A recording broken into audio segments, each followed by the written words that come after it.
Okay, we'll be starting in 1 minute and 13 seconds.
Okay, if you could take your seats, please. We're going to go ahead and get started. We need Jeff Ginsburg, who I think is making arrangements. There he is. Okay, please take your seats. Okay, thank you all very much for a very productive day yesterday. Even the NIAID people who are still talking. So, great. And we were going to start off with a little bit of a recap. I think Jeff is going to start that, and then we'll shift into session 5. So take it, Jeff. Jeff. All right, thank you. Morning, everybody. Welcome back. Jacob, could you put up the slide we prepared for this opening? But I'll kick it off and say Terry has asked both Stephen and myself to just provide a brief recap of what we talked about yesterday. So I'm sure our ideas are somewhat more focused than maybe you all, your ideas of what we talked about yesterday. But we came up with about 6 major themes. There we go. And the first one is on the topic of enhancing early diagnosis with sequencing and biomarkers. And we heard a significant call to prioritize the use of rapid genome sequencing and biomarkers like TREC for early detection of severe combined immunodeficiency and other inborn errors of immunity. In that discussion was a call also to develop algorithms that would help trigger sequencing based on clinical phenotypes, also to use family history to improve diagnostic rates and outcomes. We thought the discussion warranted a call to develop robust and harmonized phenotypes for infection. And in the end of yesterday, we heard about the need for genetic counseling to be integrated with genome sequencing, particularly for secondary findings. Whoops. Oh, can you, for some reason, the slide went off when I wanted to advance it. Can you put the slide back up? Thank you. There we go. The second point was to foster better integration between the communities in immunology and infectious disease, hoping to strengthen collaborations between immunologists and infectious disease experts to enhance our understanding of treatment strategies for both common and rare infections, to promote multidisciplinary teams to better identify cases that would benefit from genome sequencing. And we even had this discussion at dinner last night to think about an entity like a tumor board that would bring disciplines together to improve infectious disease diagnostic treatment recommendations for specific cases and patients in various institutions.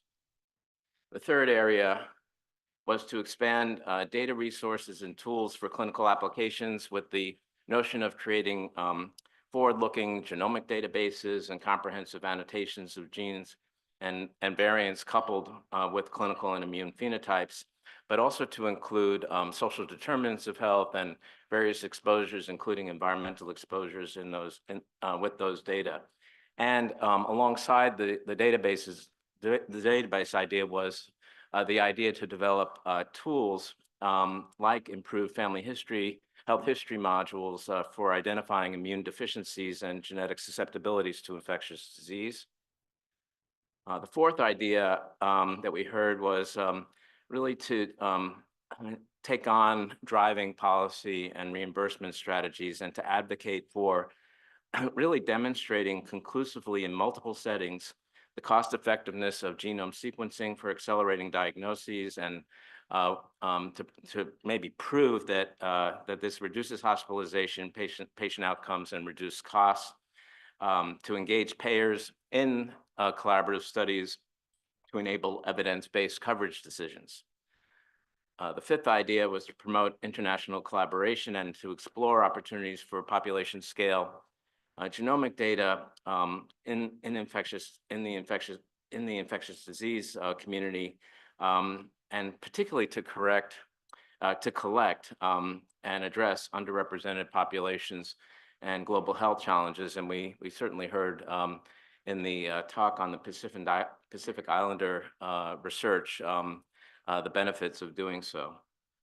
The last area that was covered yesterday was the host response technologies and the opportunity to advance these. I think we heard that sepsis is a challenging area that we probably shouldn't wander into too much based on what we heard yesterday, but that point of care testing for bacterial and viral infections really does hold promise. Adoption will depend on demonstrating clinical utility, probably also cost effectiveness, and at least in my mind, even thinking about how using a B versus V test could reduce antimicrobial resistance. And across the board, really important is to ensure that all the research studies that we talk about, that we contemplate coming out of this meeting, bring a diversity of participants and patients and their data throughout all these themes. So that's a quick synopsis of some of the major ideas that emerged from yesterday. Steve, ask you to see if you want to add anything to this list. Or we were particularly enthusiastic about the proposal for NHGRI to fund this. How many glasses of wine did you have when you specifically had that hallucination? So no, I think, all of these kinds of things have application to both institutes, and we'd hope, I mean, we couldn't do this alone without the subject matter expertise, so. And does anybody around the table want to add something that, glaring that we missed in the summary just before we kick off today? Well, I don't think it's glaring, and I think it falls under tools, but informatics approaches to identify patients from the EHR who might benefit from being evaluated for an immune deficiency. And I just thought in your first point, you really do need to make a bright distinction between screening and diagnosis.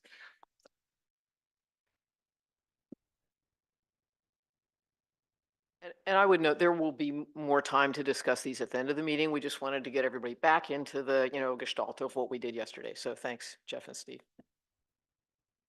All right, so I think next, if you'd hand it to Carol, and she will hand it to Peter, and they will take it from here. Great.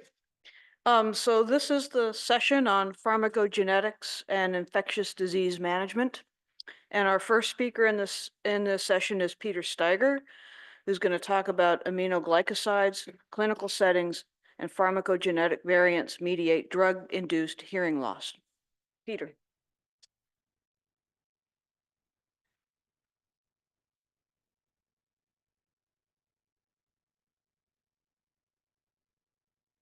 Thank you, Carol, and I'd like to thank the organizers for inviting me to present this morning, and I'd like to start this session by introducing the need to better understand how hearing loss and the other toxicities that will be described by my fellow presenters today are caused by hospital prescribed medications, and how these toxicities can be mediated by genetic variants, many of which are as yet unknown, and that these toxicities can also be mediated by inflammatory settings.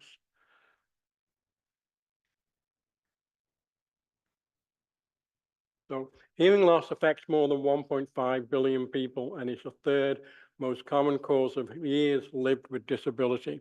And over 50% of hearing loss worldwide is acquired, for example, by excessive noise exposure and by cisplatin and aminoglycoside antibiotics. In other words, this is acquired hearing loss and is potentially preventable. And hospital prescribed medications are a major cause of hearing loss. And known genetic variants exist. And known genetic variants can exacerbate permanent hearing loss. Nonetheless, aminoglycosides are highly potent broad-spectrum bactericidal agents for treating severe infections worldwide. Aminoglycosides are cheap, widely available, and can be readily transported at ambient temperatures, which make them especially effective for treating tuberculosis in regions with little ability to refrigerate pharmacotherapeutics. In the US, Aminoglycosides like gentamicin are used to treat suspected or confirmed neonatal sepsis in the NICU, while other aminoglycosides are used to treat respiratory exacerbations in those with cystic fibrosis or immunocompromised patients with non-tuberculous mycobacterial infections. Thus, aminoglycosides are still used today despite the known risk of nephrotoxicity and ototoxicity because they are life-saving drugs. And I'm going to be primarily talking about ototoxicity today. Ototoxicity is best defined as a pharmacological damage to the inner ear due to exposure to pharmaceuticals, among other agents, that lead to lifelong hearing loss and also vestibular deficits. I'm going to be primarily talking about hearing loss today, but the vestibular deficits are equally devastating, but is under research compared to that involving auditory system. The bactericidal effect of aminoglycosides is through their ability to bind to 16S ribosomal RNA of bacterial ribosomes, inhibiting protein synthesis. Mammalian mitochondrial 12S RNA, which is encoded by the gene mtRNR1, is homologous to bacterial 16S RNA, yet it has a less binding affinity for aminoglycosides. However, particular variants in the mammalian mtRNR1 gene increases this binding affinity to aminoglycosides, leading to a far greater risk of permanent aminoglycoside-induced hearing loss, as first reported in 1997 by Pandya et al. And the incidence of this A to G1555 variant in the mitochondrial RNR1 is between 1 to 500 to 1 to 1,000 in Europe and the United States, respectively. And there are other, though they are less frequent and present with conflicting reports of any enhanced risk of aminoglycoside-induced hearing loss. The incidence of aminoglycoside-induced hearing loss with the A to G1555 variant is extremely high and can occur with as little as 1 dose of aminoglycosides. However, in the UK, an award-winning bedside assay for the A to G1555 variant has been developed on the GeneDrive platform, and positive identification of variant will alter treatment to less ototoxic, more expensive antibiotics. This test is non-invasive, simple to use, and can deliver results within 1 hour, the golden hour, very much like the Inflammatix platform that we heard about yesterday for sepsis. This rapid diagnosis can preserve lifelong hearing for those with mtRNR1 variant, giving them the ability to better acquire listening and spoken language skills like their age-matched peers. This is particularly true for children. And this assay is now undergoing a multi-center clinical trial in the United Kingdom. Moving on to patients that have cystic fibrosis, they often experience an exacerbated respiratory infection that are also treated with aminoglycosides that are life-saving in this instance.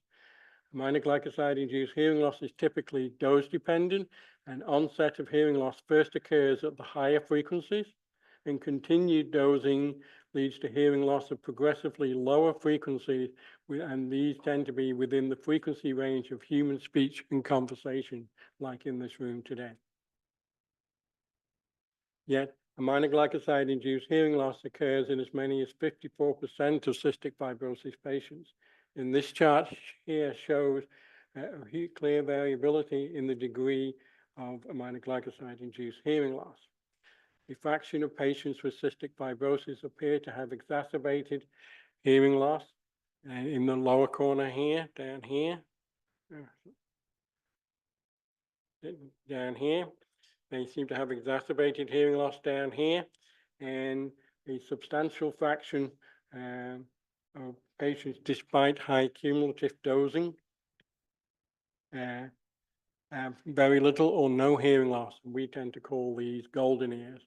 Thus, there is phenotypic variability in outcomes following aminoglycoside treatment, which is suggestive of an underlying genomic variability with some as yet to be identified variants resisted to aminoglycoside hearing loss, while other variants may predispose individuals to toxicity. This phenomenon may also be true for another antibiotic, vancomycin, but much less research has been done in this area yet.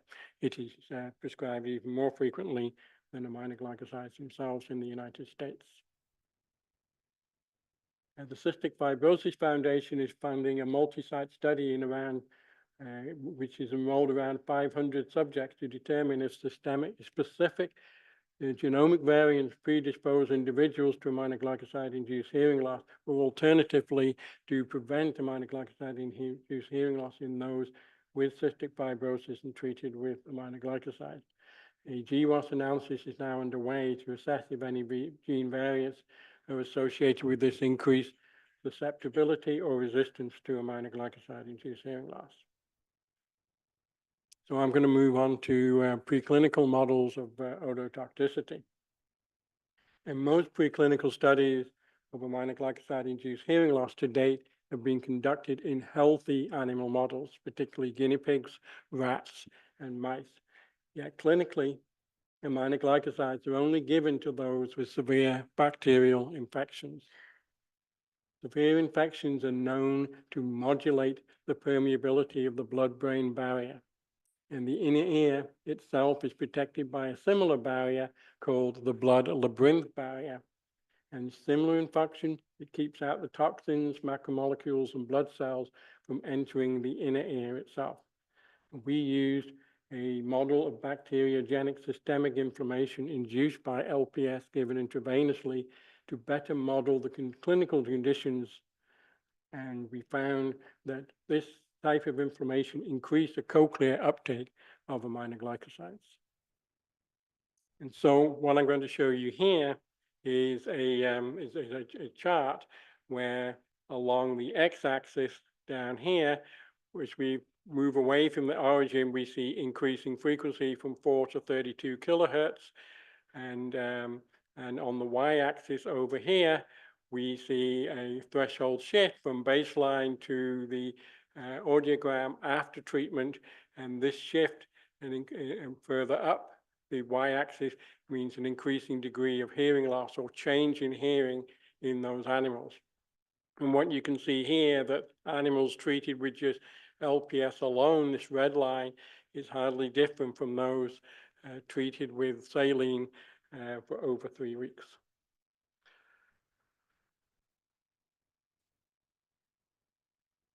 When we treated these mice with kanamycin alone, we see a little change in their audiograms of threshold shift, which is not significantly different at the lower frequencies.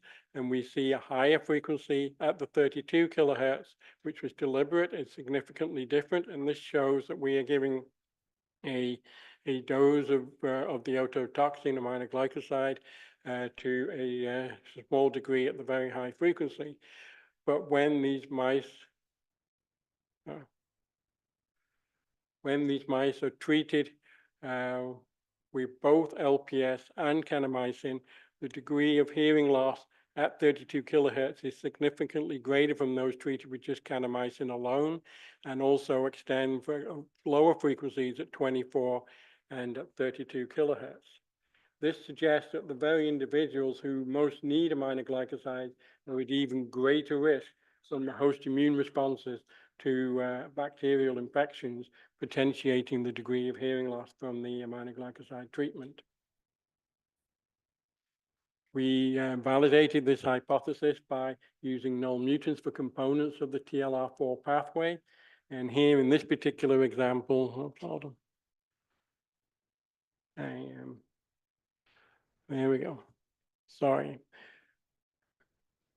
So I'll start again here. We tested this hypothesis using null mutants for components of the TLR4 pathway. And here, this is a null mutant for TLR4, and we found negligible changes in the null mice in those treated with aminoglycosides and LPS from those that were treated with just saline alone compared to the wild type mice. And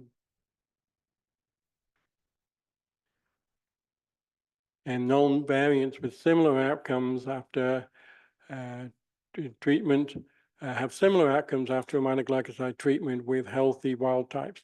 And these include the null mutants for MyD88 or TRPV1. So I would like to close by summarizing and raising the need for further research in this area by summarizing here. And so what we have here is that a point of care mitochondrial mtRNA1 variant assay has been developed and is now in clinical trials. Can similar bedside assays for variants in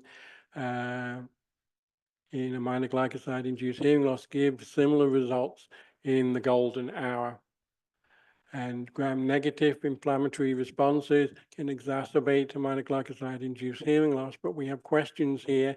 Can gram-positive inflammatory responses increase the risk of aminoglycoside-induced hearing loss during synergistic dosing with ampicillin, for example? And does empiric or beta-lactams, does empiric aminoglycoside dosing for unspecified infections, which typically occur in the NICU, when these unspecified infections may be viral, can they also increase the risk of aminoglycoside-induced hearing loss when they are used? So mitochondrial or genomic variations typically don't have a phenotype, an auditory phenotype, until there is ototoxin dosing.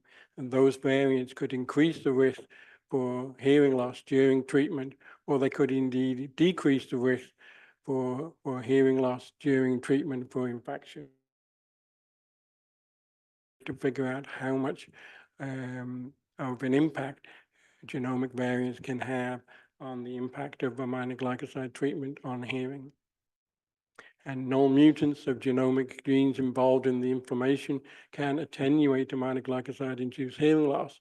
But how many more genes are involved? Is it just in the inflammatory genes, or are other pathways involved, such as antioxidant defenses, transport pathways across the blood-brain barrier? Do they impact the trafficking of genomycin and other aminoglycosides into the inner ear? Candidate variants genes associated with cisplatin-induced hearing loss, yet there's conflicting data, probably due to heterogeneous cohorts of individuals recruited to those studies. And so susceptibility and resistance to aminoglycoside-induced hearing loss may be polygenic, as has been described for age-related hearing loss, which further complicates the identification of settings in which pharmacogenetics may be used to prevent aminoglycoside-induced hearing loss. And so thank you for your time.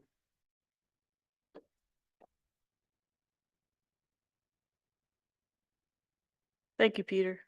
Our next speaker, Aniwa Owusu Obeng, is going to talk to us about from theory to practice, navigating strategies and barriers in the clinical implementation of voriconazole pharmacogenetics. Aniwa.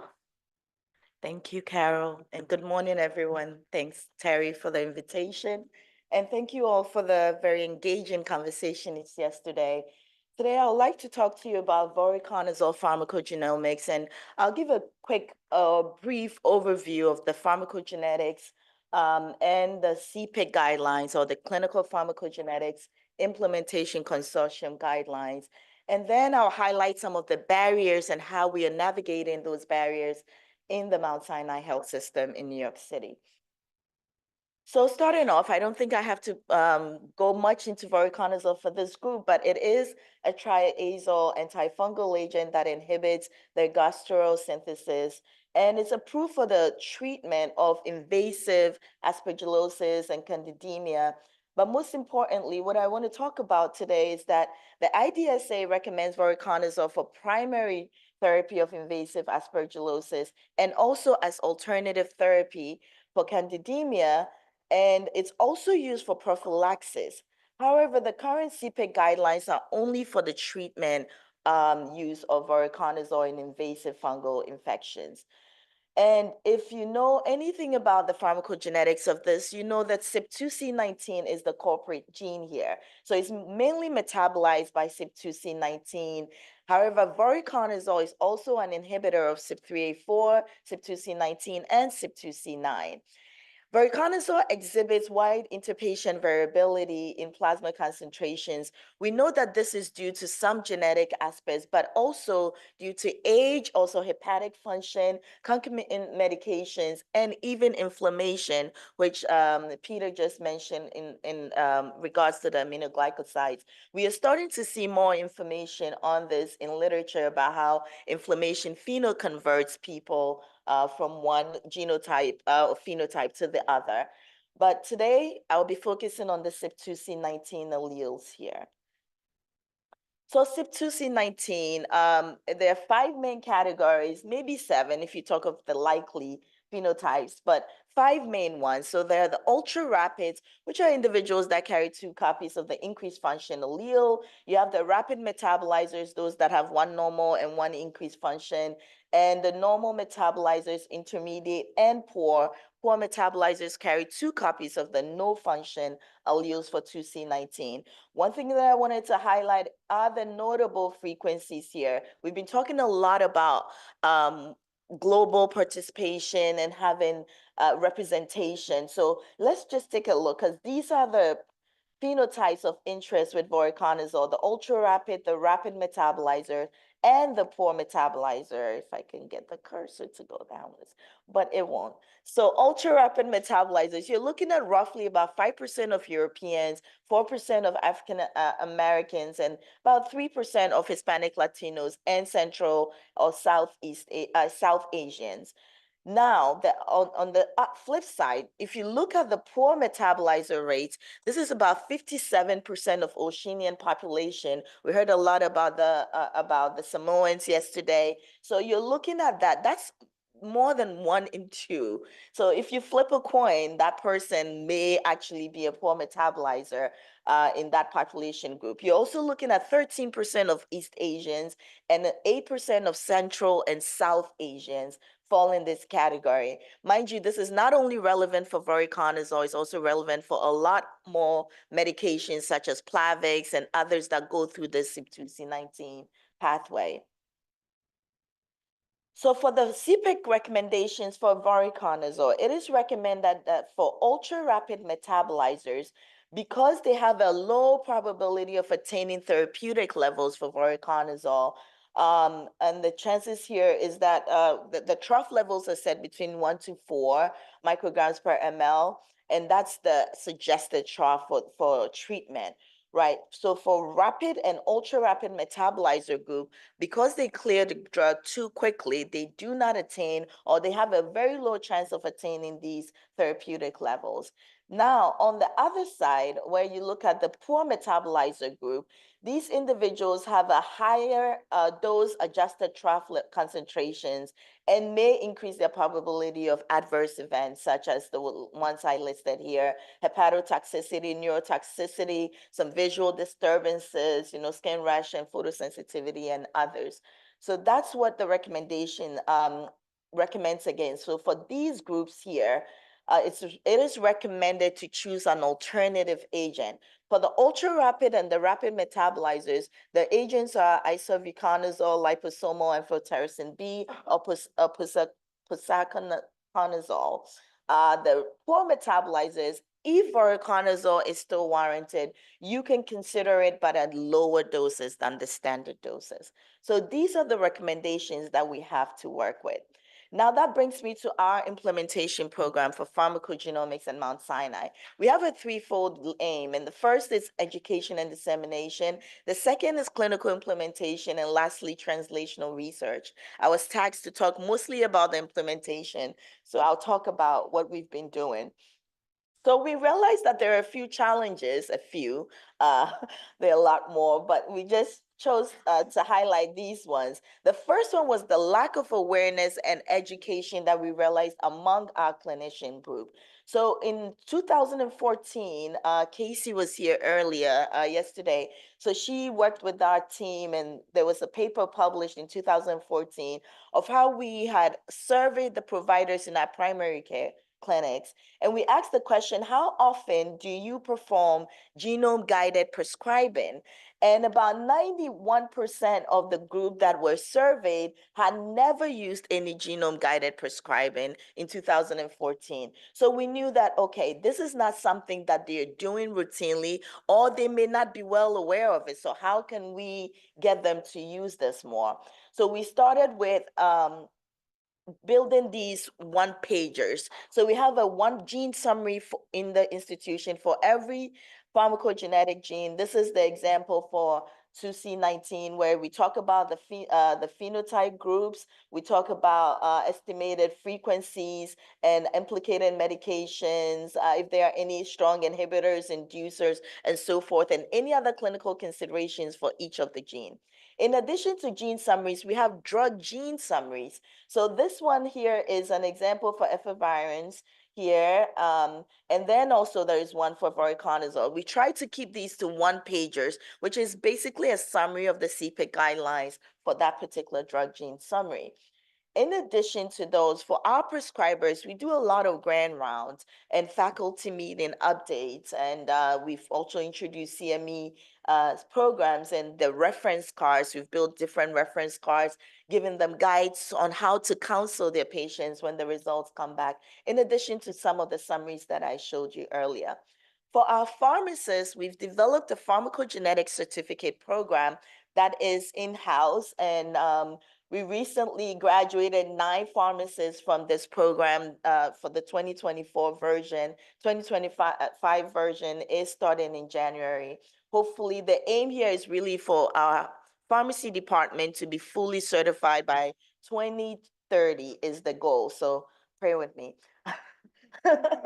And we're trying to get everyone to be certified there. We also offer API rotations for the PGY1 and PGY2 pharmacy residents, and we have summer volunteer opportunities for student pharmacists. We also take medical students and genetic counseling students for their longitudinal research programs. I lecture in their courses within the Icahn School of Medicine as well, trying to incorporate more pharmacogenomics into their training.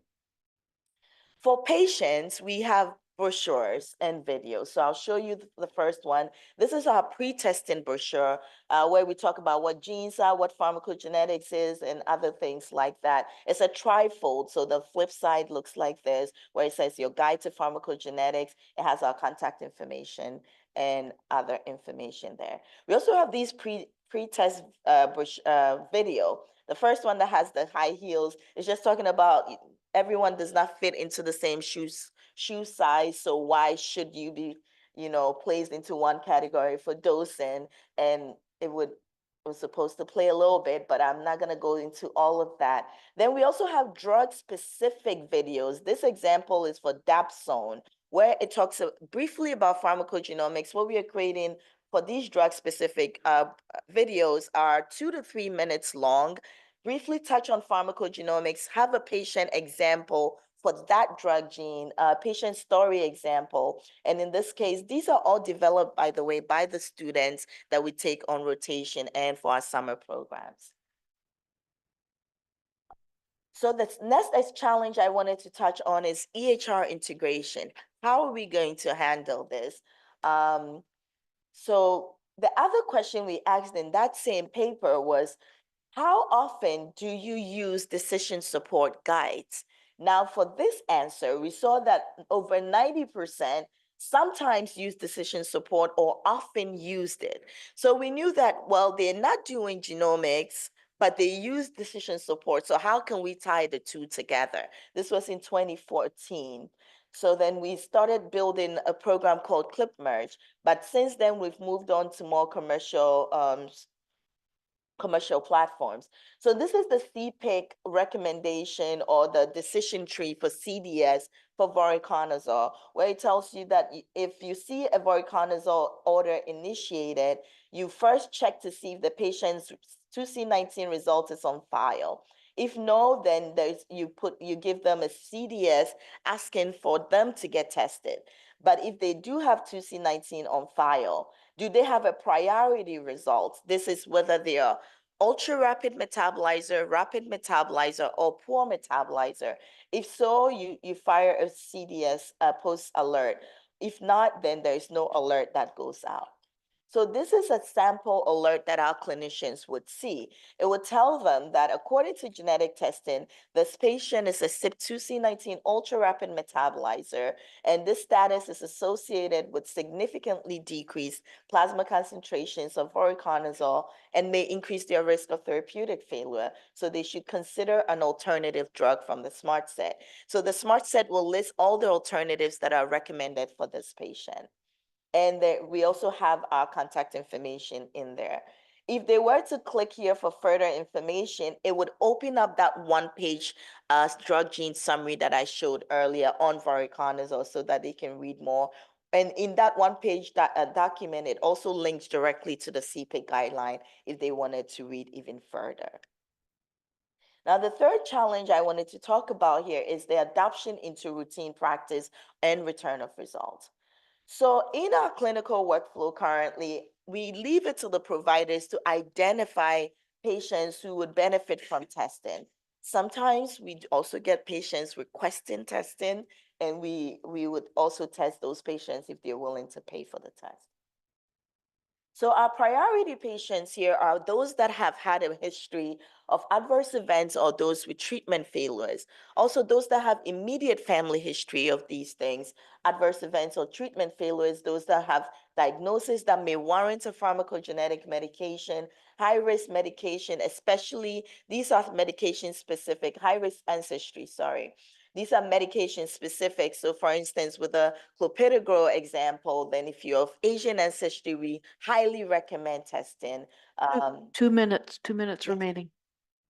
I'll be done soon.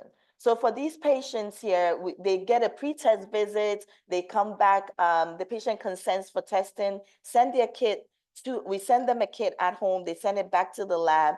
And once we receive, they go through a pharmacist-led visit where the pharmacist explains their results to them, discuss the recommendations, and the pharmacist writes a summary note to the ordering provider. Now, we've also developed an app to return the results to our patients. This is called PharmMe. So this is just some screenshots of the app, the gene report, they see this in here, and then they can open up, if they open up 2C19, they see which medications that they are currently on that they shouldn't be on, or the ones in the future that they should be aware of. So this is the page for voriconazole and the medication overview. And lastly, cost and reimbursement. This is the current landscape of reimbursement for pharmacogenomics in the US. All the green states here had something, according to CMS, they had the MolDX, which is local coverage determination in 2020, sorry. And then fast forward to 2021, Novitas and First Coast, so the darker gray states had coverage, but the lighter gray state didn't have coverage, which you see New York State did not have coverage as of 2021. And luckily, there's the biomarker testing legislation that's been pushed by the American Cancer Society. And with this testing, New York State recently got a legislation enacted that is requiring coverage for all insurance companies in the state to offer biomarker testing, including pharmacogenomics. So the test must be for diagnosis treatment, which helps us because then pharmacogenomics is here. And it's not limited to only cancer therapies, it's for all medications. And so this is just an overview of our program and what we've been doing so far. And I would like to acknowledge the folks that I work with. This is a team effort, and especially the PharmMe team, which is the app team based in the Hasso-Plattner Institute in the University of Potsdam in Germany. And that would be it. Thank you very much.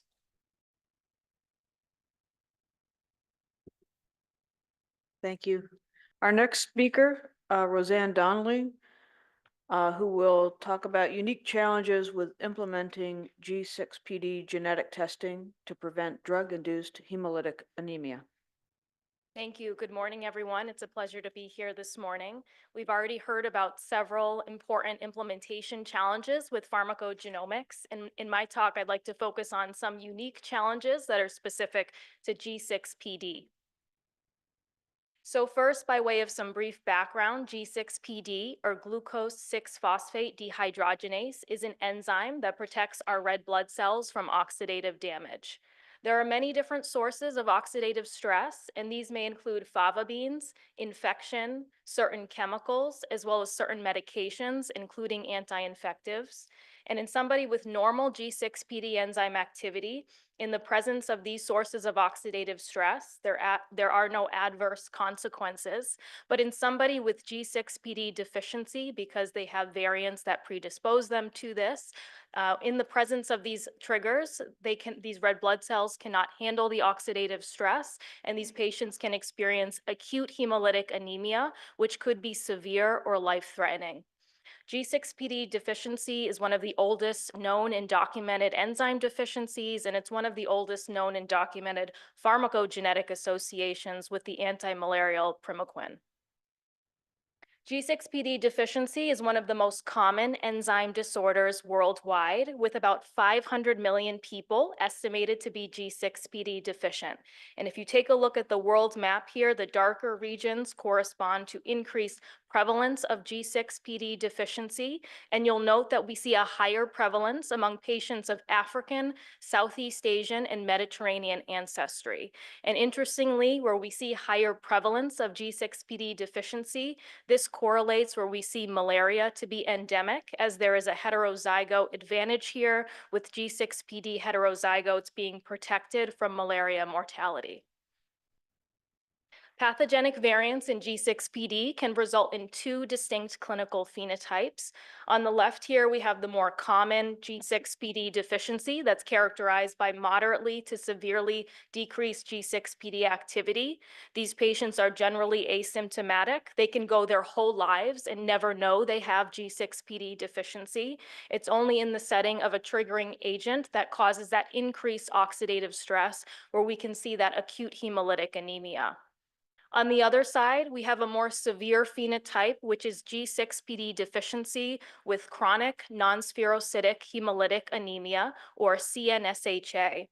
This is characterized by severely decreased G6PD enzyme activity levels, and these patients have chronic hemolysis at baseline. They are at risk for acute exacerbation of their chronic hemolytic anemia in response to those triggering agents that lead to increased oxidative stress. The genetic variants that cause G6PD deficiency with CNSHA are very rare.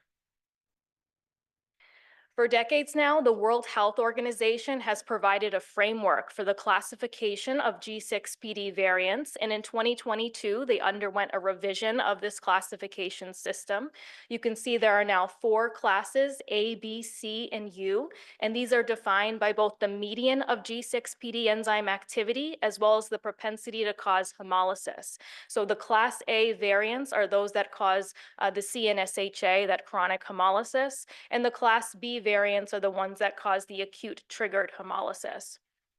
I would like to acknowledge the efforts that are ongoing right now by the ClinGen G6PD variant curation expert panel. We are working towards classifying G6PD variants in accordance with the WHO classification system here. So this work is ongoing and certainly will help facilitate the implementation of G6PD genetic testing. So with that background in mind, this brings us to unique challenge number 1, which is that G6PD genetic testing may require follow-up enzyme activity testing to determine phenotype. And this is because the G6PD gene is located on the X chromosome.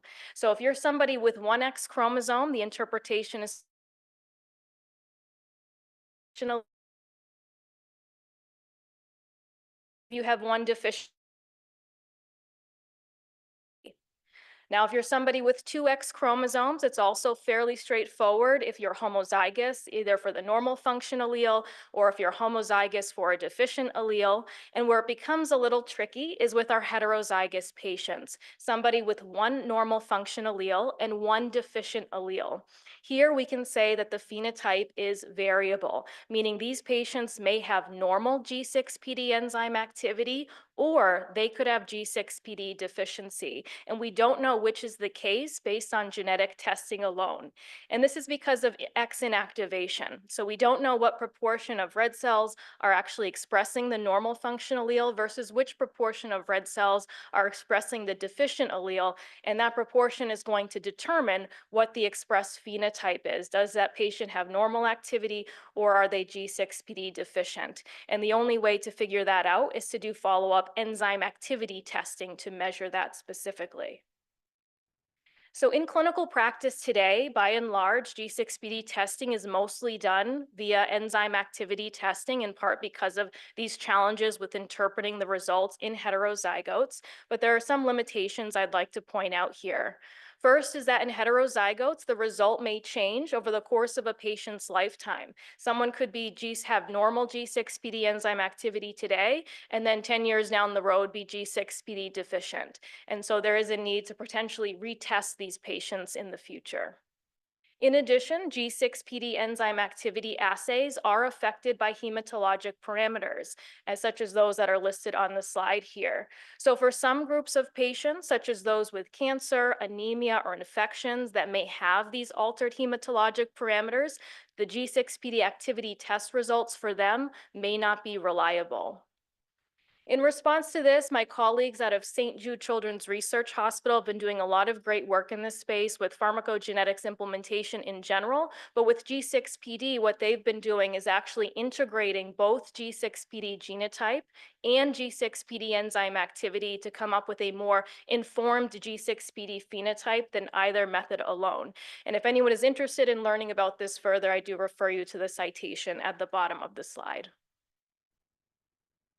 Unique challenge number 2 is that G6PD genetic testing may yield incidental findings. This is something that's not typical in the world of pharmacogenomics. We're not typically finding out about disease or disease risk from a pharmacogenomic test result. But because the G6PD gene is located on the X chromosome, there is a potential to detect chromosome abnormalities that may have been previously undiagnosed when somebody undergoes G6PD genetic testing. So this brings up the need for genetic counseling and potential diagnostic testing, such as through a karyotype.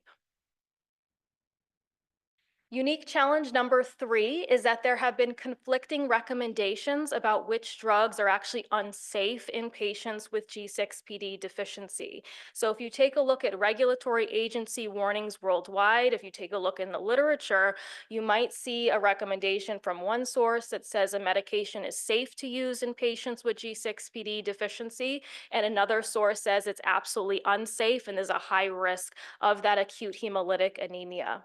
This is compounded by the fact that the clinical evidence is sparse for many of these medications and may be limited to case reports.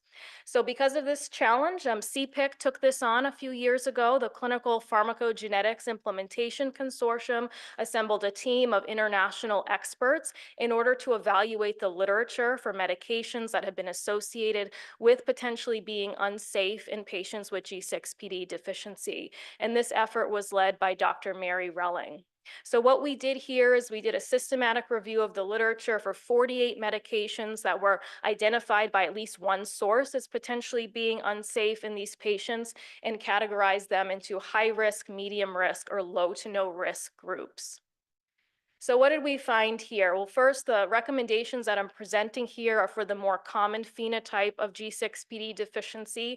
The guideline does have some more stringent recommendations for that more severe phenotype with the chronic hemolysis.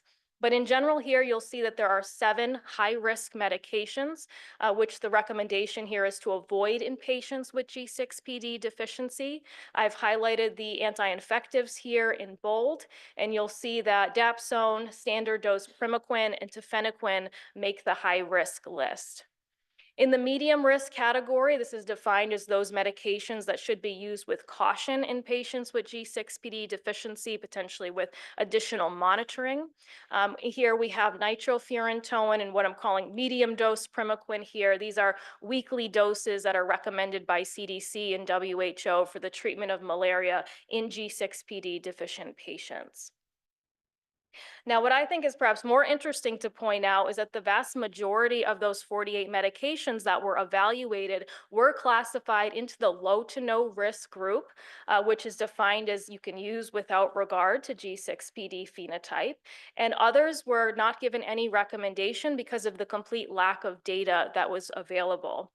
And so I think the bottom line here is that many anti-infectives, as well as other drugs that may have been thought to be unsafe in G6PD deficiency, actually don't have sufficient supporting evidence in the literature. And so clinician education is important to make sure clinicians are aware of where the evidence stands for these medications and what these updated CPIC recommendations are, so they can account for those in their clinical decision-making.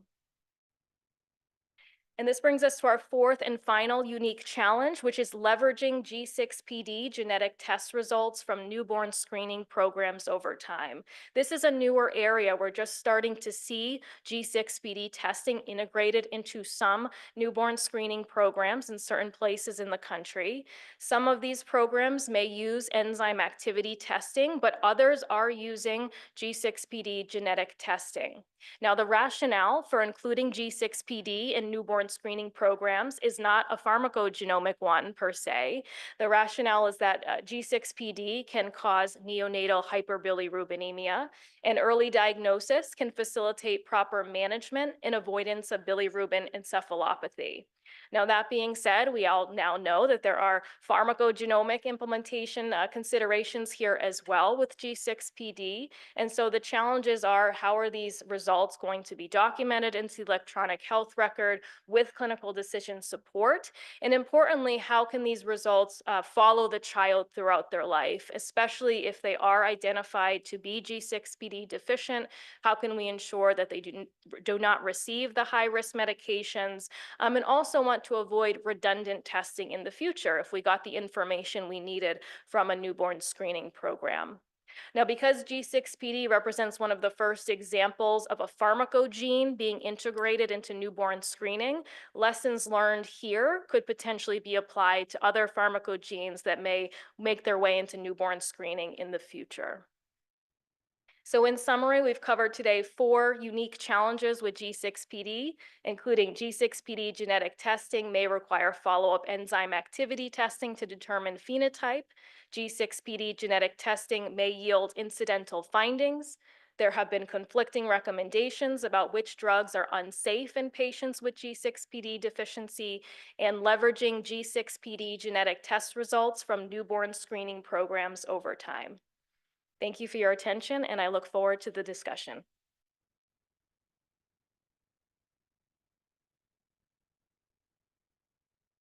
Thank you, Roseanne.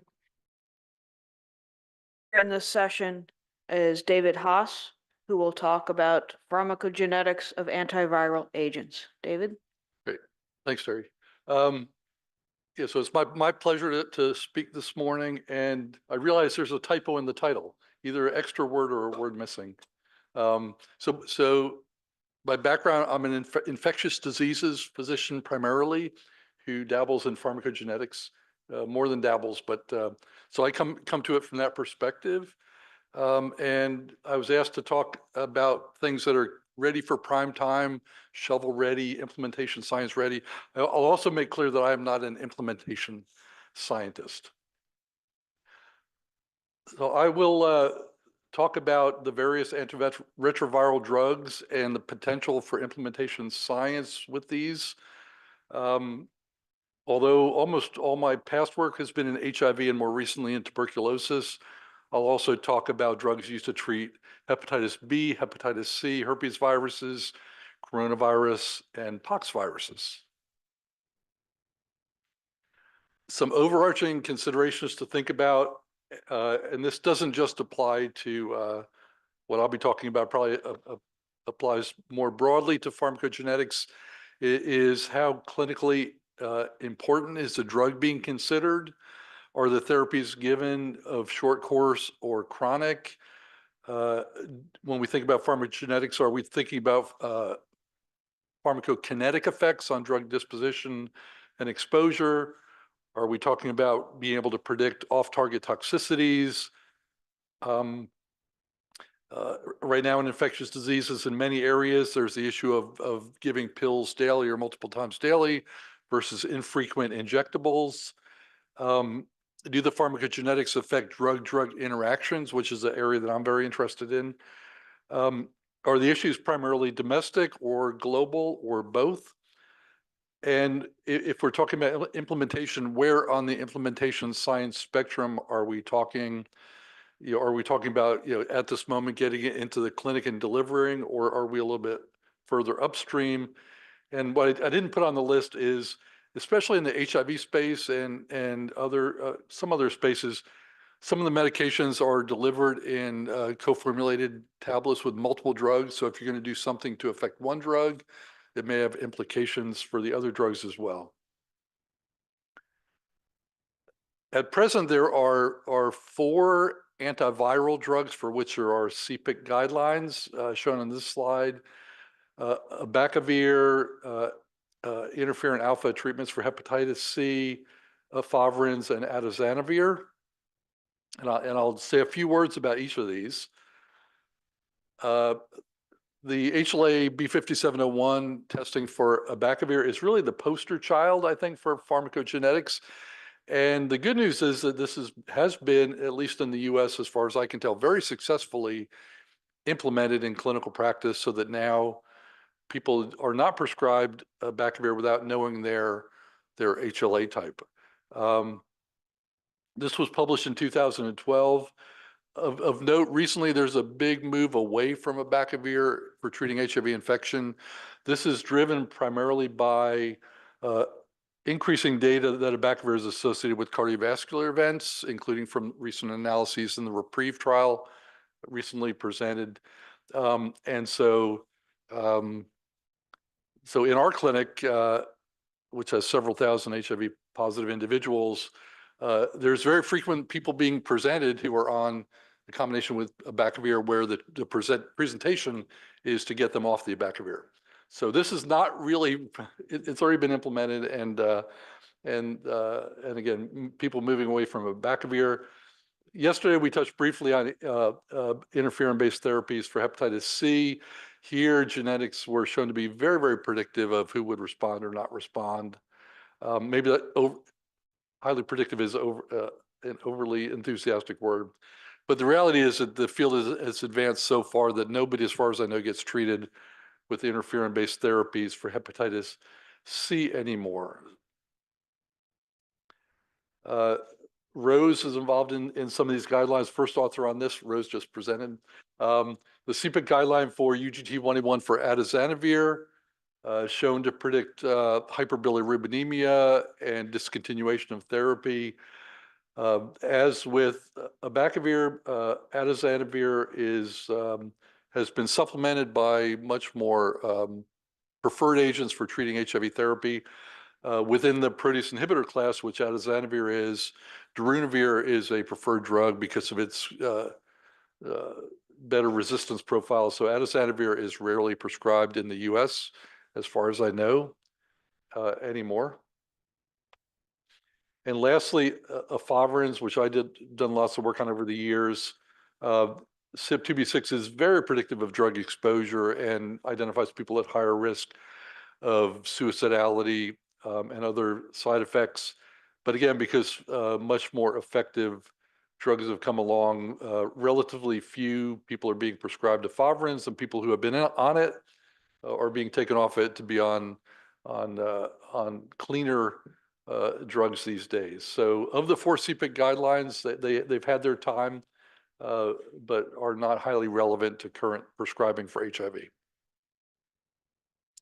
So here, this is not the complete list of drugs used to treat HIV. This is just a list of drugs used frequently these days in the US. The list is probably about twice this long.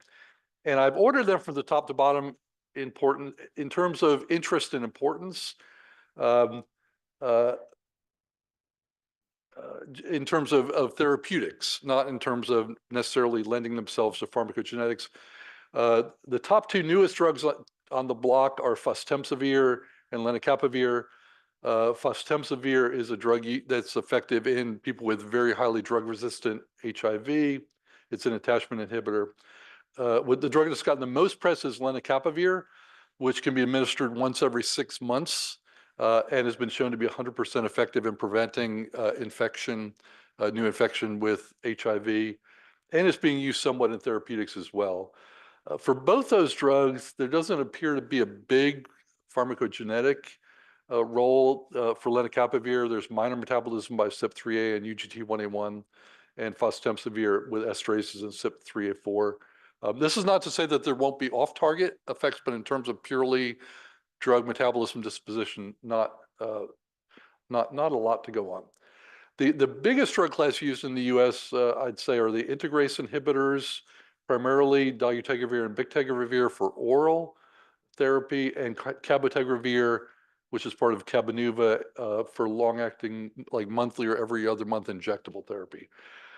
All of these drugs are substrates for UGT1A1, which does affect disposition of these drugs, as I'll talk a little bit more about. And these are really the go-to drugs, not just in the US, but globally for treating HIV. Millions and millions of people worldwide now are on dolutegravir-based therapy for HIV, and there's a shift toward perhaps more bictegravir in the future. Cabotegravir, its attractiveness is because of its long-acting injectable, and I'll show more about that in a second. Other drugs that are widely used, rilpivirine, doravirine,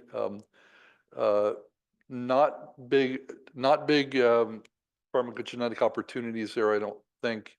Etravirine, I almost took off the list because it's not prescribed that much for HIV anymore, but it does have implications for pharmacogenetic effects, especially interactions with clopidogrel. I talked about abacavir already. And then there are nucleosides and nucleotides that are prescribed as part of combination therapy. They have minimal, as far as we know, pharmacogenetic implications. And then on the bottom, a protease inhibitor, darunavir boosted with cobicistat.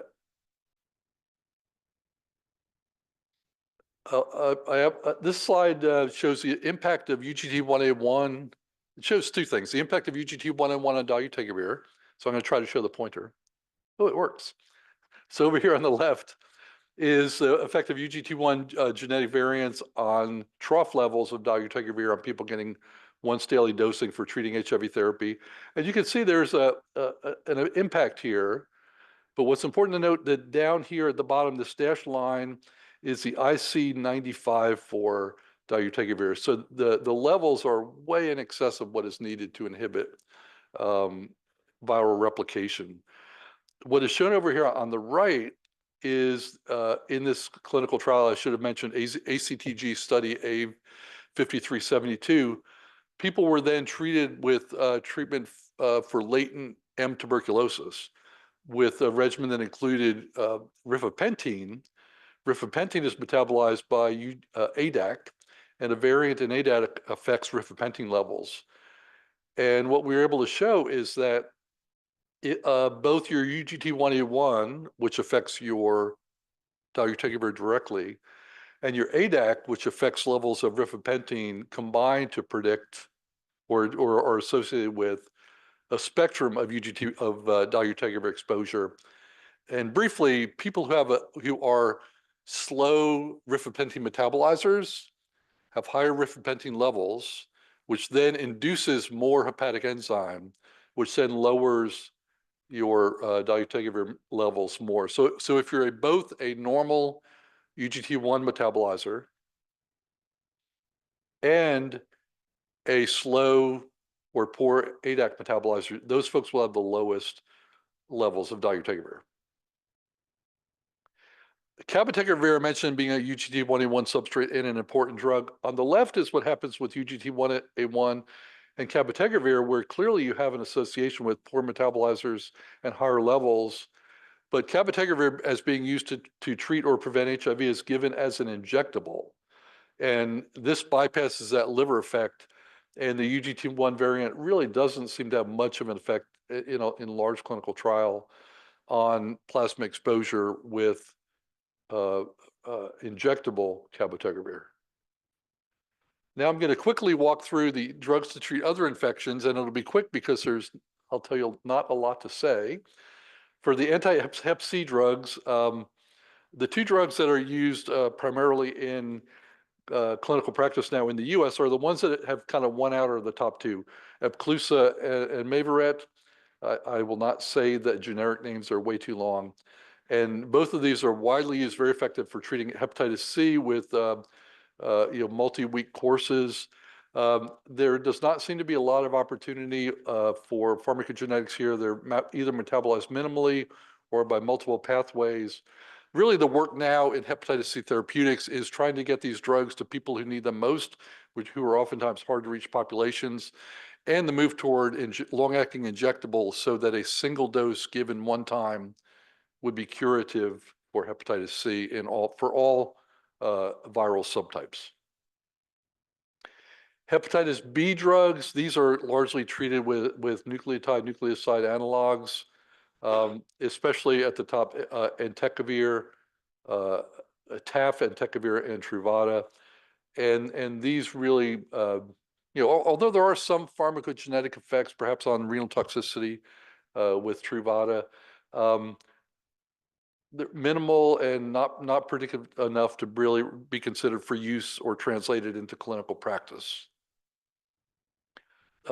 Similarly, for the anti-herpes virus drugs, and I'll point out with these are often, when given for therapy, given for very short courses, not so much if they're given for prophylaxis, but maybe the newest drug on the block, kid on the block, the letermovir, it is hepatically metabolized, but it's minimal with various enzymes. So not a lot of room for pharmacogenetics that I'm more aware of for any of these drugs used to treat herpes viruses. For coronavirus, the JAK inhibitors listed at the top, especially what seems to be used most widely, baricitinib, is metabolized by CYP3A4. So in terms of direct effects, minimal pharmacogenetic opportunities. And again, here at the bottom, the drug Paxlovid, which is a protease inhibitor boosted by ritonavir, 2 minutes. metabolized by CYP3A4, not lots of. David, Yeah. 2 minutes to wrap. Okay, wrapping up. And lastly, tecavirmat, which has been used to treat Mpox. Minimal opportunity, and if you're not aware, there was a press release 2 days ago from the AIDS Clinical Trials Group where tecavirmat was used in a large study to try to treat people with Mpox, and the study was stopped enrollment early because tecavirmat was not shown to have any effect on either clearing of skin lesions or pain. So that is tecavirmat. And so to go back to my first slide, I've touched on potential contemporary antiviral drugs, including the list there, and I'm seeing a second typo on this slide as well. So I will stop there and be happy to, or I guess I'm the last in the group, so I'm leading us into the discussion.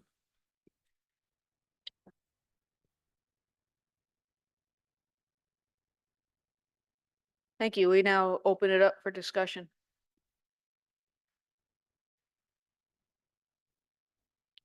Terry? Yes. Yeah. Oh. So, Thank so, you. so I'll say for Right. people who are not here, if you want to speak or ask a question, you're supposed to put your card up like that to be recognized. Yeah, and if we don't see you, just wave or shout or something, but we'll try this. So I was wondering if we could ask Peter, when you identify someone at risk, or an infant or anyone at risk, do you use a different drug? Do you reduce the dose? You do both? I mean, what's the action to be taken?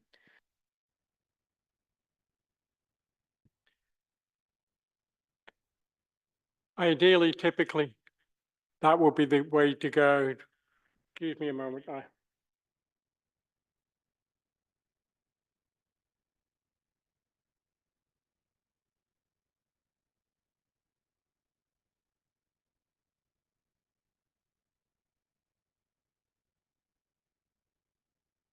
I was just disconnecting my Bluetooth connection to my computer, which was giving me the best audio that I can get to hear all around. So I was getting a great echo from the room, and then this was disturbing my thoughts. So ideally, in answer to your question, that would be the best thing to do, but that isn't what happens clinically. Which would be the best, a different drug or a lower dose?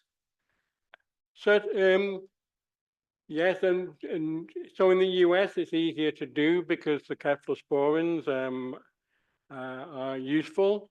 They are narrow spectrum, and if the identity of the bug is known, then you can move on to the cephalosporins. And so in the US, that's a lot easier to do. When the bug is unknown, then that's when they tend to use the aminoglycoside. You don't have that luxury in other countries, because the drugs are expensive. You don't know which bug it is, so you don't know what the testing is, and often the drugs are very labile and may degenerate at ambient temperatures, and so that's why the aminoglycosides are still continuing to use. Another reason, if you don't know what kind of bug it is, if it's an intracellular drug, an intracellular bug like Tularensis or other kinds of intracellular bacteria, then you really do need the aminoglycosides, because they do enter the cells very easily, unlike the penicillins, which are really useful against extracellular bacteria, but not intracellular bacteria.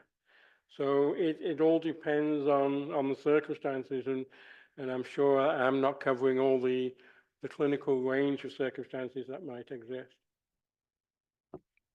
So we'll go to Gail and then Dan and then Bob, and then we'll come back up to the top of the table. So Gail, Dan, and then Bob.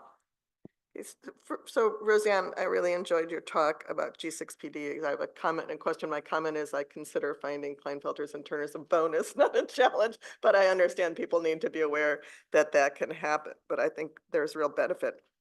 My question was on the newborn screening, because last time I looked, only DC was doing newborn screening for G6PD. So what's the news on newborn screening? Yes, so the paper that I cite on that slide is out of Mount Sinai in New York. They've implemented universal newborn screening with the enzyme activity testing at this time. And I guess there was a recent New York State mandate that you do G6PD testing for high-risk newborns. And the approach at Mount Sinai was just to do universal screening for everyone because of the challenges of identifying who might be high risk and who isn't from an equity standpoint. And in that paper, they do mention Washington, D.C. as having the genetic testing. They also mention the state of Pennsylvania having G6PD genetic testing as part of newborn screening as well. So those are the ones that I'm aware of at this time. Dan? So I'm going to ask an off-topic, or not off-topic, but seemingly off-topic G6PD question. There's a lot of interest in G6PD as a predictor of hemoglobin A1C and the implications of that for early diagnosis of diabetes and appropriate management of diabetes. The 30-second version is that if you do a large GWAS on diabetic complications, particularly retinopathy, you find a screaming signal among African American men, because it's on the X chromosome, for G6, for a specific G6PD variant, the common variant, and the explanation for the susceptibility to diabetic retinopathy appears to be late diagnosis of diabetes, because using hemoglobin A1C is deceptive, because your hemoglobin A1C is 5.5, but really it would be 7.5 if they didn't have chronic hemolysis, and then using hemoglobin A1C to track treatment also is ineffective, because you're deceived into thinking that you're controlling it when you're not. So all of that is to ask the question, talk, under what circumstances would an insurance payer pay for G6PD genetic testing? Would evidence of low-grade hemolysis, for example, in an African-American man be reason enough? I think we're going to try to see, I think this community needs to start to think about using this kind of approach to identify people who are at high risk for diabetic complications. This seems like a no-brainer to me if the data hold up, but the obstacle may well be getting payers to pay. So Roseanne, that's a long, long prologue to a question that might be try again later. Yeah, the considerations with the association with diabetes and complications, that's a little bit outside of my wheelhouse. So I'm unable to really comment specifically on that. As far as insurance coverage, I can't say that I always understand why insurance companies cover what they do. I think sometimes that's a black box too. So I think it's unclear, you know, if they would find value in that, if the dollars work out in their favor. I think a lot of times that's driving the decision. And so that's, yeah, I really don't have any additional insight, I guess, other than that. Maybe I could I just mean, speak under what directly. circumstances would you order a G6PD genetic test um, in a middle-aged? If you had evidence of low-grade hemolysis in a middle-aged African-American male, would you order a G6PD test and would you expect it? I mean, I guess I can't ask you if you expect it to be paid because I, like you, have no sense of what it is they get excited about paying for or not. But would that be something that you would do in your clinical practice or the clinical practice in which you live? Yeah, I mean, I think that's reasonable because we know that the genetic variation can cause that. Now, if the patient is experiencing chronic hemolysis in the absence of a triggering agent, we would be suspecting one of those more severe variants, those class A variants versus class B, which is a lot more common, and that's the triggered hemolysis. And so that's something to think about as well. It is very rare to actually see G6PD deficiency with that chronic non-spherocytic hemolytic anemia.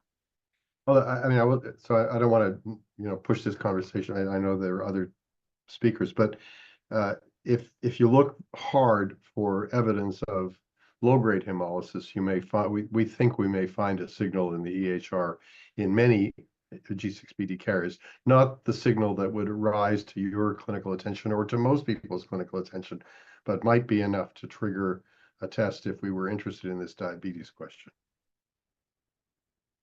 Carol, if I could just speak directly Yes. to that point. I'm just wondering if either of you could comment on what evidence would be needed to justify, or at least to try to convince a carrier to cover this, because it seems as though what Stephen told us yesterday was the only thing that was convincing was cost effectiveness. And I'm not sure how you demonstrate cost effectiveness with HbA1c and diabetes.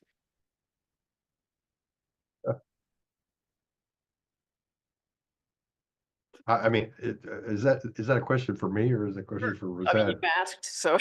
Yeah, no. I mean, well, isn't this a catch-22? Demonstrate cost effectiveness to us, but we're not going to help support any clinical trial that will demonstrate cost effectiveness. So it's sort of you're ended up sort of chasing your tail. But I think that's where we may be, in that space. It's a little bit off topic, so I just thought I would ask, but I think it's an important question.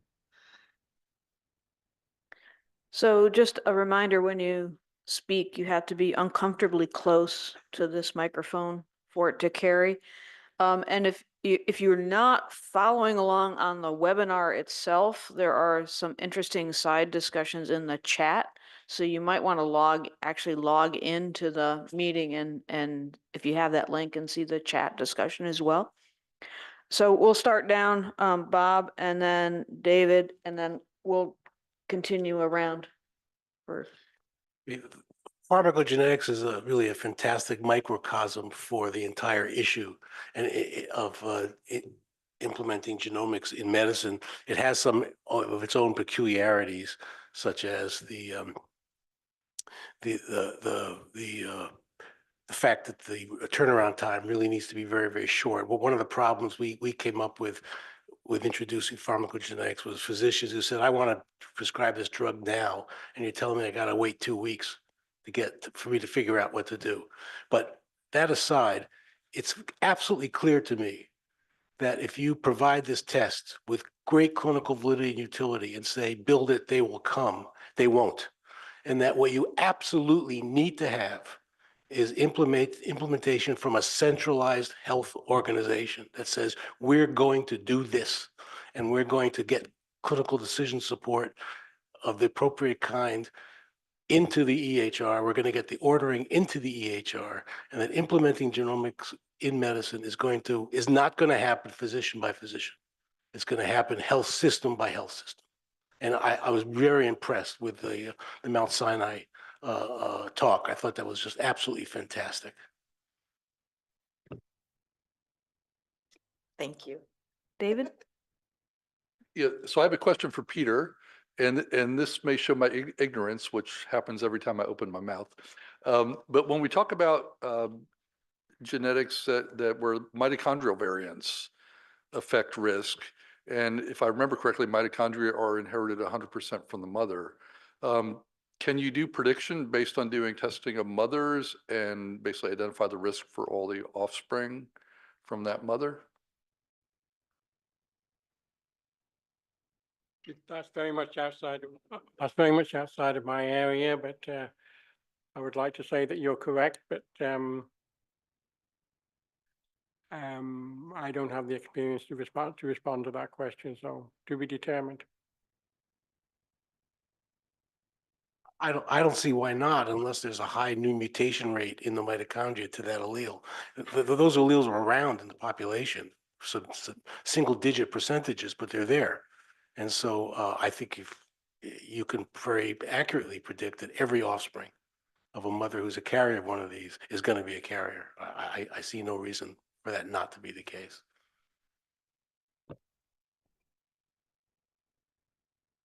I can't quite, is it Jonathan? Yeah.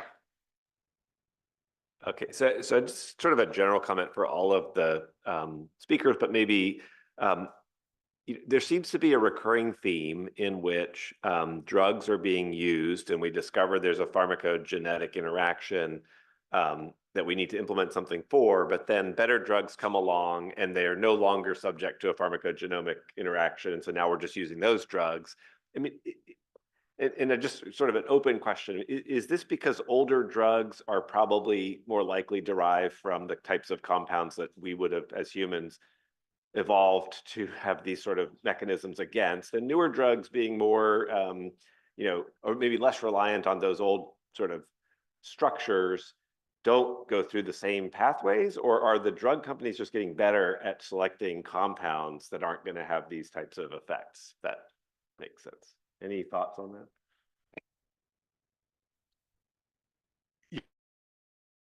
that? Companies, drugs that are dirty, that have lots of interactions, that have lots of metabolism issues, are not moved forward into development, and that's certainly been the case in the HIV space. And then I'll bring it back to Bob's comment. Just looking back historically, had all of this, had the genetic information been available a priori for drugs like efavirenz and atazanavir, and they would have been very, very widely used. So I really second the idea that that making the data available, it's much cheaper to do in pharmacogenetics than in much broader genomics, but that would have huge implications for this issue of having the genetic information be relevant while the drug is being most widely prescribed in that window of opportunity before the next better drug comes along. If I could also add to this discussion, so a lot of preclinical testing is done with cells from other parts of the body rather than the inner ear, and so the inner ear is very small. It's a very specialized space, and you can't reproduce it in vitro. All the cells in the body take up aminoglycosides, and there are no real toxic effects. But when it gets into the inner ear, it gets concentrated within the sensory cells and also into the kidney cells. And that's when the toxic effects also begin to become apparent, because the sensory cells, for some reason, appear to be unable to clear the drug, unlike all the other cells in the rest of the body. And so it comes back to something that I raised in my summary slide, is that when these variants are there and they don't have any phenotypic effect, in my case, on the sense of hearing and balance, there is no way to predict whether such a variant is going to have an impact on the toxicity of aminoglycosides, whether it's accentuating the toxicity or is attenuating the toxicity, until we actually try it in a preclinical model, or even, in clinical trials to stage 4, once it's been released to the public and we start seeing an effect. And then if we could just go back to the other question about evolution over time. Well, aminoglycosides have been around for 80 years, and I don't think humans have had a time to evolve against any sort of protective mechanism against these drugs that have been identified in the last, century or two. But certainly the existence of variants like was described for the G6PD is very interesting. That has evolved as a mechanism against malaria, but we don't have a mechanism to protect ourselves against new drugs that are being developed now. And we're only just beginning to identify them, certainly in the case of ototoxicity, that were not known and did not even exist. We would not know about them until 20 years ago with the identification of MTRNR1. So we'll go up this end, we'll come around, and then we'll hop to the other side of the room over there, and then start back down with Bob. Thanks. Really exciting session, and I've learned a lot. I want to come back to Aniwa and the discussions about voriconazole. I think it's terrific to see the clinical decision support being used based on pharmacogenomics. And your efforts to educate clinicians are laudable, if difficult. I wonder how valuable this information is in persuading insurers that voriconazole is the wrong drug. And I speak as a clinician here. It's very hard to get insurers to approve, say, posaconazole, which is the logical choice in this setting. And the degree of toxicity people experience with voriconazole, even I think in people that are normal metabolizers, is quite extraordinary. But the resistance to moving to more effective drugs from insurers is quite severe. And so I wonder if your information has been helpful in that regard. That's a very good question. So we have actually not had that issue, but I anticipate it. And so for when it comes to actually justifying the testing costs, that's a different issue, right? Because now, especially with the inception of the new legislation, we don't have to worry so much about that. But to get the alternatives paid for, because they tend to be even more expensive than the voriconazole, I anticipate that we actually have drafted certain letters that we can help the physicians with. I haven't had to use it yet. But I don't see that being a big issue. The reason why I say this is if we can justify the medical necessity. The patient has had this, we have the trough levels, we have the patient's response, and we have the genotype to actually back it up. I don't see why not. But I completely agree with you. This is the kind of information that we should be documenting to help pay for this, and insurance companies should actually pay for the alternatives in these cases. So Yeah. just to pursue that a moment, are any of these data being used prospectively? That is, when you are getting ready to start a patient, say a cancer patient or something, on one of these drugs, can you use these data prospectively to go to an insurer to say, really, this is the wrong drug to use, don't push us to do something that's inappropriate? So until this year, with the biomarker legislation, the MolDX recommendation actually required, prior to even the MolDX, they required you to have failed the therapy before they will pay for. It's not as proactive as we would like. That's the whole point of the testing, right? To avoid these side effects. So that's an evolving space. We would like to see what will happen, especially this year when more testing happening. And I mean, the end of the year is here already, but in 2025 and beyond, I would like to start collecting that kind of data to see.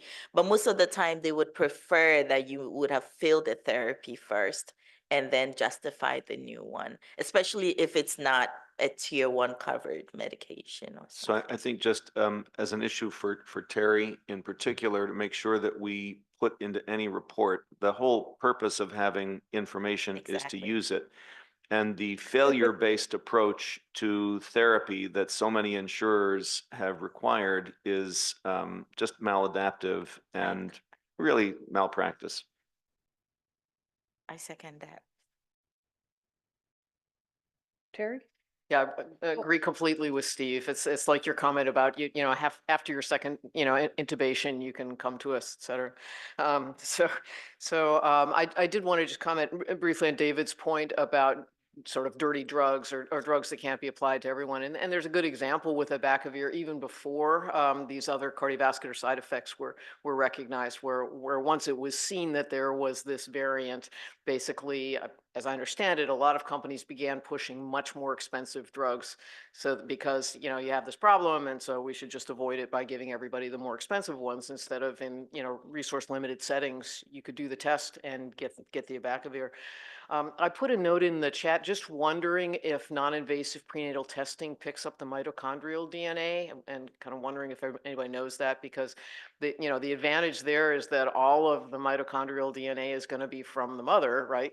Whether it's the infant or not. And so you'd be able to pick it up. If there's heteroplasmy, I guess that makes it a little more complicated, but just something to think about with NIPT is as to whether there are pharmacogenetics being looked at. I don't know. Thank you. Yep, we'll go across here. Yeah, sorry. I have a question for Dr. Donnelly and then a comment about. Please speak right into the sorry. microphone. I have a question for Dr. Donnelly and then a comment about Dr. Haas' presentation. The question for Dr. Donnelly is, why is G6PD not included in the ACMG list for secondary findings? I mean, I worked in the Gambia for many years, and that's really one variant. I mean, the set of variants they find in West Africa are so important in screening patients when they come to the clinic and prescribing drugs. And the comment about Dr. Haas is, we have data from Botswana showing that exposure to antiretroviral treatment during pregnancy has consequences down in life in terms of cognitive development and a lot of behavioral issues, right, in children treated with antiretrovirals, exposed to antiretrovirals during gestation. And we have data showing that there is a change in the epigenetic landscape in the genome of these children. So maybe that's an area that should be investigated as well. Thank you. So to the first part of that, I'm not sure why they made that decision. I think it would make sense to return G6PD as a secondary finding. It is extremely common as far as genetic disorders go to have this, and it can be very impactful if you know this information and can prevent episodes of acute hemolytic anemia, which again could be severe or life-threatening. So if you have the sequencing data, I think that would be good practice to do. Can I respond to that? So I think they've generally steered away from pharmacogenetics for whatever decision was made. I'm not going to defend that decision, but I think that's why. Yeah, if I can weigh in on this as well, having been part of at least some of these discussions. Gail is correct that there has been an avoidance of pharmacogenomics as part of secondary findings. Some of us advocated fairly strongly for that. It's still being considered. I tried to quickly look to see if G6PD has ever been nominated for consideration as a secondary finding, and I wasn't able to find that. But just to let the group know that there is an open nomination process for considerations for secondary findings. And so you can go to the ACMG site, get a nomination form, and it certainly would be good to put this forward so that the committee can consider whether this should be added in an update of the secondary findings list. So anyone, Dan, that's your to do. No, I'm just kidding.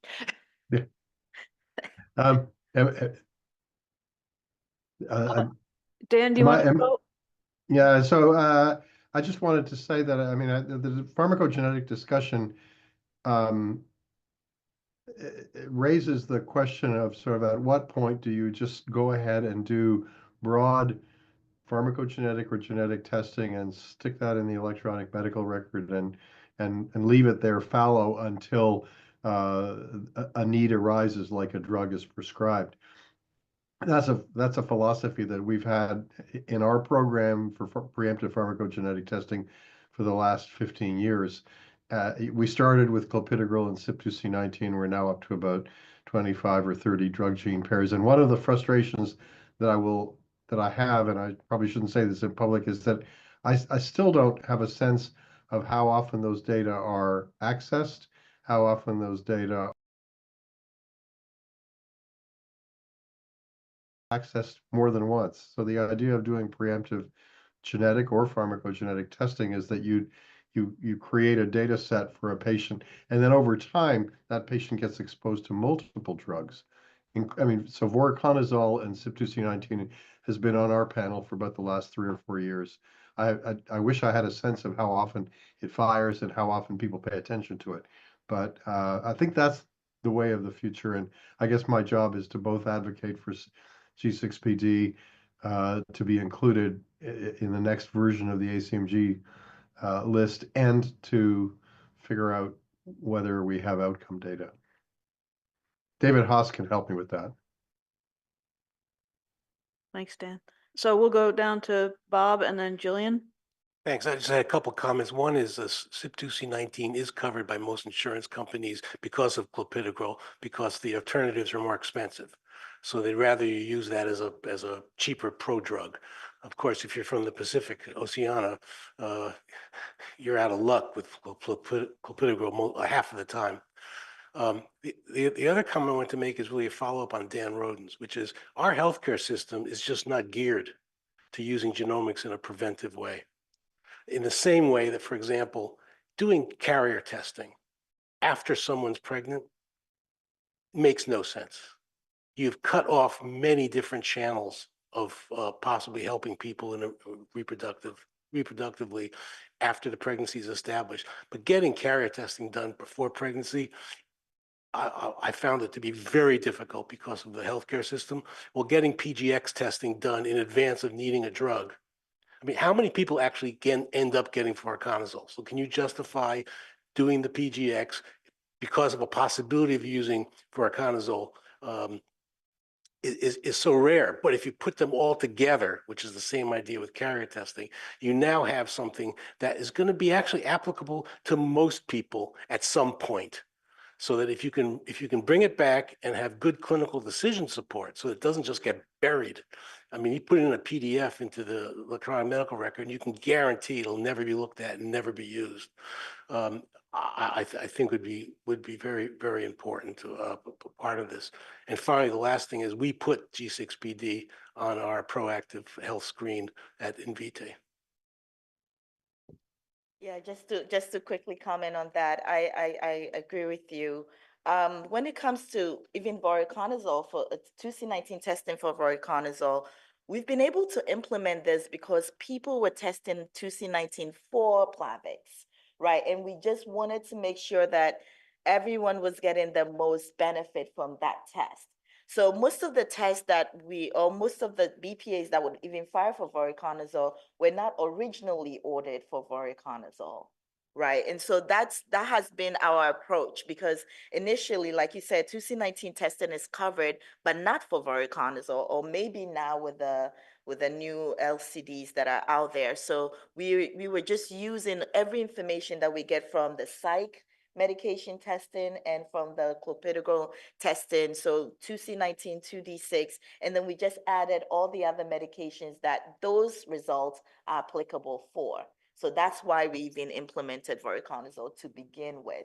And we have some internal studies that are ongoing with our biobank, and just to show the utility of a potential panel. So had a panel test been ordered the first time a patient in our biobank encountered a pharmacogenetic test, how often would they have used that panel within the first year and within the next 5 years? These are preliminary results that we haven't published yet, but anywhere from 65 to 99% of the time, based on what the initial medication was. So for instance, and I'm just looking at the slide here that I just recently presented, if the initial medication was an NSAID, they would have used another medication within the first year 65% of the time. But if the initial medication was clopidogrel, then within the first year, 89% of them would have used another PGX medication. So I hope that once we publish this data, the insurance companies will see the benefit for doing panel-based testing. And so that goes to your point and to Dan's point earlier as well.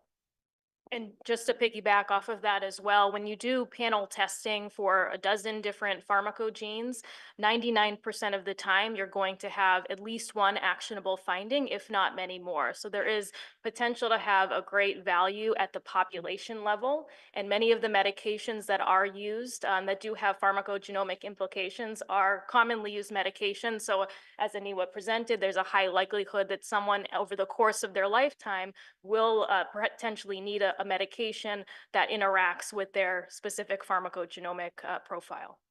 I just comment on that. It's not just potentially. I think there's evidence from the Veterans Administration that panels do show Yes. actionable stuff, and that those people do get drugs that are covered in that Absolutely. panel. Yes. Jillian?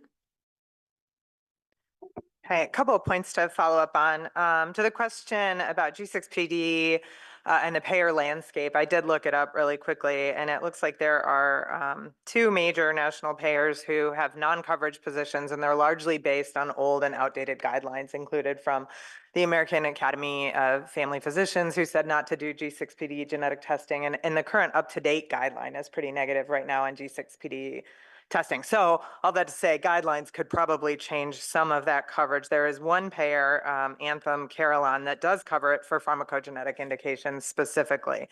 So that is one area where there's coverage. I also just wanted to iterate that the guidelines are a big part of the payer coverage landscape. So whether or not there are guidelines on how the guidelines are written, and specifically the opportunity to be moving, if we really want payers to pay it. So if it's a population level thing, then that's in the realm of public health and sort of outside of the commercial payer space. But if you want payers to pay for it, I think you have to move towards indication-based guidance for when this testing should be done rather than drug-based, because drug-based guidelines require by nature a manual review of whether a drug is being considered, because there are no ICD codes for considering this very specific drug. And so there's no way to automate the decision-making around that, and it will always require a medical director to review by prior auth or manual review whether a test is covered, which is automatically costly. And if you're talking about a test that costs a few $100s, you don't really want to spend a few $100s to decide whether or not to cover it. So I think that's a barrier. And so when I say indication-based coverage, I mean things like, should all transplant patients be getting a pharmacogenetic panel, and what are the outcomes for those patients? Should all cardiac patients be getting it? Should all people with immunodeficiencies be getting pharmacogenetic panels? I think those are the kinds of guidelines that would really move payer coverage in this space. And I wanted to end actually with a question to Aniwa. I thought it was really interesting that you called out biomarker laws. We're in like such early days of those and trying to understand like how those laws will actually be implemented. And the pharmacogenetics is one of the more controversial parts of those laws, because it's, especially when you say it's not disease specific, because a lot of payers that I've talked to are getting really hung up on pharmacogenetics. Are they actually included in the biomarker laws? So I wondered, are you starting to see signs in New York that they are going to factor that into their implementation of the law? I haven't had a rejection yet. So fingers crossed on that, but we are counting on them because based on the definition, that's why I had that slide on my in my presentation. Based on the definition, they're saying treatment as well, right? And appropriate management. So we hope that that's what pharmacogenetics, that's what justifies pharmacogenetic testing, but also the test must be cleared by the FDA or indicated for an FDA approved drug, right? So once again, most of the users of pharmacogenetic medications have an FDA approved indication, and or the test must have a local coverage determination from CMS, which the MolDX coverage justifies that, or there has to be a nationally recognized practice guideline not limited to NCCN or ASCO. So we hope that CPIC will justify that as well. So if you take all these criteria, we actually can check box all four, but you just need one. So hopefully we can justify PGX testing for the biomarker legislation. Yes, Steve. Yes, David. Yeah, so I have a thought to follow up with Gillian, what she just said about how we think about guidelines, and right now guidelines are largely, at least the CPIC guidelines are drug specific, and bringing this back to NHGRI and thinking about what could you do in this space. It would be great, maybe it's, if there were, I think it would be great based on everything that's been said, if there were a guideline that said every patient being considered for transplantation or undergoing transplantation, and maybe it's certain organs should, highly recommended that they have a pharmacogenetic panel done because we'll have so many implications. You kind of can take that from this meeting and distill it in your own mind, but it would be great to pull together, maybe it's been published already, data to say that. And it would be wonderful if that's a major undertaking for NHGRI or somebody to put in money into that to say, we will fund RFP or whatever, PA or whatever, to bring together available data to formulate new guidelines that will cut across fields, cardiovascular, whatever, to impact, whether it's explicitly stated or not, impact the likelihood that an insurance company will actually pay for this test, because they go heavily to guidelines. Thanks. Steve, and then we'll go across. So to follow up on that in a slightly more generic way, I think most of us would say, my God, transplant, that's just ridiculously simple. Anybody who's going into complex chemotherapy for any sort, that's really simple. But I wonder if what the numbers are. If you said, if you're moving into an area in which you're likely to be on more than 3 medications or 5 medications, and I'll tell you, for the people that I see in my clinic, that would be on the low end of disease activity. There must be numbers, I don't know what they are, that say, the multiplier effect of having 3, 4, 5 medications puts you into a zone where justifying pharmacogenomics would be simple, or frankly, justifying genomics in general. But could we come up with sort of metrics that take us away from being disease specific, important though that is, and get us into the more generic realm of saying we think drugs are an important problem, or we think drugs are an important impact on genomics. I would just, one other comment, speaking again as a simple clinician, trying to interpret the way that pharmacogenomics are reported, which is different than how regular genetics is reported. It's good that there's so many stars on it, because that's what I see when I try to read it. And I think it would be good if we were trying to come up with an integrated way that made it look like the rest of genomics, so that regular humans like me could understand it. So we'll go here, and then we'll go up and then end down here. So go ahead. Thank you. So I have 2 questions, and the first one might be easier to answer because I've been wondering, how often are the newborn screening guidelines updated as new discoveries are being made, new markers are considered? How often, do the guidelines and the tests actually change? That's the first one. The second one is more on the practical side of things. So somebody, let's say somebody gets genetic testing either as a newborn or later in life for particular indications like transplantation, which I agree would make sense. But patients go through different healthcare systems, they see different providers, they change insurances over time. So I'm wondering, because genetic testing is so unique and the results stay with the patient alive for the entire life, how do we make sure that, first of all, the patient knows about the results, so he or she, is going to be the biggest advocate for getting or not getting a particular drug if they know they don't metabolize it properly or they have a reaction to it. And Neva was mentioning the Farm.me app, which I thought would be a good way to go. And second, if that is not a possibility, how to ensure that there's I guess a permanent electronic health record or something similar that actually stays with the patient, while going through different systems in the US.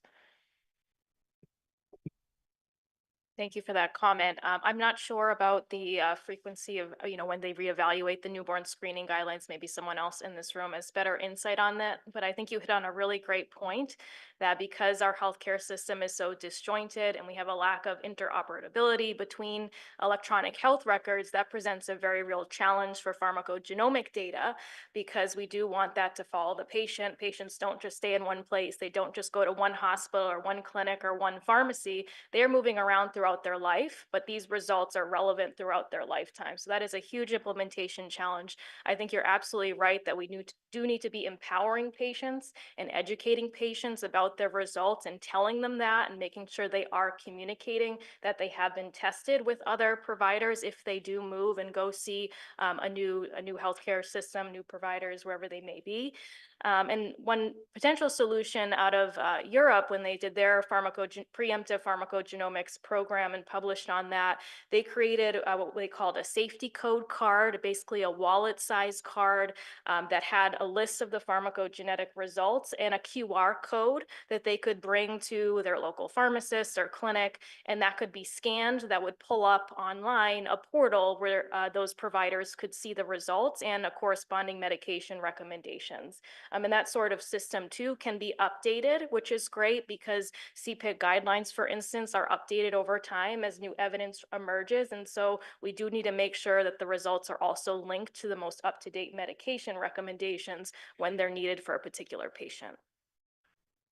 Yeah, and just to add to that, that was the main reason why we developed the pharmacogenomics app. The main goal there is to return the results to the patients in a friendly way, in a patient-friendly manner. So it's very simplified language, but also we use sentence blocks and sentence structures so that we can easily translate that app into Spanish. And because we are working with students based in Germany, we're going to do it in German and Italian as well. But mainly Spanish is our first rollout. One thing about patient empowerment, apart from the fact that they can take their results to other places, is that patient empowerment and knowledge about this will also encourage adoption.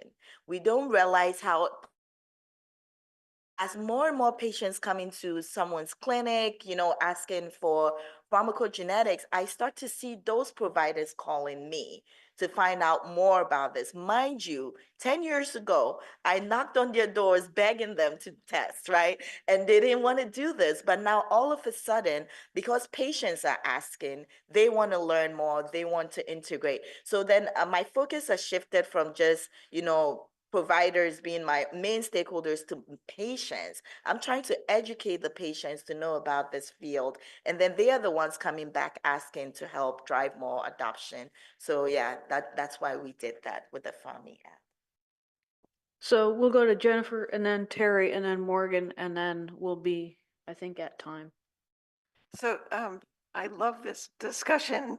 I think the PIDTC, this Primary Immune Deficiency Treatment Consortium, has been collecting a lot of sort of background data for its first 15 years, and it is now poised to make guidelines. I think they have a lot of experience and a deep database in many different diseases, and they work hand in hand with patient advocacy groups. So it sounds like a perfect combination to start coming out with treatment guidelines that should definitely include these pharmacogenomic aspects, which haven't been brought up before. So I can try to take that back to them, but I think this would be a very good concrete action item from this meeting to give us some expertise from the NHGRI to help with the PIDTC efforts on guidelines for primary immune deficiency treatment consortium. Funded up until now by the RDCRN, the Rare Disease Consortia, but from now on within R24 from NIAID. So thanks to NIAID, and I think we really can. I mean, this is a very good one. We can do this. So yeah, I wanted to make sort of two comments. One to Steve's comment about star alleles. Everybody hates star alleles, including the pharmacogeneticists. We're kind of stuck with them because, as you know, they're haplotypes, and so how do you? And I don't know that there's going to be a solution to that, but people have been looking at it. The other is that in the mention of bone marrow transplant patients, reminded me that we've been spending the past day talking about inborn errors of immunity, but then there's this whole bunch of people that have acquired errors of or problems with immunity and immunocompromise, and obviously cancer patients and cancer patients and a whole variety of others. We haven't really addressed that at all, and I guess I would ask the infectious disease folks around the room, can you help us identify research directions that may be unique to acquired immunodeficiencies as opposed to congenital or inherited ones? I would just add, it's not bone marrow alone, right? And there is a lot of transplantation that goes on. Every organ transplant is a lifelong commitment to complex medical therapy, not bone marrow transplant, but every organ transplant from the kidney day it is, happens yeah, to the day they die, they're on a pile of drugs. So who can help us with that? Nobody wants to step up, I think. Okay, well, we'll pursue it. Thanks, Carol. Morgan. Great, thank you. I've really enjoyed the conversation. Magda's going to talk about our program here in a minute at intramural NIAID under Steve's vision and leadership, but we've been very interested in a lot of the stuff that's going on, and I really applaud the work that you all are doing in the implementation of pharmacogenomics, and our experience certainly echoes Bob's comment about just because you build it doesn't mean that it gets used. And so over the last year, we've been returning pharmacogenomic results as just part of our comprehensive genetic analysis that we do for all of our patients at NIAID. And I undertook an analysis of around 200 transplant patients from NIAID. So a number of these patients had GATA2, but a variety of other PIDs like CGD, so on and so forth, DOC8. And what we found was, of course, that well, two really important things, right? So primary findings matter for transplant outcomes, as we know. Also, secondary findings matter for transplant outcomes. So also having TTR amyloidosis, for example, that this is statistically significant with your all-cause mortality stretched over several years following transplant, as is pharmacogenomics. So that's an abstract I've presented and a manuscript I'm working on submitting now. But I think the data is there to be incorporated in some of the bigger efforts that Dr. Puck was talking about. At least it's suggestive. Okay, well, we are a little bit over time, and I'm sure everyone needs a break, but I want to thank all of our speakers from this session for wonderful talks and wonderful discussion.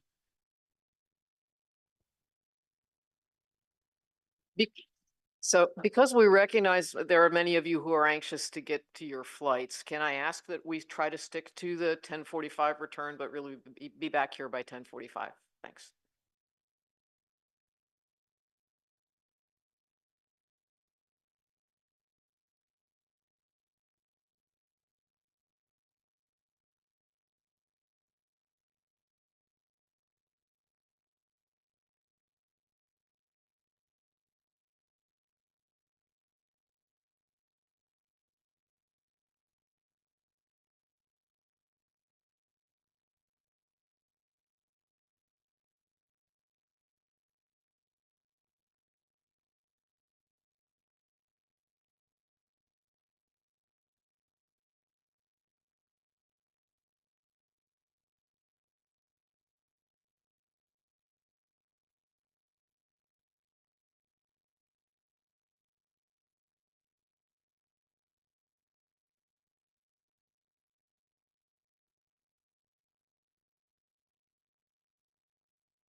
Hi, everyone. This is your 3-minute warning. We're going to start back up at 10:45.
Okay, everybody, we're going to get started. I'm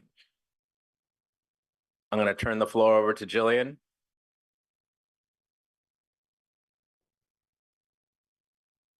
Hey, I think we're gonna get started.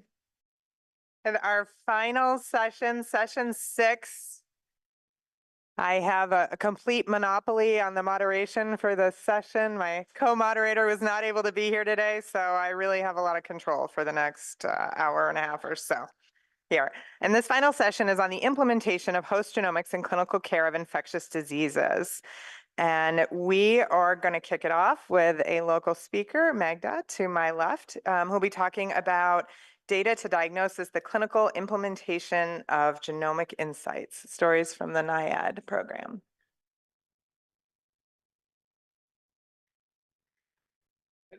Good morning, everyone. My name is Magdalena Walkiewicz. I am a board-certified clinical molecular geneticist, and it's a pleasure to be here today and tell you about our experience with the centralized sequencing program at the National Institute of Allergy and Infectious Diseases here at the NIH.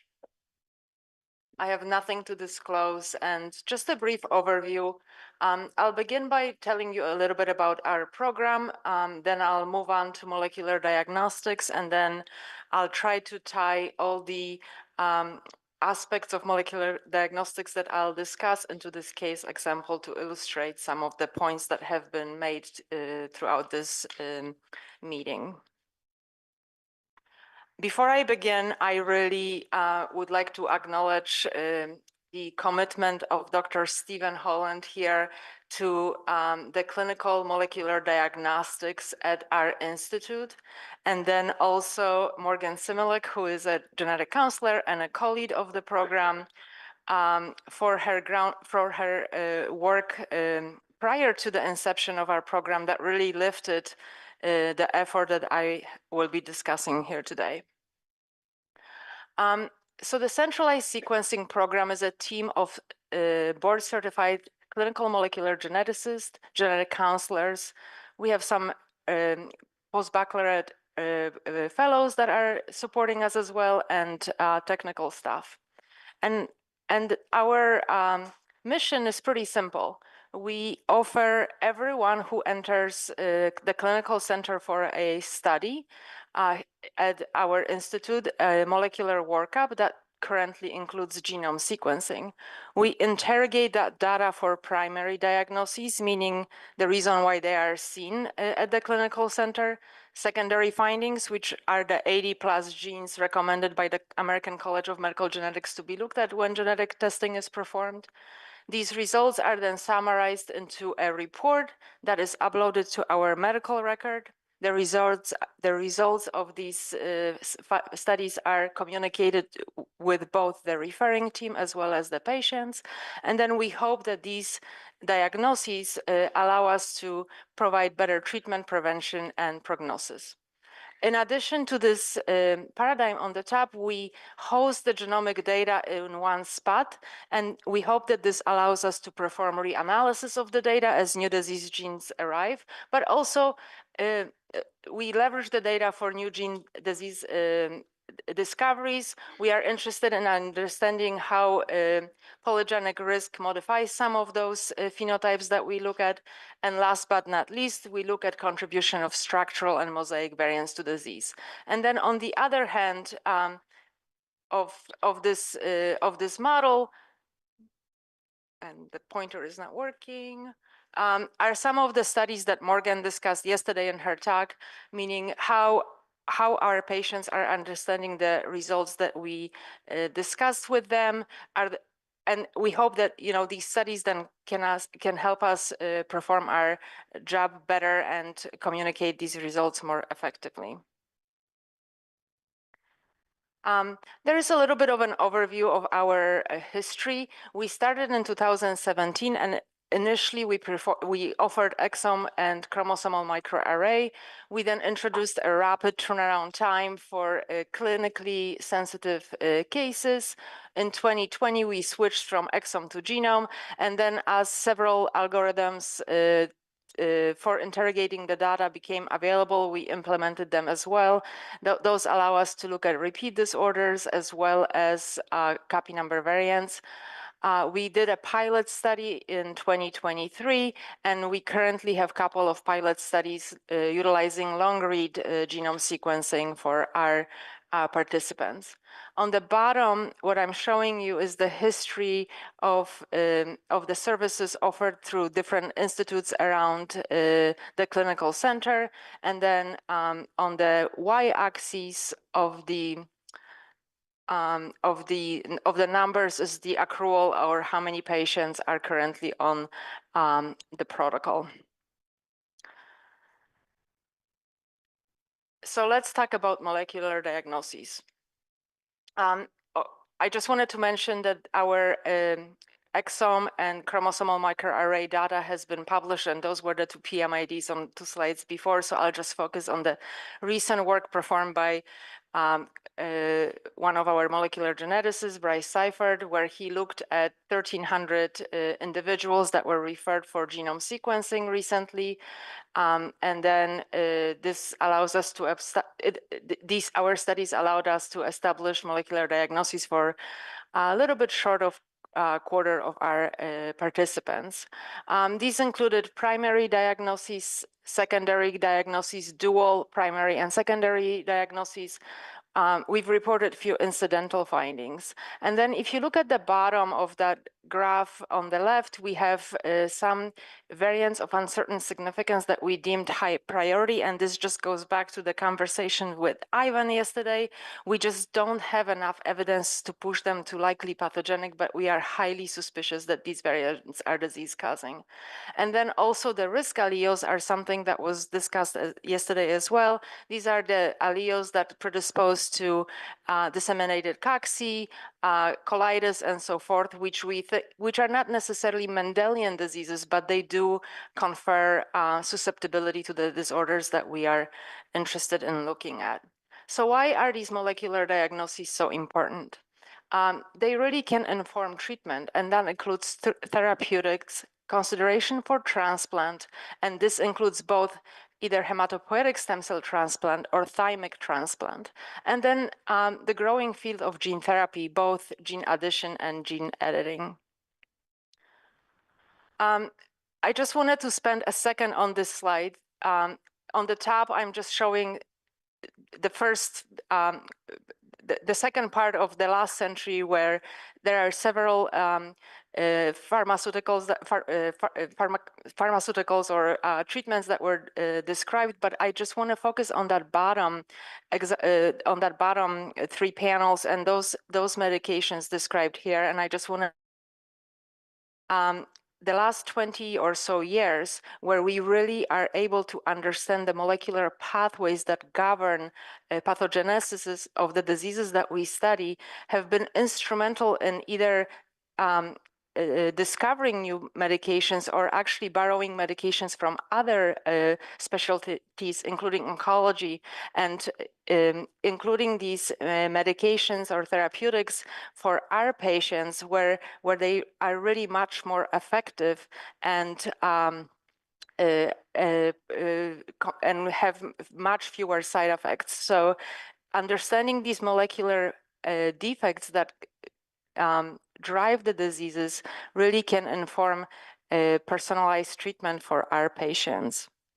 I don't want to really talk about this too much because Dr. Pak is the leader in hematopoietic stem cell in children with primary immunodeficiencies, but again, just want to pinpoint the fact that genetic diagnosis does improve the outcome of transplants, and you can appreciate the number, 93% overall survival rate in individuals where we know what the molecular defect is versus 58 in patients that we do not know what the lesion is that drives the disease.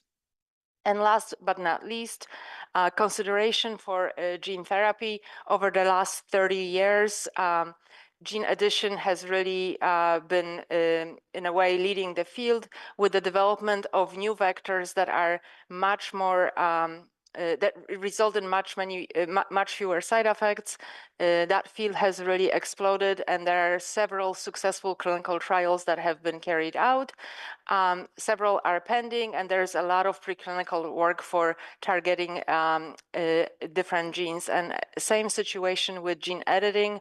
There are clinical trials pending for some of the genes already. Some of those clinical trials actually happening at the clinical center, and then a lot of work in the preclinical space. So now switching gears to pharmacogenomics and polygenic risk.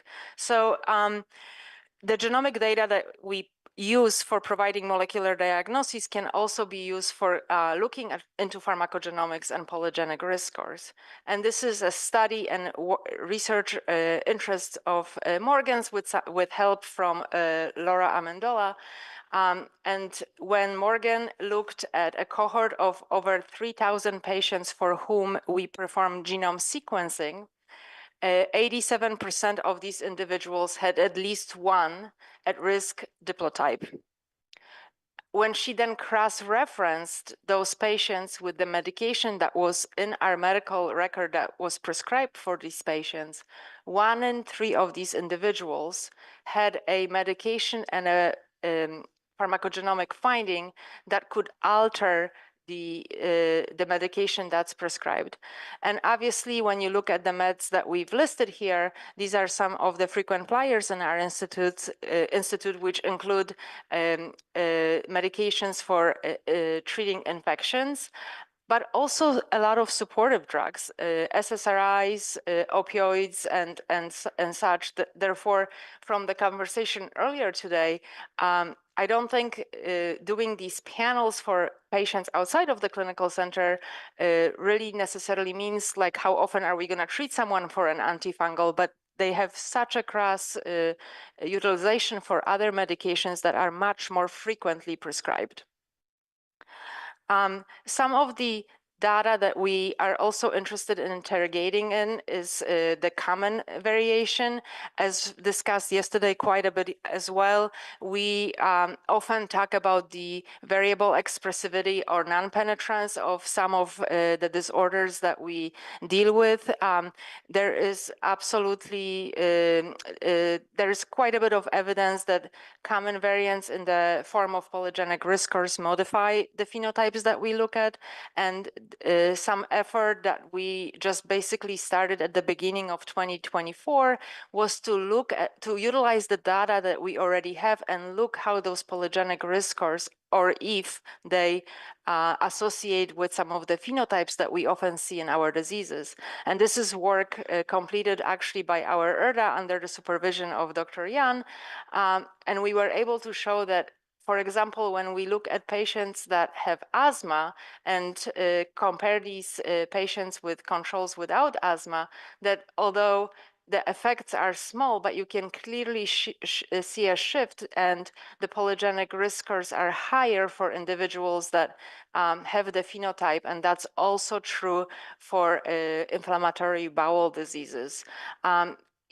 We started to look at this just this year. There are a lot of other phenotypes that we are interested in, including inflammation, autoimmunity. We are also interested in looking at lung disease and whether there are some common variants that predispose patients to bronchiectasis and so forth. So ongoing work utilizing the existing data that we currently have for our patients. And then I'm just going to talk about this case example to kind of illustrate the points that I've been making throughout this presentation. So this was a 3-year-old female that was referred to us for a history of eczema, abscesses, fracture, and recurrent infections. And she actually came to us with a diagnosis of STAT3 hyper IgE recurrent infection syndrome. But because we are interested in not just the main molecular diagnosis, but also the other aspects that I've discussed here today, we performed genome sequencing for her and her parents. And in addition to the primary diagnosis that we've confirmed in her, we also identified a pathogenic variant in LDLR, which is one of the genes on the secondary finding list. And that particular variant in that individual was inherited from a mom who had a history of hypercholesterolemia. For this particular individual, we also had the pharmacogenomic data, and it transpired from that data that this individual was a rapid metabolizer for this, but as conferred by the STAR1, STAR17 allele in the CYP2C19 gene, and she also had a allele that resulted in decreased function of the SLC01B1 gene. As far as the first, the STAR1, STAR17 diplotype, this has direct impact on either dosing or avoiding voriconazole therapy for her infections.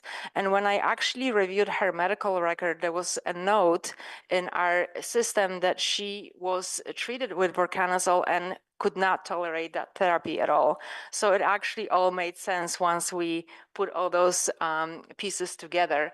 And then obviously for the treatment of high cholesterol, statin therapies are very frequently used. And once again, her genotype predisposes her to statin-induced myopathy, and probably that medication is counterindicated, or maybe the dosing needs to be altered for her. So I think this particular case perfectly illustrates the power of a genomic approach to diagnosis, where we are not just looking at primary findings, we are also implementing secondary findings, and then pharmacogenomics that can guide some of the treatments that we can propose for our patients. With this, I'm just going to leave you with some summary thoughts. I think, you know, this is not really the crowd that I need to convince that genomics plays a crucial role in both primary and secondary diagnoses, but also pharmacogenomics can be informative in how we treat our patients.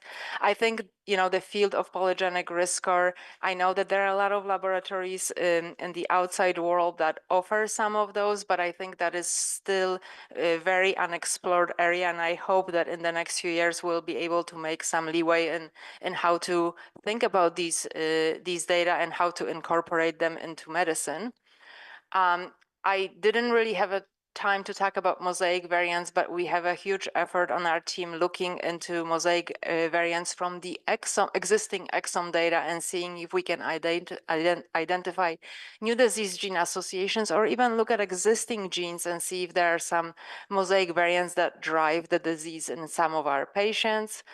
And then last but not least, I think I am personally, and I think a lot of people on my team, super excited about the possibility of changing from short read long genome sequencing to long read genome sequencing, as this new technology allows us not only to face variants for some of our older patients where parents are not available, or they don't have children that want to participate, or I mean, just no way to face some of these changes, but also to really start to understand some of these difficult to sequence through regions because of either self-chains or pseudogenes and so forth. And in our field, IKBKG, NCF1, and Haydn, which we often see in our patients with primary ciliary dyskinesia, are of a challenge because we really just cannot really understand what what the molecular architecture of these particular regions looks like. And last but not least, I think the last American Society of Human Genetic meeting was just eye-opening to me about how much better structural variant calling is from the long read data. And it also helps to resolve some of these really repetitive regions, not necessarily trinucleotide repeat disorders, but regions that are pretty repetitive in nature. So I really think we are in an exciting area of genomics. I am just super grateful that I get to work in such a great environment where we don't have to worry about insurance coverage.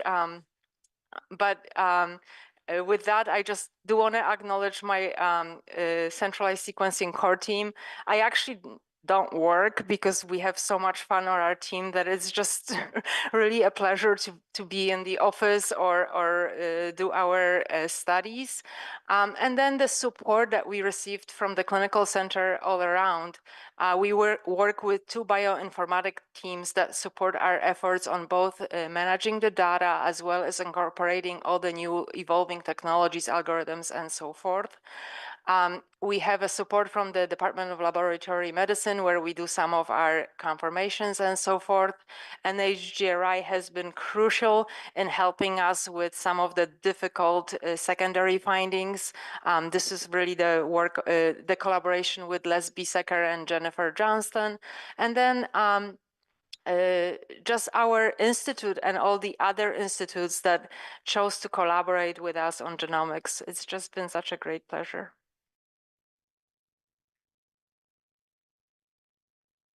Thank you. That's really an amazing program y'all have built.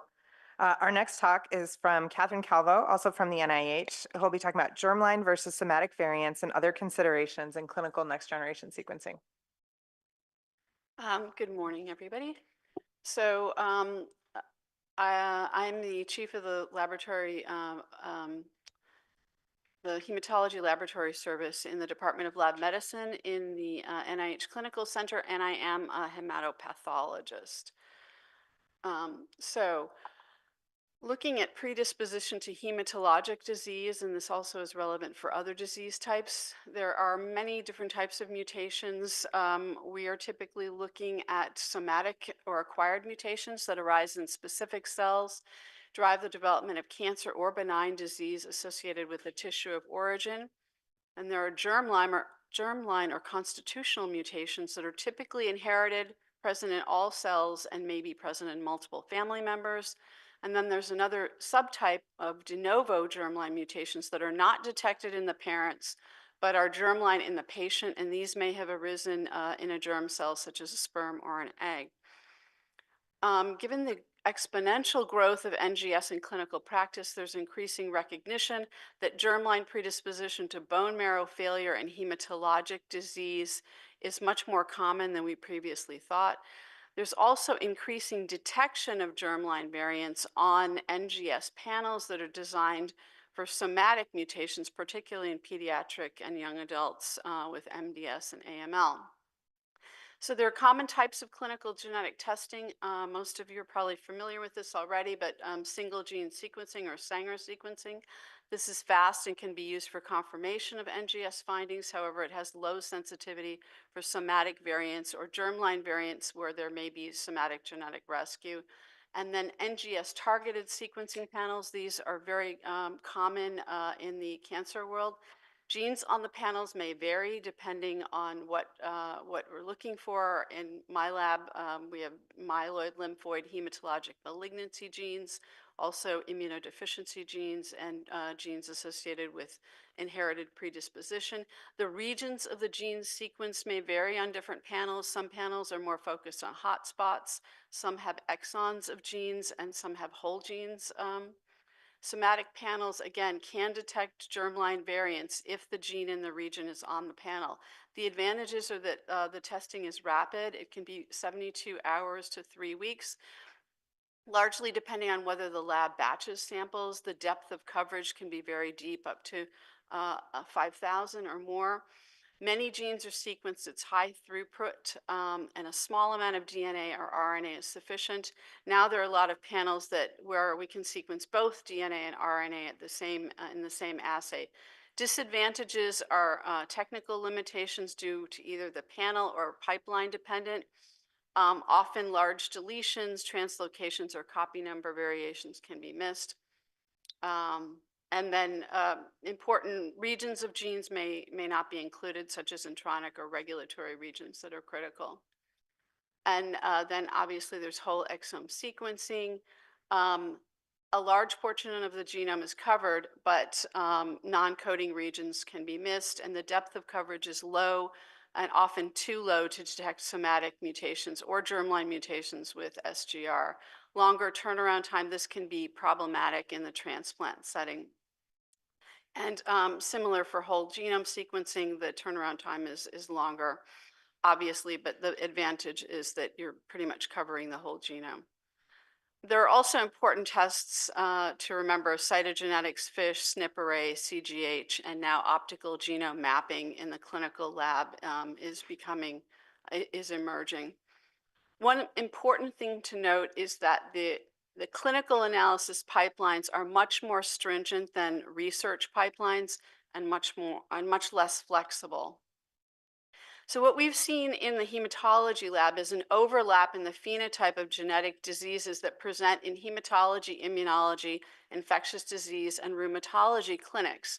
And some examples: unrecognized GATA2 deficiency has presented in hematology clinics as aplastic anemia or MDS. Unrecognized ADA2 deficiency has presented as Diamond-Blackfan anemia in hematology clinics. Unrecognized CTLA-4 deficiency often has presented as aplastic anemia. And then unrecognized VEXAS syndrome can present to hematology clinics to rule out MDS. So our approach in our clinical molecular hematology lab is obviously to have a panel that is designed to detect somatic variants associated with hematologic malignancy or clonal hematopoiesis, and then also to include genes that predispose to hematologic malignancies, again, so that we can capture patients who may have constitutional variants. Obviously, these have to be followed up with bona fide germline testing. And additionally, now we're adding genes that are related to immunodeficiency, autoinflammatory disease, or immune dysregulation disorders that may present with cytopenia. We also have a panel approach that we want to incorporate new genes over time as new discoveries emerge. talking a little bit about specimens, peripheral blood and bone marrow cells are relatively easy to obtain and contain constitutional variants, although the VAF may be impacted by somatic genetic reversion. They also contain somatic variants associated with clonal hematopoiesis or neoplasia. In contrast, cultured skin fibroblasts are really the gold standard for detecting germline constitutional variants. There's no contamination with hematopoietic cells that may harbor clonal hematopoiesis or germline mutations that may be affected by SGR. A number of labs also analyze hair follicles or nail clippings or buccal swabs to detect germline mutations. However, there can be some degree of contamination from monocytes or other hematopoietic cells in these specimens.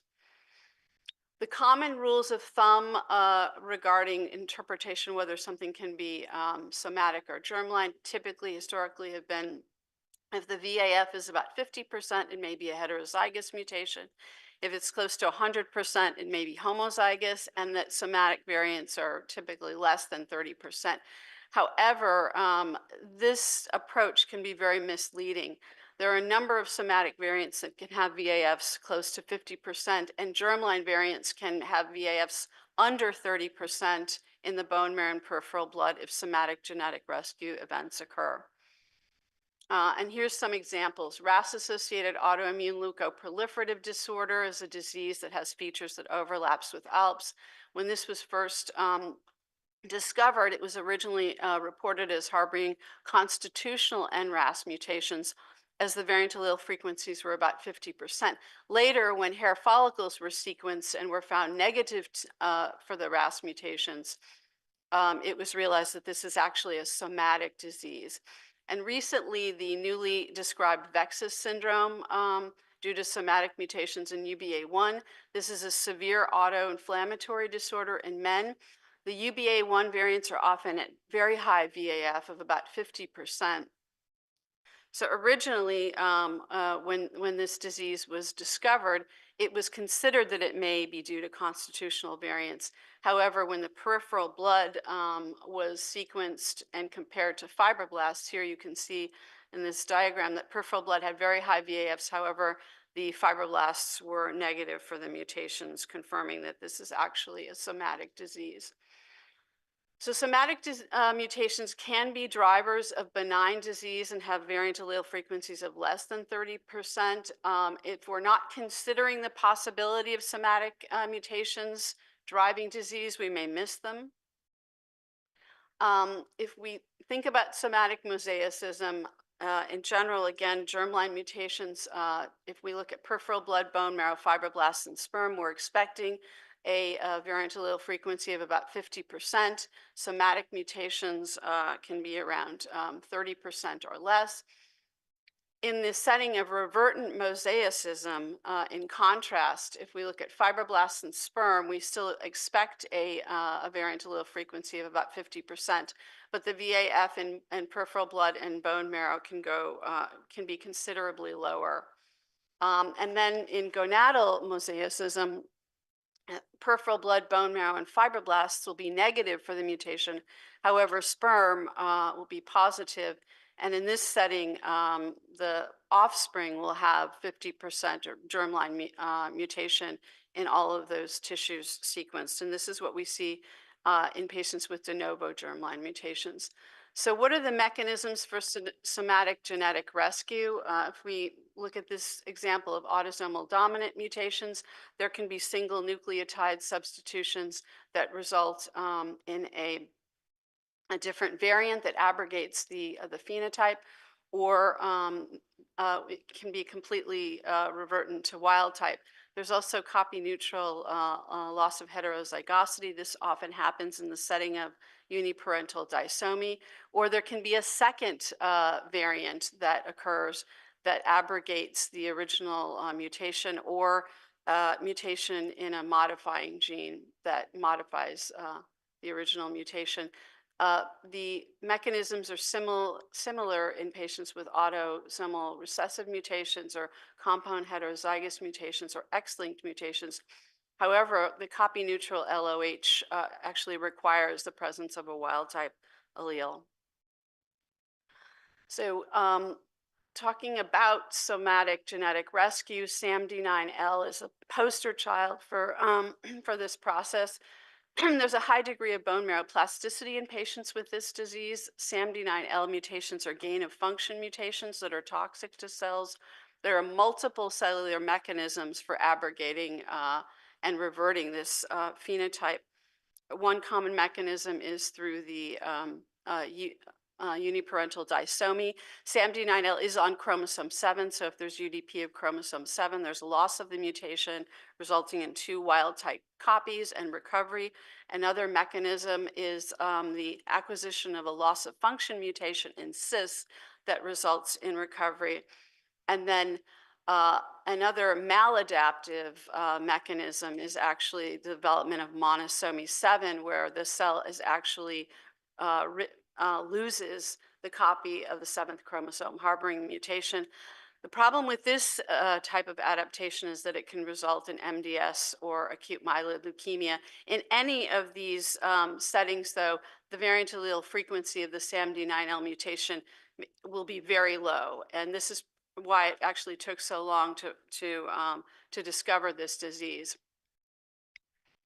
The importance of clinically detecting germline pathogenic mutations. Obviously, it's important for proper surveillance of disease progression. It informs therapies, allows for genetic counseling and screening of donors for transplant. As we've talked about multiple times, and yesterday in particular, the penetrance and expressivity may be highly variable within family members harboring the same germline mutation.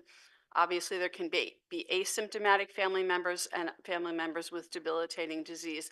This is particularly important to recognize in a transplant setting. And here's an example clinical case. This was from a 21-year-old male who presented with pancytopenia. He had no history of infection or warts, no known family history of MDS. And this was his bone marrow biopsy. We can see that the marrow is very hypocellular, and there are a number of very immature looking cells that are positive for CD34, consistent with blasts. And here's the aspirate smear you can see with sheets of blasts. Flow cytometry identified that the blasts were myeloid in origin. Cytogenetics showed monosomy 7. A very limited NGS panel was done that identified an NRAS mutation. The patient underwent haploidentical stem cell transplant using his healthy mother as the donor. A year later, the patient became cytopenic, and we could see that the bone marrow was hypocellular for age with very dysplastic megakaryocytes and dyserythropoiesis, consistent with MDS. However, what was really shocking was that the karyotype came back 45XX minus 7. So this was monosomy 7 in the mother's donor cells, and there was 100% chimerism. The patient and mother came to NIH and were sequenced and were found to be positive for germline GATA2 mutation. So this is a case of donor-derived MDS in the setting of germline GATA2 mutation. We published a number of families that had similar situations and showed that the use of a mutation-positive donor, no matter how healthy the asymptomatic carrier is, can result in donor-derived MDS or AML, poor engraftment, or failure of immune reconstitution leading to fatal infections. This has been described for a number of families having germline mutations predisposing to malignancy. So we recommended that all pediatric and young adults diagnosed with MDS or AML who will be transplanted using a related donor should be tested for germline mutations. So 2 minutes, please. In summary, the germline mutations leading to immunodeficiency and hematologic malignancies are more common than previously thought and may be detected on targeted panels designed for somatic mutations if the gene is on the panel.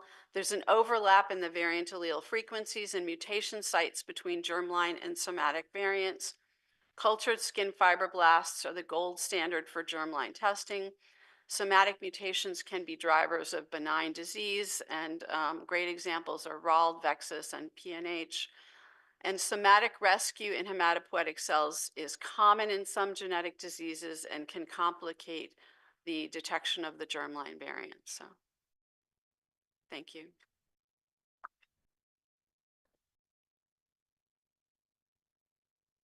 Thank you very much. Our next speaker is Matthew Robinson from Johns Hopkins, who will be talking about incorporating pathogen genomic data into the electronic health record. Thank you for giving me the opportunity to present today. I'm an infectious diseases clinician at Hopkins. So we've been, of course, talking about host genomic data. I'm going to be talking about pathogen genomic data, which is, I know, a bit of a departure. I'll talk briefly about a brief history of its use in clinical care and try to conceptualize a broad ecosystem of pathogen genomics. Talk about how we use whole genome sequencing for detection of drug resistance and transmission, some stuff about metagenomic sequencing, and the limitations of using these technologies in infectious disease diagnostics and some emerging technologies. So this is obviously not new.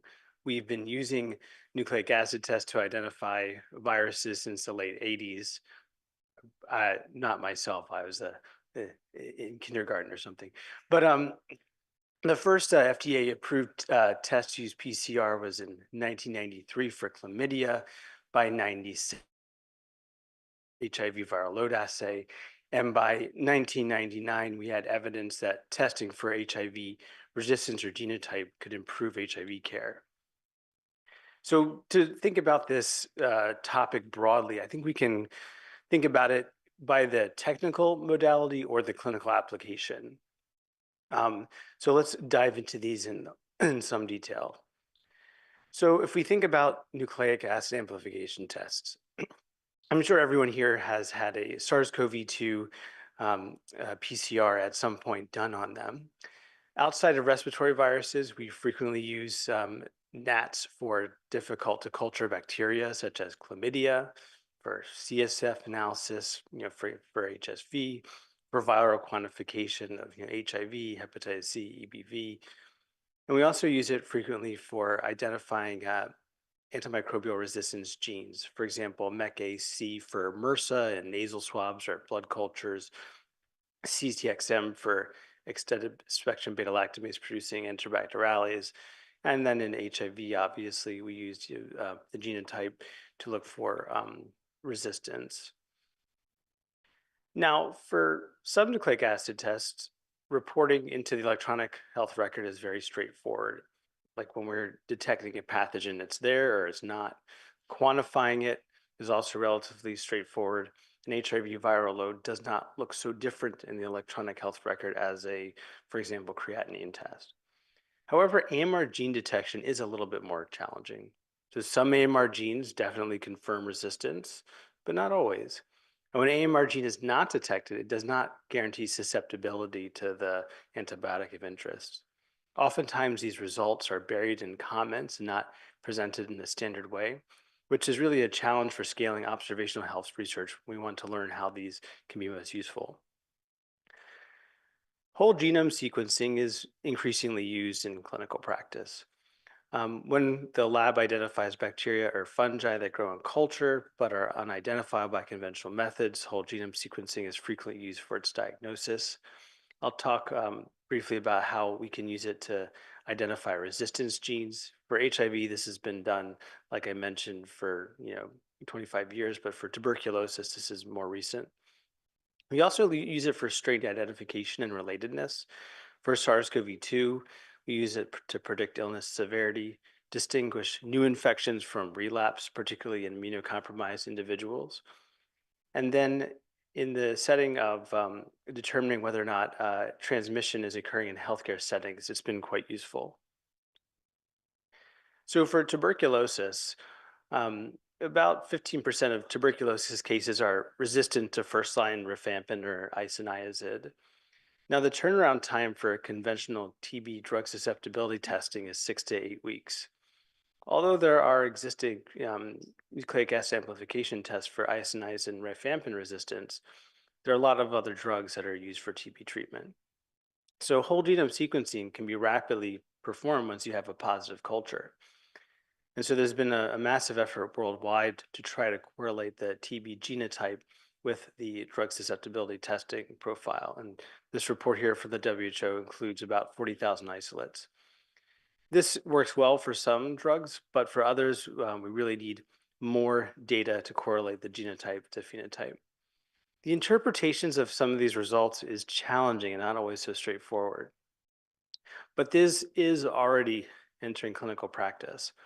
So there is a panel offered for Illumina instruments, the GenoScreen Dplex, and then for Oxford Nanopore instruments, they also have a test out there. Now, this is actually using direct from specimen amplicon sequencing. So the idea is there's 24 amplicons that are sequenced to look for known variants which convey resistance. And this works well for some of the more traditional drugs like rifampin and isoniazid and fluoroquinolones. They get about 80% sensitivity for injectables. The problem is there are a lot of newer agents for tuberculosis entering care, and the correlation of the genotype and phenotype is not quite there yet for some of them.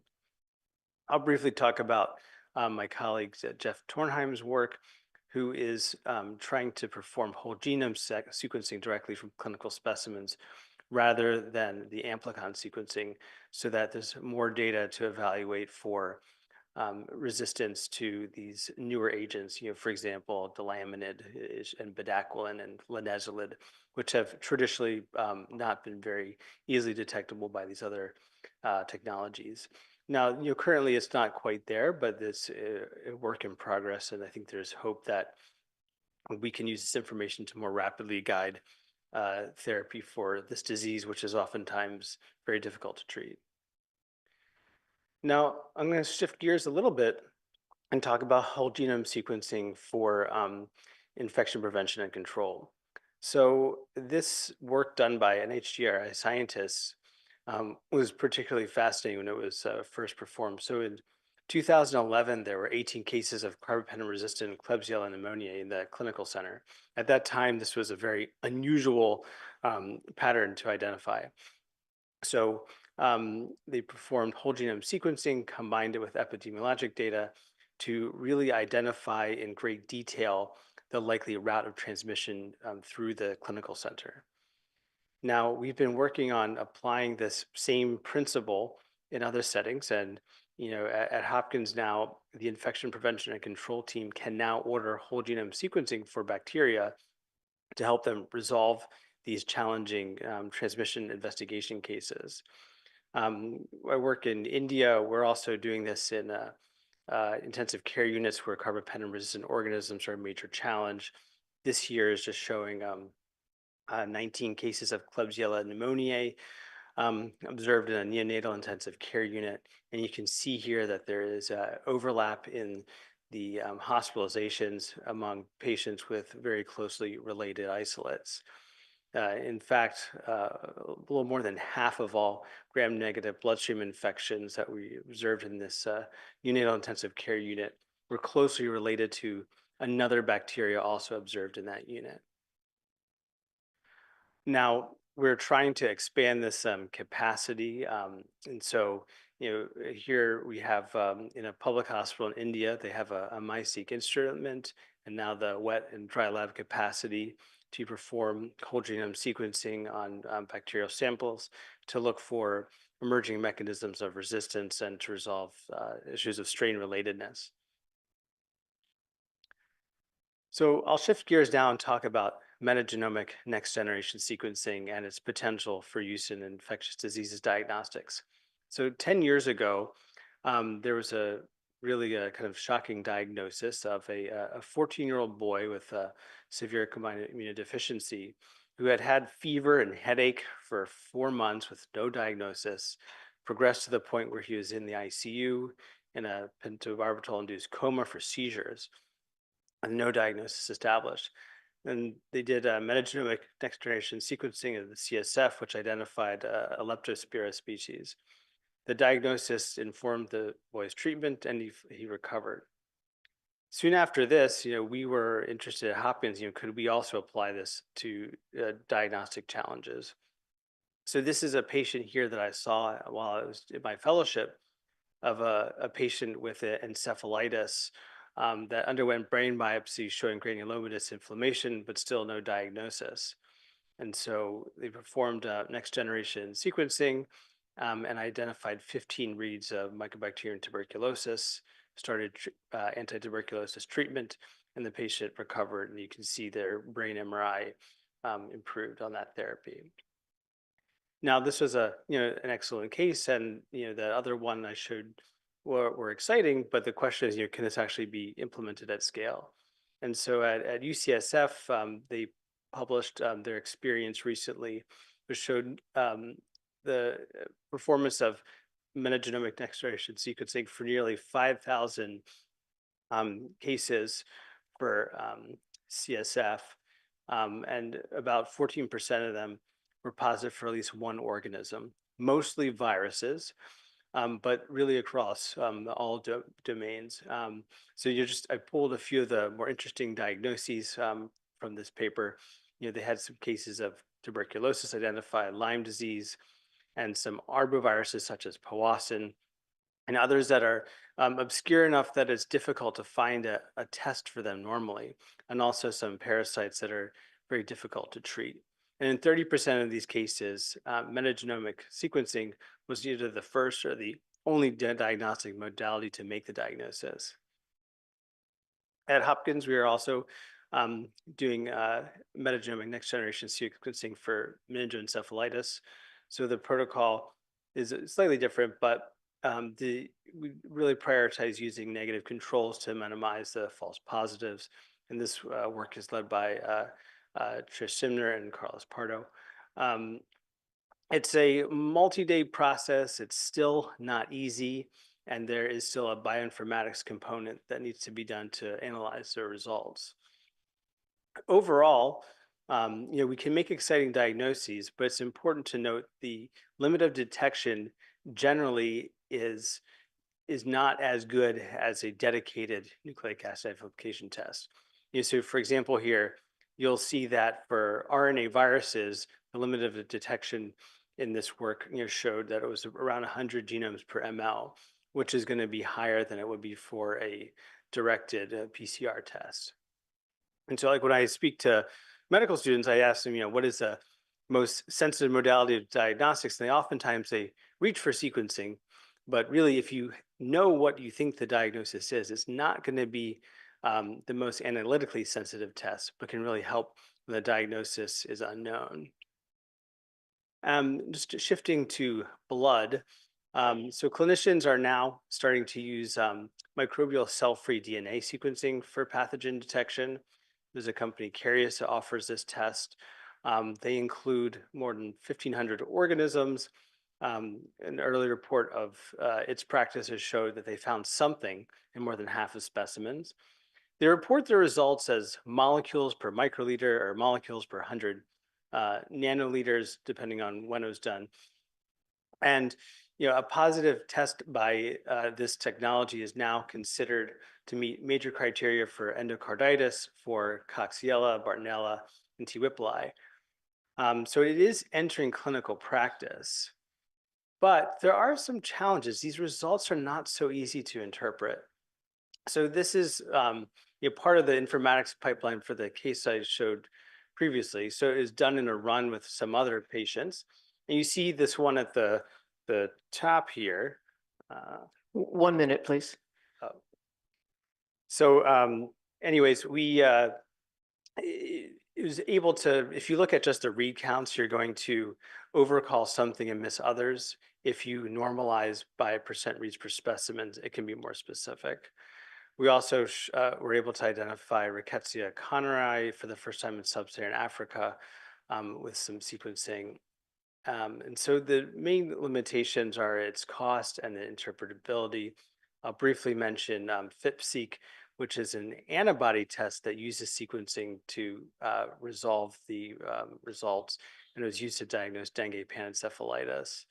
And then we adopted it for arboviruses as well.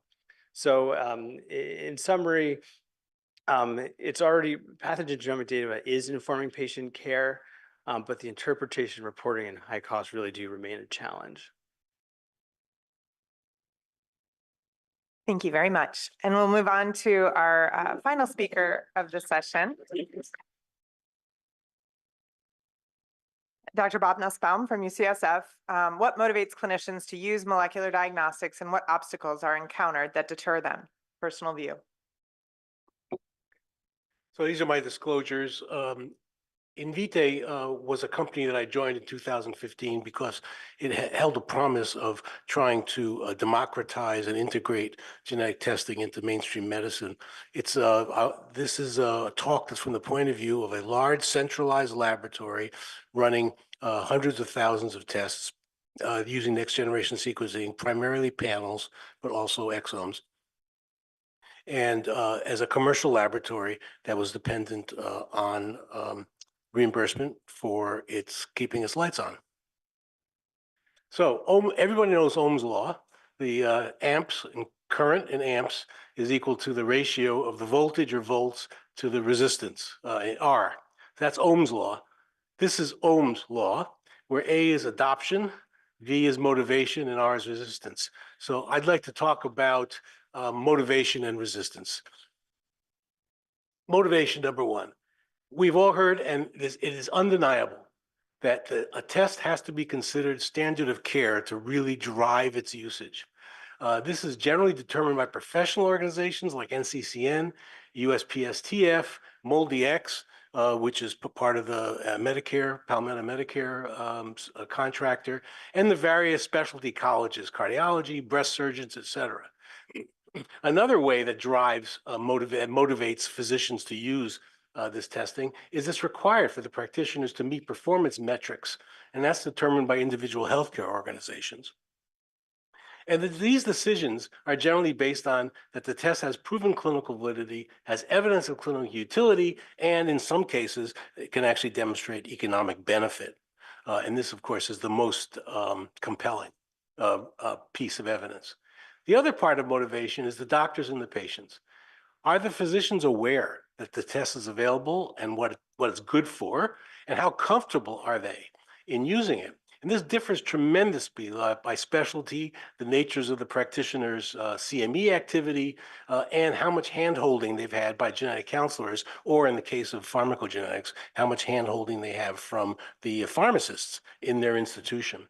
And also commercial laboratory advertising and patient demands. The patients saying, going to their doctors and saying, I think I need this test or that test that I read about. And you all know the Angelina Jolie phenomenon with the breast cancer, hereditary breast cancer testing, and the contrast between that and Katie Couric's efforts to get an equal interest in hereditary colon cancer testing, which was far less successful.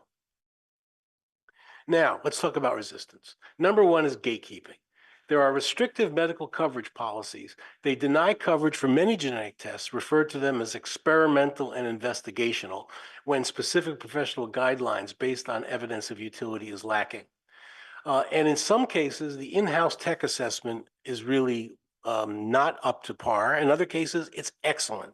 And so, you've dealt with one insurance company, you've dealt with one insurance company. It's very hard to draw conclusions across the entire industry. There's also, I would have to say, an adversarial relationship and a lack of trust between health insurance and diagnostic laboratories. They see the laboratories as having a fundamental conflict of interest. They want to sell more tests. And their basic interest is spend less money.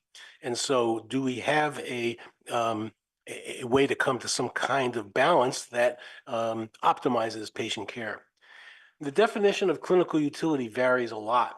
As we heard this morning, the lack of evidence of clinical utility doesn't mean that there is no clinical utility. It can mean that there's just very difficult to obtain the evidence for clinical utility. And we heard from Morgan about how just having the patients be able to have an answer is, from a geneticist point of view, is clinical utility. There are many other physicians and certainly many other health insurance that just giving an answer that doesn't change management, doesn't change therapy, is just not adequate for demonstrating clinical utility. So making a diagnosis and ending the diagnostic odyssey has certainly entered the realm of clinical utility because it's based on dollars and cents. You save one day in an ICU and you have saved a lot of money. Improving prognostic precision is part of utility. And then finally, allowing genetic counseling and reproductive decision-making. Those are all aspects that I would consider to have clinical utility, but that is not generally accepted. Next is other resistance, which is what I call the sand in the gears. Health insurance coverage policies and requirements are not uniform among insurers. So you're faced with a laboratory that's dealing with, at one point, I think we had over 300 million lives covered in the insurance companies that we dealt with. And the policies and the requirements differed. So every patient who came in, may be quite different from the previous one that you saw in terms of, well, do you get reimbursed for this? What is the coverage? How much is the coverage? And there's some very burdensome requirements for documentation. They drive up administrative costs quite a bit. Pre-authorizations for covered tests. And even if no pre-auth is required, letters of medical necessity are required. Now, I feel for the insurance companies. They are inundated. There are tens of thousands of laboratory-developed tests out there, and they're getting dozens across their desk every week. And they have to figure out, is that a good use of our clients' money? And the clients generally being the employers who are paying the health insurance for employees. I have to say that there's also a role for the third-party administrators. There are many healthcare companies that say, look, we're just going to subcontract this out to a group similar to the pharmacy benefits management, but they are going to be managing whether or not any genetic testing is going to be covered.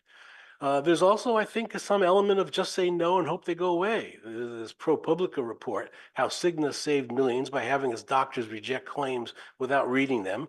And there's the URL. And this has been repeated in other areas as well. And I hesitate to put this up, of course, because of the tragedy of the murder of Mr. Thompson, which is, I think, a reflection, not so much his murder is a reflection of one individual's decision to do something, but the social media reaction to that murder, I think, is appalling, but also reflects a tremendous amount of dissatisfaction and frustration with dealing with our current healthcare insurance system. Our experience, by the way, we did a study, and Ed Esplin has been running this, where we looked at a whole bunch of claims denials. We're talking about tens of thousands and thousands of claims denials, and went back and appealed them. And more than half, we ended up getting reimbursement for it. And when you look back on why the original one was denied, some of it was just health coverage policy, just the sort of the gatekeeper thing. But a lot of it was they just didn't feel like they got adequate documentation, so that you have to pull together the documentation and get it appealed. Well, that is an enormous cost. I mean, I don't think people recognize, I mentioned it yesterday, that our billing group was larger than our entire genomics variant interpretation group. And if you ask a question, what does it take for a commercial laboratory to survive? I don't want to give any specific numbers because I don't think they are out of the proprietary range. But just imagine, gross margin really needs to be over 70%, which means that nearly 70% of your entire revenue needs to be something that's cost of goods and services, and the rest is all administrative burden, sales force, et cetera, et cetera. The other resistance is the awkward and time-consuming workflows for practitioners. I mean, physicians are under tremendous stress. The introduction of the electronic health record has in some cases been helpful, but in many cases has actually extended work days. I know when I was seeing patients regularly, I would do my electronic medical record work in the evening after a full day in clinic. Well, I didn't have to do that before. I just wrote the note while I was in clinic. Having to go outside of the EMR, to go to a separate portal, which is what Invitae had to do because we were not integrated into the electronic health records and are still not integrated in many places. I think that's a non-starter. for physicians to have to get out of their system, not to mention the fact that many healthcare organizations are very loath to allow their institutional computers to address and go to outside groups without very stringent security checks, which in many cases required months, 6 months to 9 months for an institution. And that's just one institution. So you have to do it institution by institution to allow your portal to be utilized. And the negative impact on practice workflows for physicians who are unaccustomed to ordering genetic testing. The need for pre-test counseling for whole exome or whole genome. The fact that, as Morgan pointed out, you find incidental findings. You also have to ask them, do you want secondary findings or not? There is a burden. It's not just like ordering a CBC. Practitioners have to consider factors they don't face. I mean, urologists are told, you know, advanced prostate cancer, metastatic cancer, you should be looking at homologous recombination genes like BRCA1 and 2. Well, bingo, now you've got other people in the family, both males and particularly females, that you are now potentially responsible for encouraging them to have cascade testing because of the high risk of breast and ovarian cancer if you find a positive in BRCA1 or 2. And I also have to say referrals to genetics for support, which is sort of a standard way that many non-genetics practitioners get around this problem, is also problematic because of long wait times. I mean, I've heard stories of 3 to 6 months to get in to see a genetic counselor. That's a non-starter. This is not going to work for a busy breast surgeon to refer. I mean, with breast surgeons, what they want is to be able to get a test and have it test back within 5 to 7 days to know whether they should be considering bilateral mastectomy or not. And then finally, the FDA. In vitro diagnostics are regulated by the FDA. Laboratory developed tests are these tests that are designed, manufactured, and used within a single laboratory, but they've become widespread. I mean, Invitae, all of Invitae's tests were laboratory developed tests. The FDA thinks there are more than 80,000 LDTs in circulation in the US market now. It's an enormous number, and is the oversight over them proper and appropriate? We actually got FDA approval for one of our cancer panels at Invitae. It took over 2 years to happen, and by the time it happened, we'd already modified the panel to reflect ClinGen recommendations for gene phenotype correlations, as well as having improved the pipeline substantially. So I do think there's a problem with the FDA jumping in.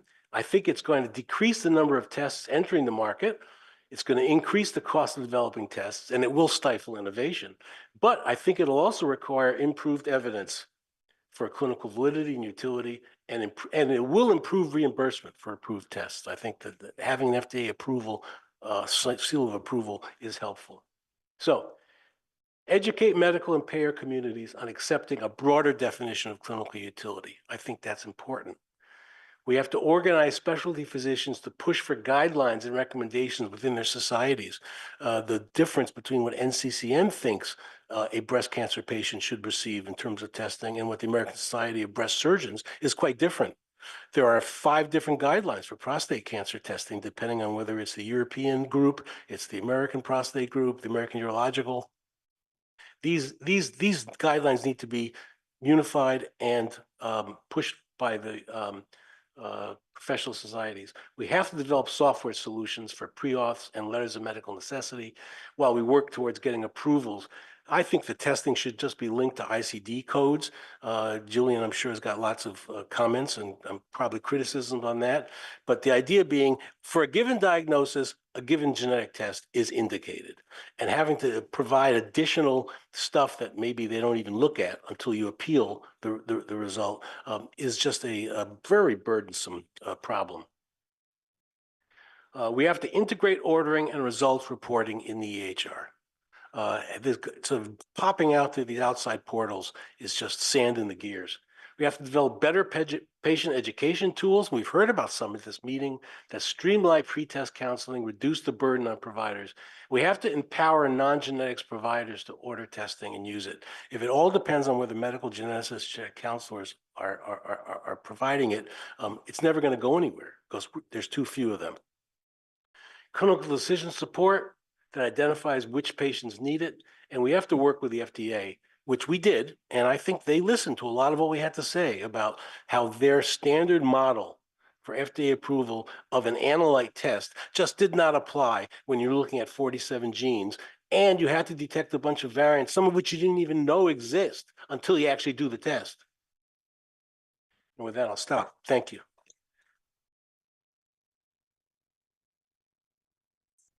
Great. Thank you very much. We'll move to questions and we have until 12:30. Terry, am I right on that? Till 12:30 we have for discussion right now. That's correct. So right now it's 11:52, which gives us about 38 minutes. And I see at the very end of the table, I can't see the person, but I can see a stand-up card. Oh, Steve Holland. I, just a question for Bob. Bob, that was really rousing, and I'm ready to lobby right now. So you talked about tying testing to ICD codes, and that makes a lot of good sense. On the other hand, as we've been talking about in terms of pharmacogenomics and the broader implication of secondary findings, if we tie individual tests to individual codes, won't we wind up still arguing about either big panels or whole genome? And how would you address that?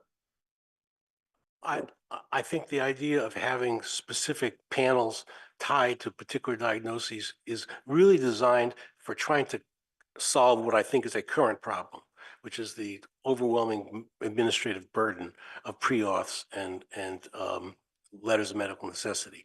Ultimately, I would expect that we will be having genome testing done on people before you even know that they have a particular diagnosis, because we're going to use that information for prevention in the PGX world, or for prevention in the carrier detection world, or to inform when someone does develop symptoms and signs. You can say, you know what, we can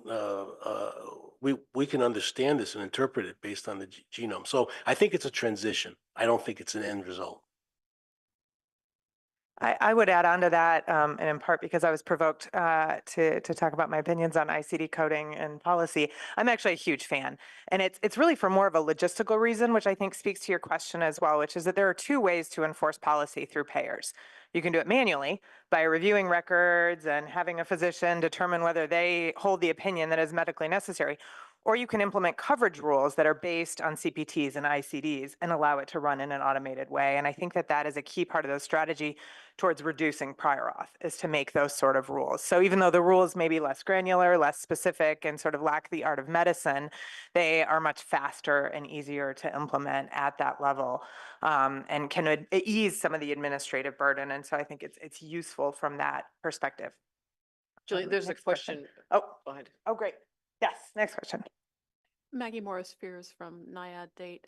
I think too, a part of the administrative burden falls on the patients and their families. I mean, I am in close contact with a lot of patients with type 1 diabetes. It's on. Am I not close enough? Okay. So I have a lot of contact with patients and families that deal with type 1 diabetes, and the number of hours that they spend on hold trying to get all the authorizations for a chronic condition. They're like, oh, it's a new year. You don't need test strips now. You're cured. I mean, it's a huge burden, not only on the medical providers, but also all of the patients too. And I often think about the patients that don't know how to navigate the system, or just don't have time to navigate the system, and how can we make it easier for them too in this whole process. And certainly that applies to chronic diseases across the board, and all of these testing results that we're talking about here. I think that's an important observation. Terry, I think I saw your card go up next. It is up, but Mark raised his hand while Maggie was speaking. Mark, do you want to speak to Maggie's point, or is it something different? This was to the prior point, the discussion about coding. First of all, I'll just make an editorial comment that the danger of having a presentation like Bob's in a setting where we have multiple talks is that we will spend all of our discussion time on this topic because it is the most painful topic that we all deal with. So just as a comment to the moderator, I'll make that. And then, of course, not being able to resist adding on, despite what I just said, I would note that ICD and CPT codes, while I agree are extremely useful, are also not under the control of the entities that actually use them. So CPT is controlled by AMA. There's limited ways to be able to impact the availability of those codes. ICD is an international classification. The rest of the world is about 2 ICD modifications beyond where the United States is. We're on 10. I think the rest of the world is at least on 11, if not 12. And again, there's limited ability to make sure that those ICD codes are actually granular enough and context specific enough to support the intention, which is not to support billing, but to support epidemiological studies. So, you know, even though these look to be relatively reasonable suggestions in terms of how to make things more logical, we're again using things that were not for a purpose for which they were not specifically designed. That's ICD. CPT obviously was specifically designed for reimbursement. And the last thing I'll say is I have a talk that's my favorite that's called The United States Healthcare System Evolution versus Intelligent Design. I think that you all know where I land on that one. So I should just mention also, particularly ICD-10 codes are terrible for rare diseases. And so it really puts people with rare diseases at a disadvantage. So I'm going to try to rescue us from this morass, at least for a little while, and ask Matthew, could you speak, and maybe David, you could comment on this as well. How do we get the pathogen genomic information into the medical record in a way that it travels with the patient? So you know, when we have patients who have extended spectrum beta-lactamase organisms, that sometimes is buried in some culture result somewhere, or sometimes it gets pulled out. And David, I think in the past, the HIV genome, there would be some notation if there was a particular drug to be used for it, but I could be wrong. So I wonder if you could comment on that specifically in terms of the informatic aspects of getting some other genome into a patient's record. That's a great question. And it's a challenge, I think, also because there's also not always an incentive to do it in that way. Many of these tests are, you know, stood up by individual laboratories, and there's separate laboratory information management systems that integrate with the EHR differently across different institutions. You know, there's work to create common data models such as OMOP, which serve as a sort of a layer on top of standard terminologies that links them hierarchically and also with ontologies.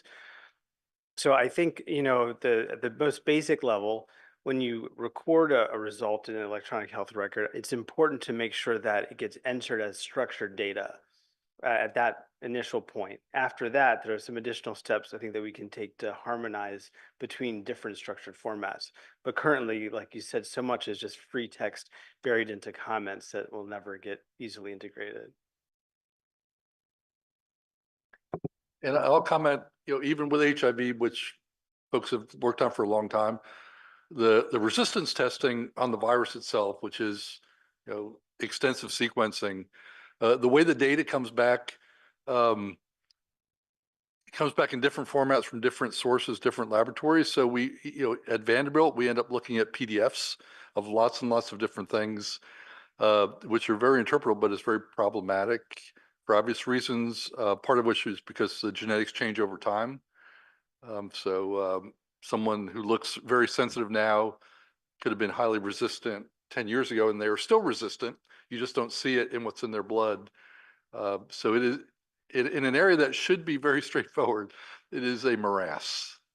Yeah. Another question down to my right.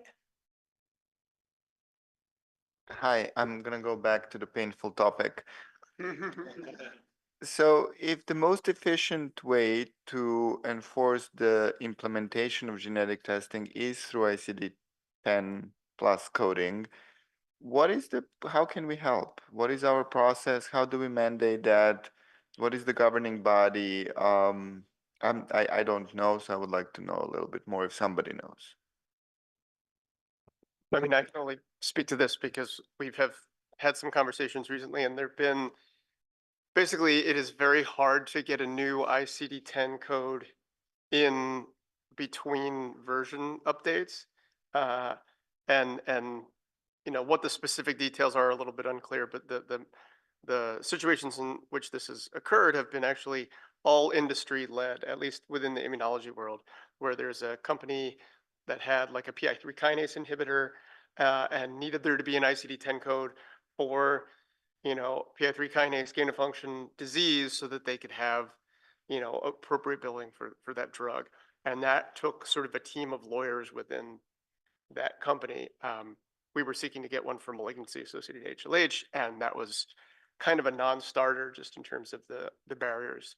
So there are people with experience doing that, but doing that at scale would probably require revisiting the whole process, which is not a bad idea, but is maybe something that could come out of this. Well, but so I still don't understand. Who do I email so we start this? Is like the lawyers? Is it a law office or is it a advising body? Who is the? Do we know? It's not one place. It's not one place. Okay. Okay.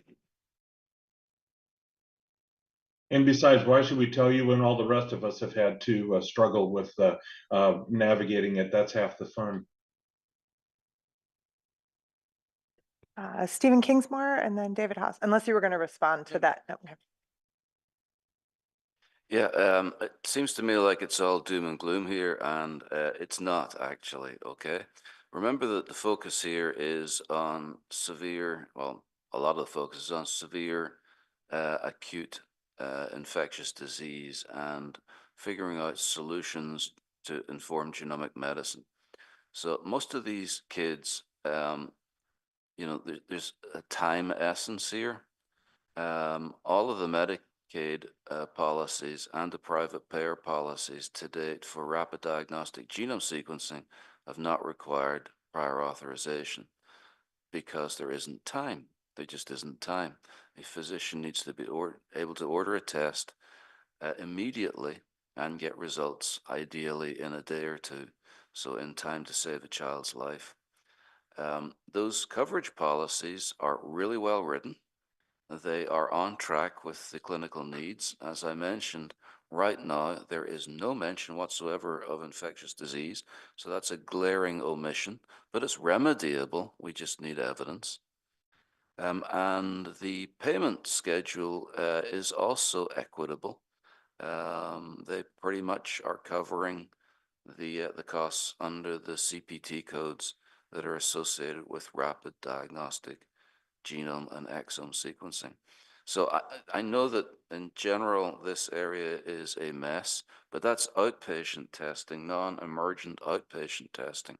We're seeing a very different set of policies and an enlightened audience in terms of Medicaid medical directors and medical directors at some payors based on building up this really sound evidence base. So, you know, I don't want us to get into some kind of tailspin here to say, oh, this is hopeless. It's not hopeless. It's quite tractable, actually, for this specific application. Now, it would be lovely to get that extended to places like emergency departments, so not just the NICU and the PICU and the CVICU. It would be lovely to get it extended to patients who are on the floors and aren't quite sick enough to make it to the ICU. So I think, you know, we go with what we got, and then we want to prove out that these strategies are actually working, and then look for targeted expansions. Sorry. Can I just ask, related to that though, how much of that do you think is because you're dealing with sick kids and they have maybe a more sympathetic ear for sick kids than they would for some, you know, adult who's had a chronic condition? So it's definitely related to the context, right? So in an intensive care unit, every insurer realizes that these are in essence, by definition, outlier patients under their plan, and they're going to incur considerable cost. What has been incredibly effective is to show reduced length of stay and to help them understand that an enlightened policy results in a net lower cost for them at the end of the day. But that is sort of a special situation.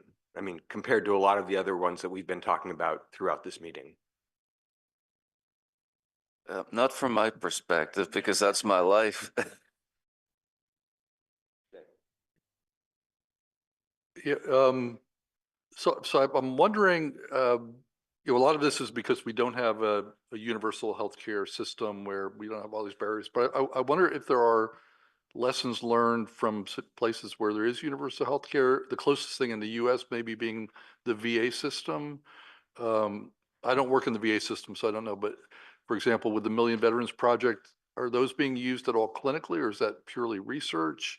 And are there places that have implemented universal, you know, extensive sequencing and been able to show benefit from that? I should know this, but I don't. So the VA is using it for pharmacogenetics. I'm not aware of them using, you know, broad sequencing, maybe Gail or someone else knows, for diagnosis or risk prediction or whatever. St. Jude Children's Hospital, Children's Research Institute does a lot of pharmacogenetic testing again, and I believe they do more in the way of sequencing, but maybe others. Mark, obviously Geisinger has a whole system set up for doing this. You want to comment, Mark? Yeah, so the largest part of the project is in a research setting where we do screening and then do clinical confirmation to return results, and we've returned over 5,000 results. We have a clinical, we've tried to implement in a pilot study actual clinical grade exome sequencing, and we have about approaching 2,000 individuals that have been sequenced where we can directly return results, which mostly matches the ACMG list to participants. But to be honest, that's required a certain amount of subsidization and is being covered by the health plan under sort of a special, one might call it a coverage with evidence generation. So I wouldn't say we have a fully implemented program. Great. Inga, I think you have the next question. Yeah, less a question, more a comment. I'm not sure if you're familiar with the NCATS, that's the National Center for Advancing Biomedical Translation. They had, during COVID, they had a pilot project that was called the N3C, which was, I think, around 70 to 75 institutions bringing together, submitting or sharing electronic health records with, I think they had a data broker in between to find out risk factors and others for SARS-CoV-2. And I know there was a pilot that also included to incorporate pathogen, so SARS-CoV-2 genomic data into that. I don't know how far it went and if it's in there. I know there were discussions around data sharing of the pathogen genomic sequences and how to make those publicly available while still keeping them out of the privacy areas of the electronic health records. But I just found out they also now expanded it to other health conditions. I'm not sure if patient genomic sequencing is part of that, but it would be worth looking into it. 75 institutions across the United States are participating, as far as I know. Thank you. Do you have a follow-up to that, or? Well, I just speak briefly about N3C. It's a very exciting collaboration. I think the challenge is that's really for observational research and not for clinical care. You know, it uses the OMOP common data model. It uses a Palantir data broker, and it is being expanded for things beyond COVID. And I think it's very exciting for future observational health research, but it itself, I don't think is intended for any clinical applications. I was just going to say for genomics, the holdup isn't the sharing. I mean, the Office of the National Coordinator and the requirement that patients be able to get their data is as a requirement is all right. The problem is that the information is not in the healthcare system in a way that's accessible. I mean, I just heard this morning one of the premier universities for genomics and genetics in the United States doesn't have the epigenome module installed at their institution because their institution apparently hasn't decided that it's high enough priority to pay for it. So I think we have to get that straightened out, and then people can pull the data from everywhere.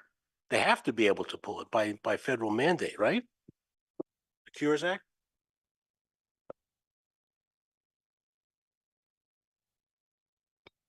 Additional comments?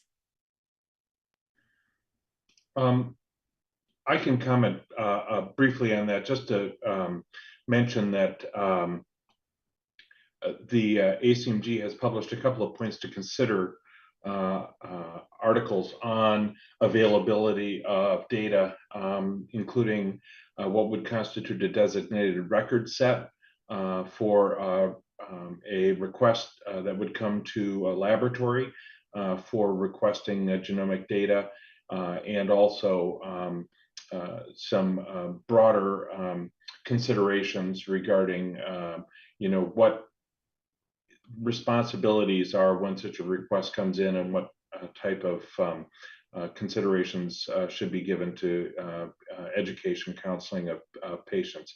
But in neither of those documents, nor to my knowledge, is there any sort of overarching solution such as what Bob is advocating for in terms of a more standardized way to move the data around, because as much as Terry referenced the need to move pathogen specific information, we all know and have talked in multiple venues about the need that germline sequence information has to move with the patient. It has to be patient centered. You can't have an institutional center as we do with most healthcare data. Matthew, I think you had something to say. I mean, so there are, existing software solutions to this. I mean, HL7 messaging exists to, transfer information between institutions. Oftentimes, the problem is more just how to use and interpret it. I mean, I will say that with large language models, I think it's going to become much easier to take unstructured data and make it structured. There's still a lot of communication, a lot of work that has to be done to make this usable. Yeah, again, if I can re-weigh in there, the HL7 Genomics Working Group has been working on this for a lot of years. They have some proposed solutions, but to assume that genomic data can be transferred robustly and accurately through HL7 is a pipe dream at this point. And I think there's also been some interesting work done in the Undiagnosed Diseases Network about use of large language models to take the volumes of information that are submitted with patients and transforming that into structured data. That looks very promising, but again, I think early days there, and there's a lot to be learned about that, particularly given the experience that has been seen both in the UDN and much more broadly about the tendency of large language models to hallucinate from time to time, which would have catastrophic effects in clinical care.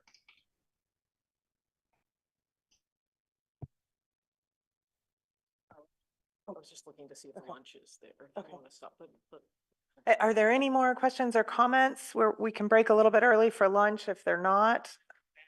And then we would come back early and we would start up again at 12:45 if we break now. Sound okay to everybody? Great. Thank you so much to all our speakers and to everyone who contributed to the discussion. and the lunch is outside. That's what I was checking on.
Okay, if you want to take your seats, we'll get started.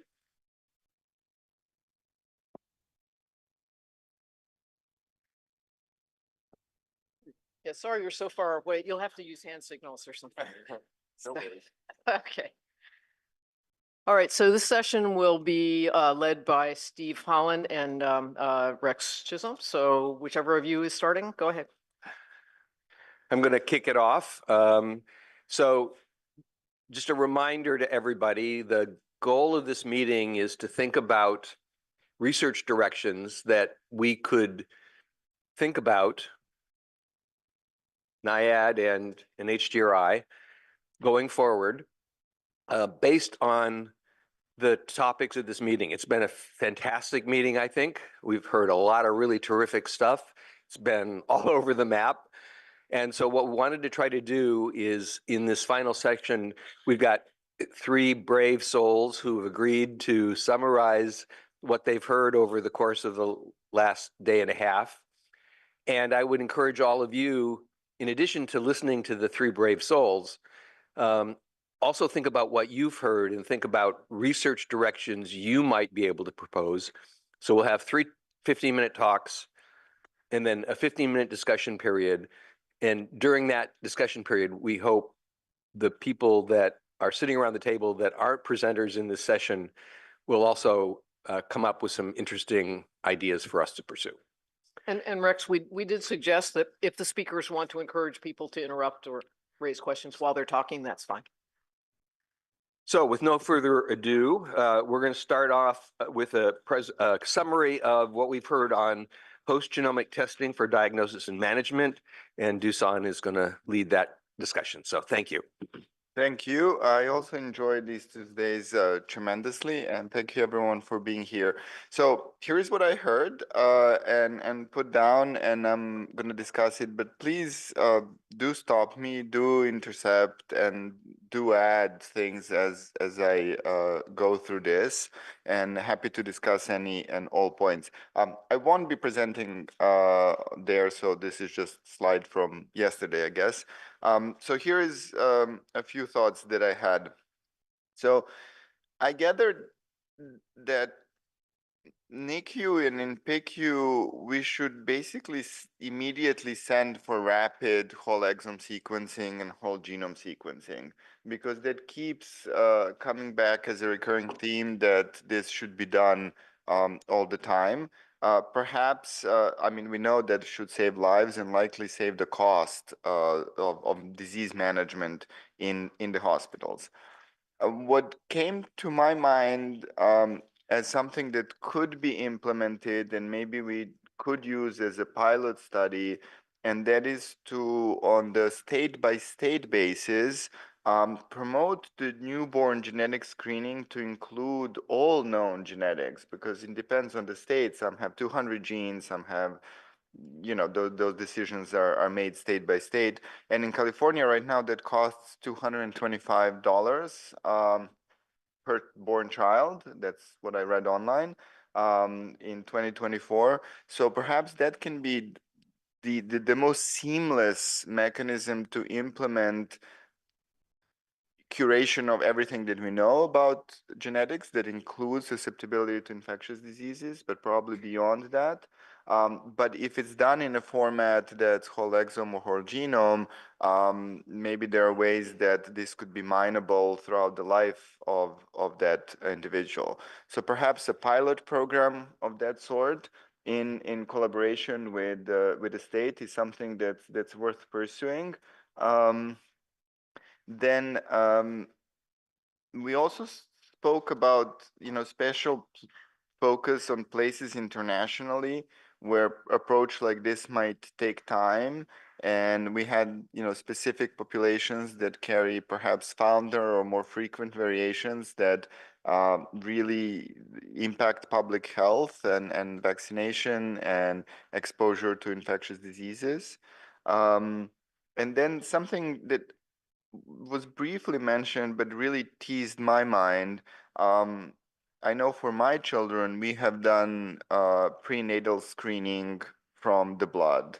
And somehow there would be a very cool study to try and keep that data or see what is the validity of that data on a beyond what it's just now intended to do. Because if you have cell-free DNA from the baby, that is their DNA, and very high confidence levels right now for quite a few genetic disorders. So that's something that can be done perhaps even earlier, because time is everything, as we know, in management, of course, of severe diseases, but also propensity to get an infectious disease or otherwise genetically caused disorders. Something else that can be implemented perhaps a little bit more widely and Jennifer suggested that, and that is to promote a little bit more about Jeffrey Modell Foundation 10 warning signs, which you may have seen at the airports, which I thought was cute, interesting. I don't know how impactful, but why not? I was reminded of it. And that's something that needs to go to primary care physicians, right? Because they're the ones that are going to be presenting first with these warning signs, unless, of course, the kid is in the ICU.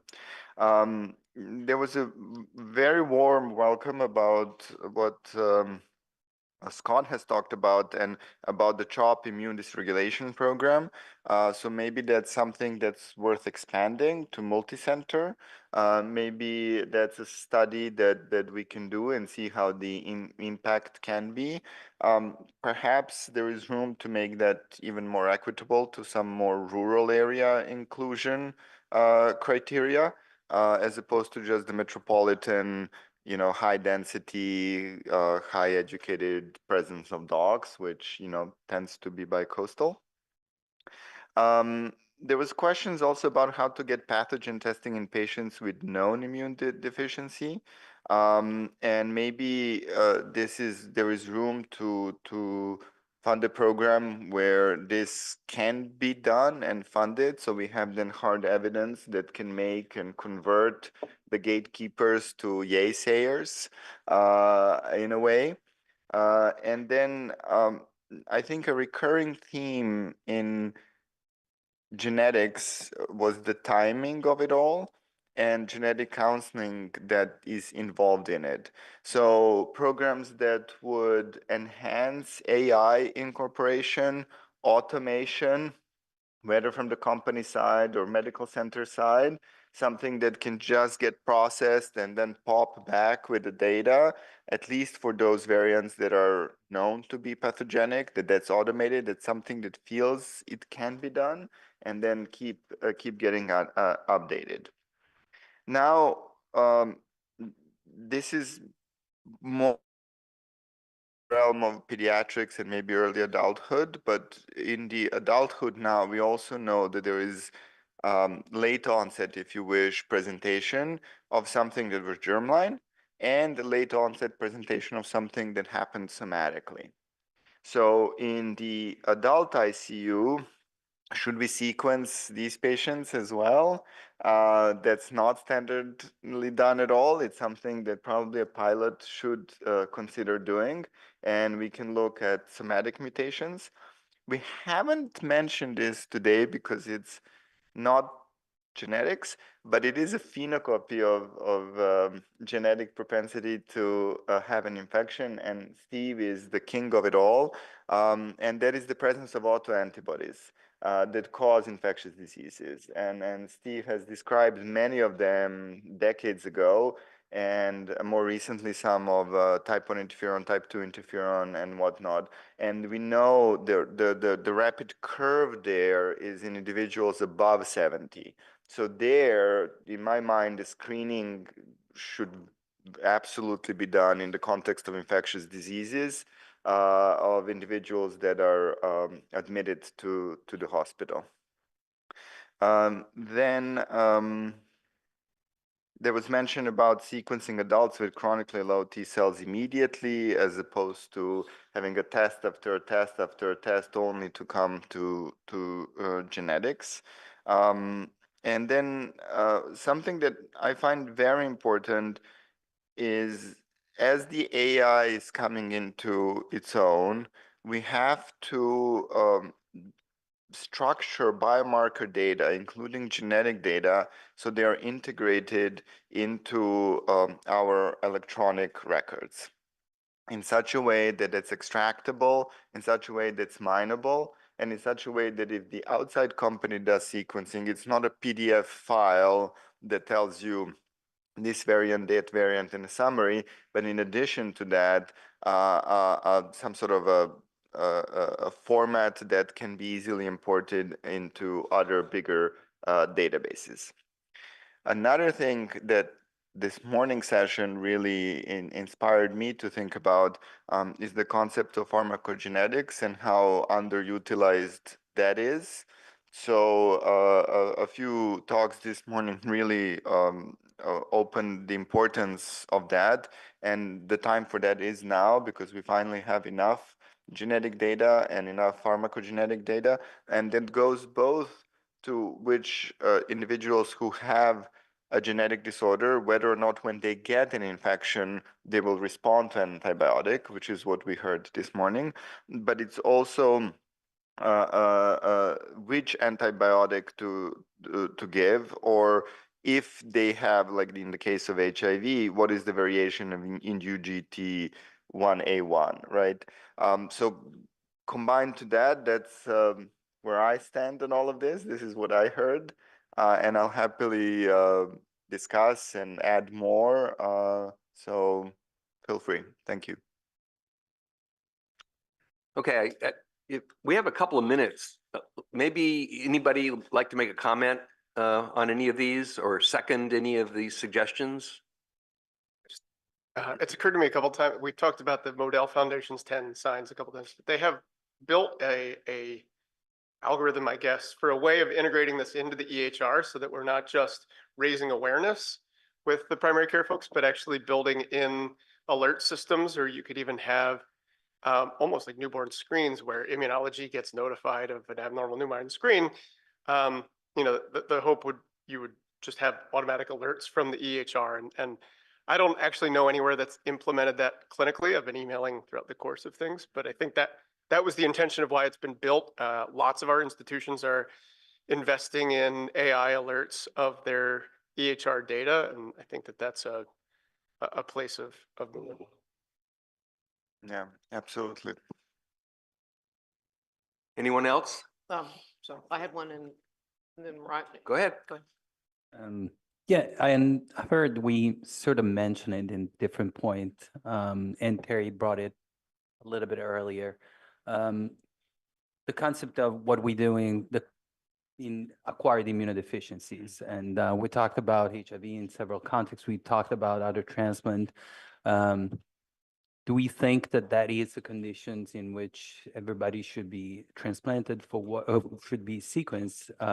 Just the diagnosis of HIV and just the indication of kidney transplantation those are diseases that are chronic with a lot of other issues that developed in HIV. We still don't know why some patients do not reconstitute completely their CD4. So our practice is now at the NIH to sequence every HIV infected patients, and we've been having some of those surprises. I don't know, what are the thoughts of everyone else in this regard? So I just wanted to raise one other question. Number one, thanks for the shout out, Dusan. We're always happy to screen for autoantibodies under any circumstance, any patient, anytime. And our turnaround time is really quick. We can get it all done in about half an hour. But that's really a key point, especially when we talk about critically ill patients, whether they're adults or children. I think part of the dramatic power of the San Diego program is their rapid turnaround. And when they say rapid, I mean, it's really rapid. And I wonder if we could talk for just a moment, because as we push the critical care element forward, which I completely agree is important, that turnaround time becomes a really a critical part of the message. And whether it's for the metagenomic sequencing or the genomic sequencing, or ideally both. And I wonder if we could maybe get a little sense from Steve and others how accessible that kind of rapid turnaround might really be when you talk about it, if something had to go outside the institution.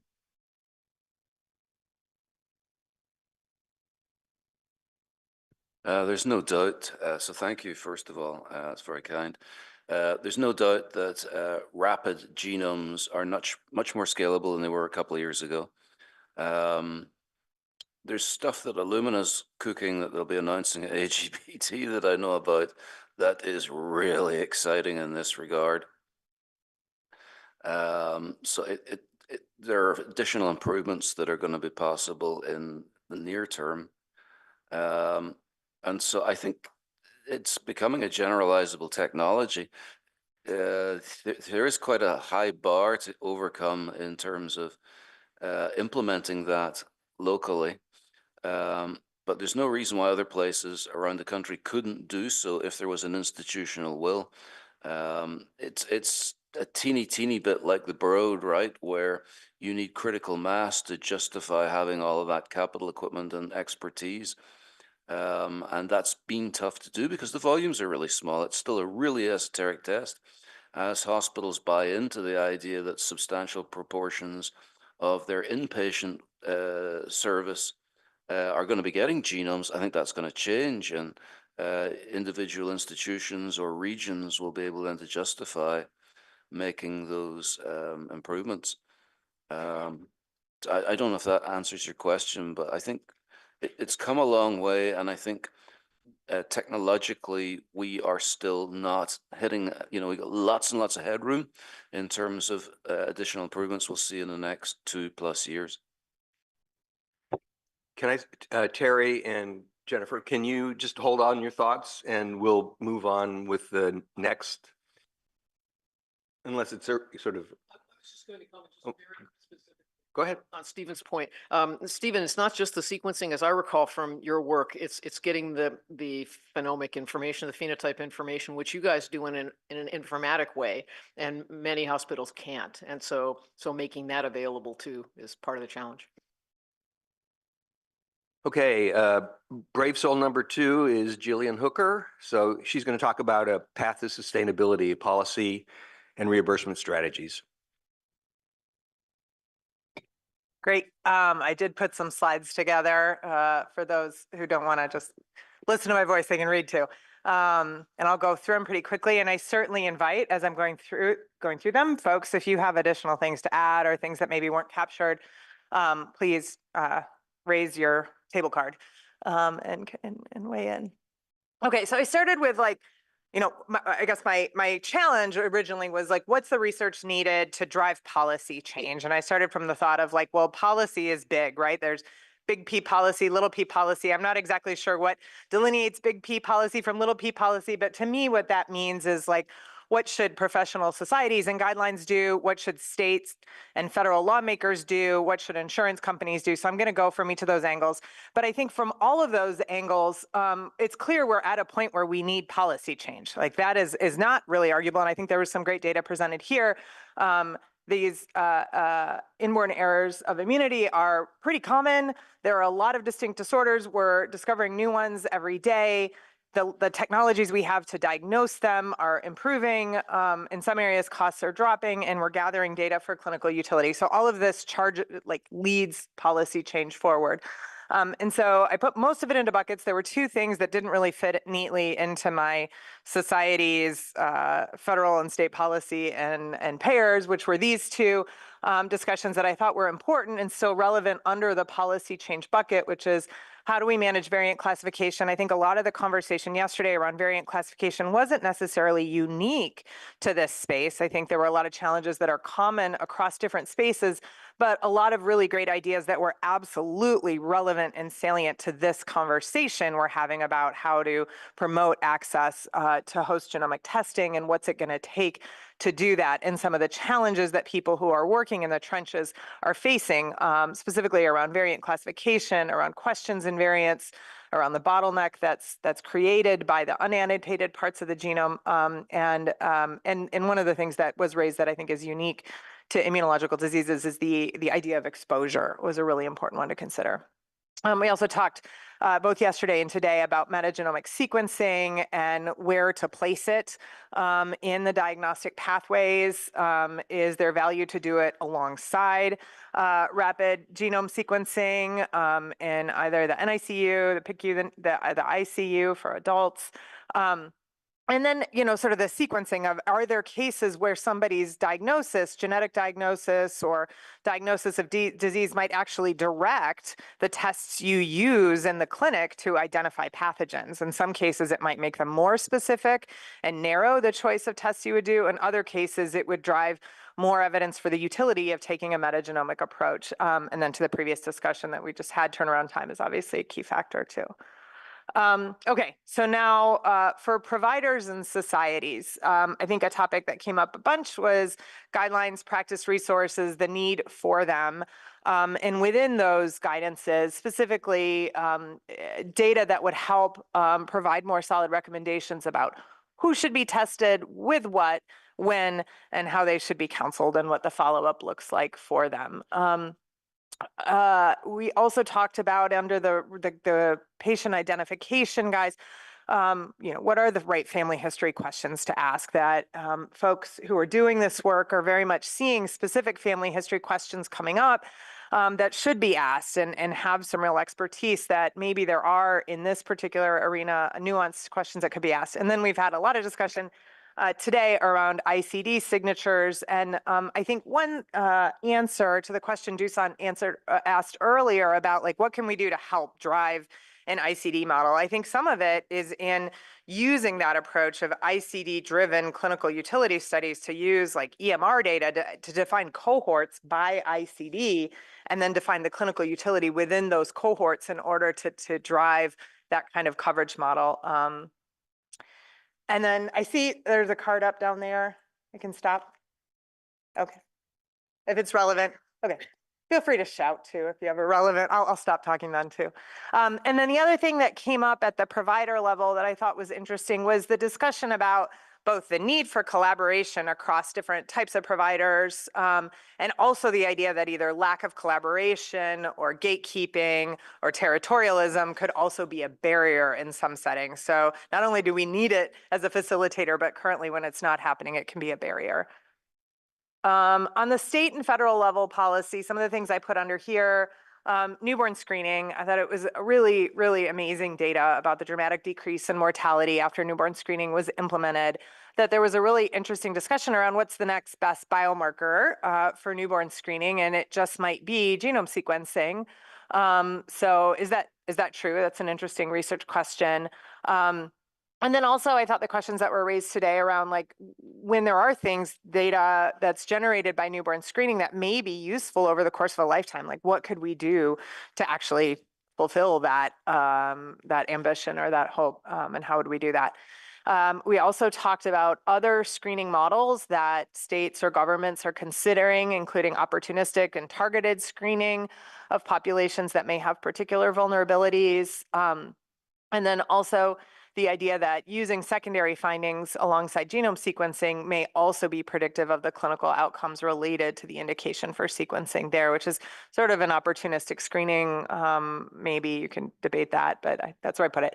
And then just generally, the access to germline genome sequencing and I think it was a really good call out that we're starting to see policies, particularly at the state level, come out, the biomarker bills, the access to rapid genome sequencing bills are really in their infancy right now and have come out in the last year or two. And we're not sure yet what the impact is going to be. And I think it's going to be really important to be looking at that and asking that question of how those bills did change the landscape, and where they didn't, sort of where we don't see the change we want to see, what are the additional problems there. Also under here, vaccination programs. We talked about the importance of community engagement and partnership and the avoidance of politicization. Disease and test tracking, both at the level of tracking exposures and the challenge of really defining exposures or even proxies for exposures in the biobank levels.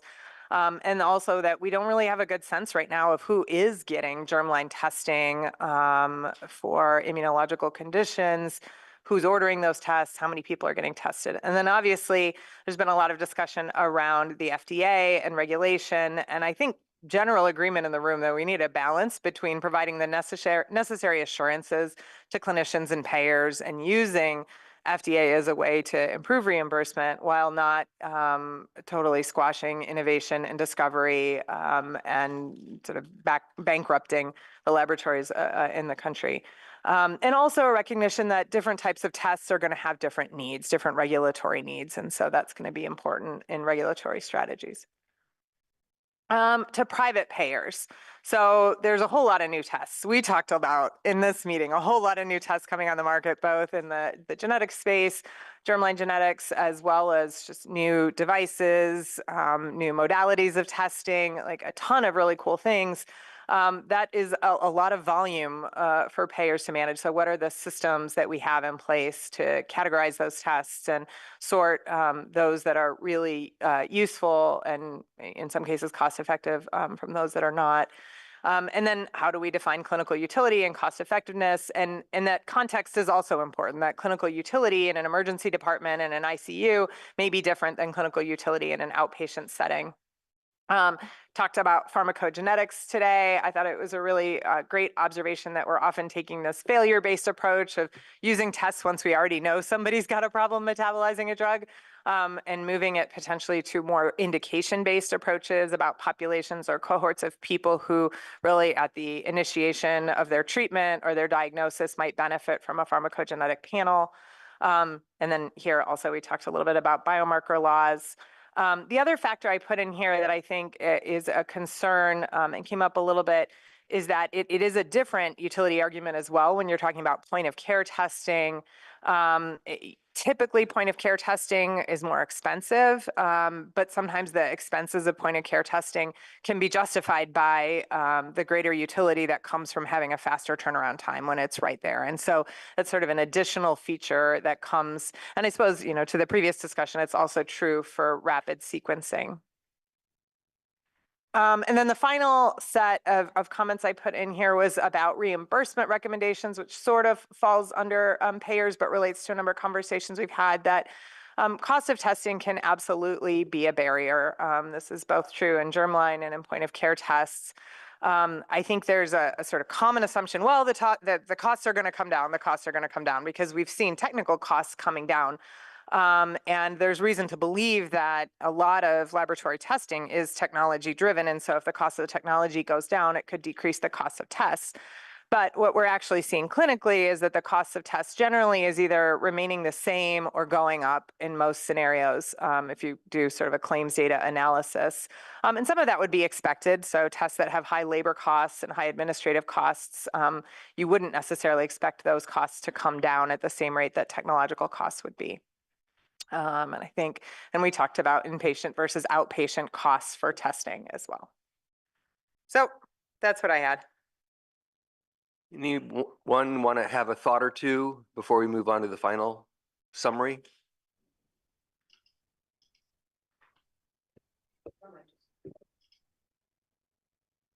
There we go.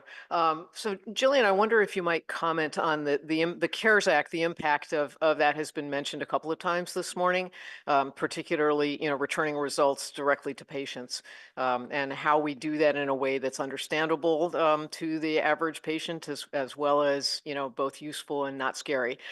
Did you want to comment at all on that aspect of policy and how, I mean, are there research questions surrounding the impact of that or how it's delivered? Yeah, I do think what I've seen in some areas is that we don't really know the full impact of tests. We haven't fully studied the impact of receiving test results on patients who do receive them through their portals rather than through their providers. And so I think there are some important questions to be addressed for a lot of tests that haven't been addressed. I think it has been addressed in some areas, but understanding what the risks are of that. And then what, as you said, what the right software we need to have in place to respond to that is. And then if the model is more of sort of a, whether it's an e-consult model or a, you know, messaging with your provider model, what are the then reimbursement models for that, which I think some institutions are starting to work with, is sort of charging for emails to your providers or charging providers for e-consults with one another. I think there are some real interesting models that could be considered that would be a way to support some of the concerns that have been raised about immediate patient access to test results in the EMR. So I think we'll take two and then move on to Mark. So I see, Bob, you've got your card up. I just want to make a quick comment that we shouldn't be so quick to think that genomic sequencing is going to work for screening until we do a better job of understanding variants of uncertain significance. I'm very concerned about that, particularly as we expand beyond the groups that have been traditionally studied in genetics. We're gonna make a lot of mistakes of either false positives or false negatives, for example, in the inborn errors of immunity area, this area I think is somewhat unique in that there's just a huge host of functional studies that can be used to really identify whether or not a variant is deleterious or not. We need to make sure that that information is gathered and is reflected in the variant interpretation scheme. I didn't get a chance to look at Dr. Abraham's, those two NBN variants. One of them is in ClinVar like 12 times as clearly pathogenic. The other one was a VUS, and she did an enormous amount of work demonstrating that it was deleterious. And I don't know whether that's now in ClinVar or not. And is all that information available to help others understand that variant? Stephen.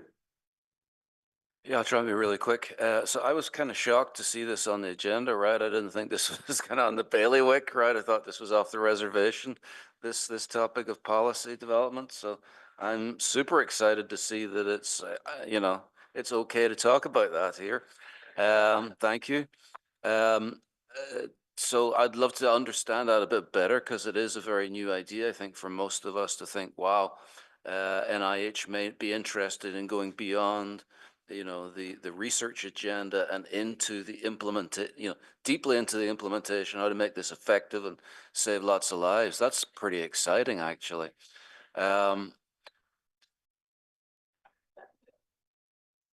CDC, I think, is going to need to, just a suggestion, but I've been impressed that CDC thinks a lot about this, has some groups who are very involved in public health policy development and implementation. I think they would be a good voice to maybe add to this as we evolve this idea. Okay, thanks. So Brave Soul number 3 is Mark Williams. So Mark, you ready to go? I am. Can you see my slides? Yes, we can. Excellent, great. Just before I launch into this, just a brief comment on Stephen's comment is that NHGRI has been very engaged over the years in policy research. And so I think characterizing that as research into policy implications would be important. So with that as an unrelated prelude, my task was to look at technology development and application. And I would just note that technologies in and of themselves aren't necessarily research projects, but many times are important tools that support the research to be done. So rather than putting forward proposals for research projects, I've sort of raised some questions based on what I've heard from the different discussions. And let's see if I can get my slides. Here we go. So in session 1, laying the groundwork, there were 3 questions that occurred to me. One, can we leverage technology to improve communication of critical phenotype information from clinicians, laboratories, and patients? Again, this is not unique to this particular context. This is something we've talked about in other settings. But given that there is this new e-consult network that's funded, perhaps this is an area that could be explored in the context of immunodeficiency and infectious disease. And I also learned about that NIAID has developed patient-reported outcomes, and I think it would be really important to incorporate those into projects that are targeting these types of disorders to make sure that we get the patient perspective as well as the typical medical perspective. The second question was, how can clinician laboratory interactions, so basically that phone call between the clinician and the laboratorian that exchanges information back and forth to help with an interpretation that we saw presented in a couple of the case studies, how can that be more effectively communicated to generalized variant interpretation resources such as ClinVar, ClinGen? That was a point that was just raised in one of the comments. And then how can we make sure that that information is shared back to laboratories and clinicians? Essentially, how can we develop scalable virtuous cycles in this space? And again, this is not unique to this particular area of medicine, but it did come up, and I think there are some really excellent examples, particularly related to some of the phenotypic analysis of the immunodeficiencies that would be very interesting to explore this. And then we've heard this already. I asked the question, can the 10 warning signs of immunodeficiency be translated into computable phenotypes for clinical decision support? Apparently, yes. Apparently, it's been done. I didn't know that. I want to have access to that because I can't wait to play with it in our almost 200,000 exomes. But that also has some relevance to sessions 4 when we discussed algorithms and session 5 when we discussed pharmacogenomics. And I think that there are NHGRI projects like the Genomic Learning Healthcare System where we could potentially test some of this. In session 2, the pathogen first and sequence first approaches, a couple of questions. Can technology be developed to do high throughput functional analysis and monoallelic expression of cells from patients with suspected IEI, PID, and sequence variation? Again, that's also relevant to session 4. I think that's a really interesting technology that could be tested within the context of a research project. And then I was really fascinated by the metagenomic presentation, raising the question, could a genome sequence in an individual with a suspected IEI, PID be simultaneously interrogated to identify infectious agents? And that also has relevance to session 3. So I think that would be an interesting project. Session 3, viral infections and host genomics. Is it necessary, and are we able to develop really cheap point of care tests to identify individuals with variants predisposing to IEI, PID? And is that a role for the technology development program? I think that was actually a question that Terry specifically asked, but then we heard an example of it in session 5 with the bedside aminoglycoside mitochondrial variant test to avoid aminoglycoside-induced hearing loss. So maybe the answer to that is also yes. And are there other use cases where we could explore this? Session 4, current status of clinical use of host genomic information. Again, we talked a lot about algorithms there and what role will algorithms play in the identification, classification of IEI, PID, and in the diagnosis and treatment of infection in patients that have a known IEI, PID. And so if a role is identified for an algorithm, what are the data elements that are essential to populate that algorithm? For definition of data elements, and then how would the algorithms be tested and ultimately implemented in clinical care? Again, this would be something that could be embedded within a larger research project.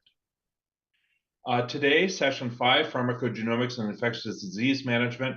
NHGRI has a long history of doing pharmacogenomic discovery and implementation. And we've actually looked at a lot of different areas of development and testing of clinical decision support for pharmacogenomics. So I think the question here is a little bit more narrow. Are there specific use cases in the context of immune deficiency and infectious disease where we could develop and test this in the context of a larger research project? And then lastly, the implementation of host genomics in clinical care of infectious disease. I think there are several different questions here. Can large populations with sequence and phenotype data be used to study somatic variation potentially detectable by NGS panels? The results could be used to develop interpretive guidance and reflex testing recommendations. Are there projects of mutual interest to NHGRI and NAIAD that could utilize pangenomic sequencing for detection of infectious organisms? I was fascinated by the example of the identification of an infectious agent in the Undiagnosed Diseases Network as an anecdotal example, because the UDN is really not designed to explore whether or not a condition is caused by an infectious agent. So to think that a broadly applied approach to genomics could potentially identify some of these, I think is really fascinating. And then lastly, again, EHR integration has been something that's been on the table for NHGRI since eMERGE 1, lo these many years ago. And so we should continue exploring that in this particular context. And again, to reflect a point that Terry made, in addition to having germline sequence information travel with the patient, can pathogen information relevant to the patient with chronic infection also travel with the patient? And with that, I will close and stop sharing. Thanks, Mark. So I think we can go ahead and open up for general discussion now. And Jennifer, you're first up. So I just wanted to, in terms of, I mean, Bob brought up the fact that we will make a lot of mistakes if we start using whole genome sequencing as a screening tool or with minimal phenotypic information. And I would second that, and also just give a little experience from California, where SCID newborn screening has made a bunch of babies available who have been sequenced after knowing not much about them. But one of the things we did find, which I thought was quite amazing, and we published it, but sort of in a discussion of a newborn screening paper, so I think it's buried. But in California, the autosomal SCIDs, where we did identify genotypes and mutations, were overwhelmingly homozygous. And California has a very diverse population with a lot of immigrants. And I think these people come from tiny villages in Mexico or small places in Indonesia or you know, wherever they're from. They're not as outbred as typical Americans, and we don't really think about that. But I also wanted just to ask Stephen about diversity. California is a very diverse state, and you did mention you get cases with extra diverse backgrounds, even from the imported cases that you test. So what is the experience of you know, how big are the variant files that you get where these variants haven't been seen before? I just don't know the information, and maybe that's a source of further research we could do. Help me a little bit on the question. Sorry, I'm thick. I had lunch, you know.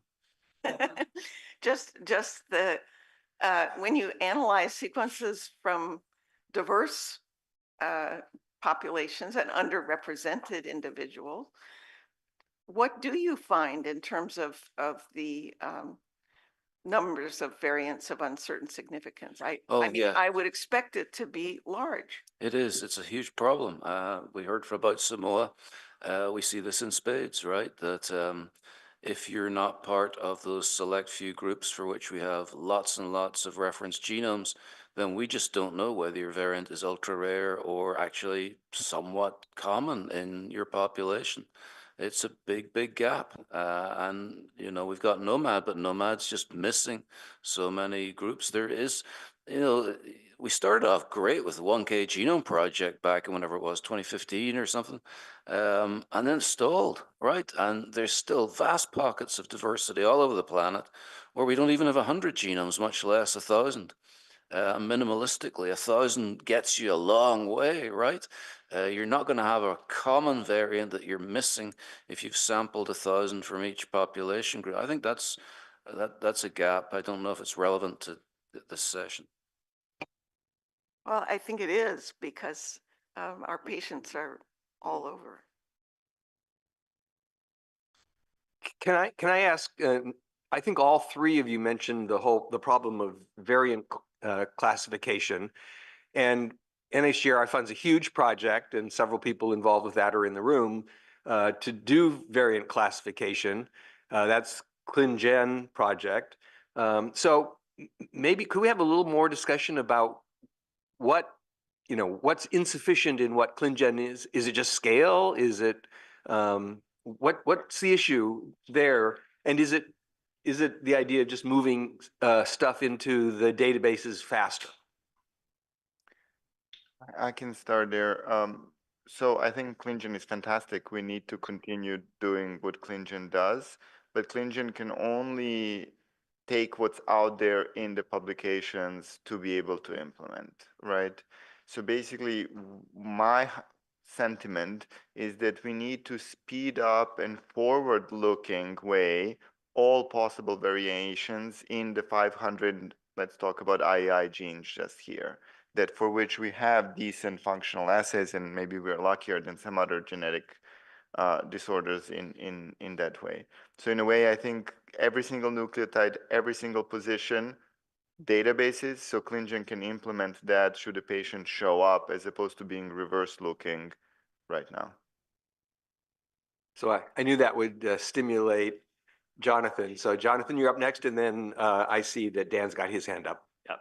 So there is a opportunity for the Immunology and Infectious Disease Center to get involved in ClinGen, and more directly, there's a U24 Genomic Expert Panel RFA that supports these sort of expert panels. It allows us to basically leverage more experts and more funding to get that done. Ivan, what is your U24 through?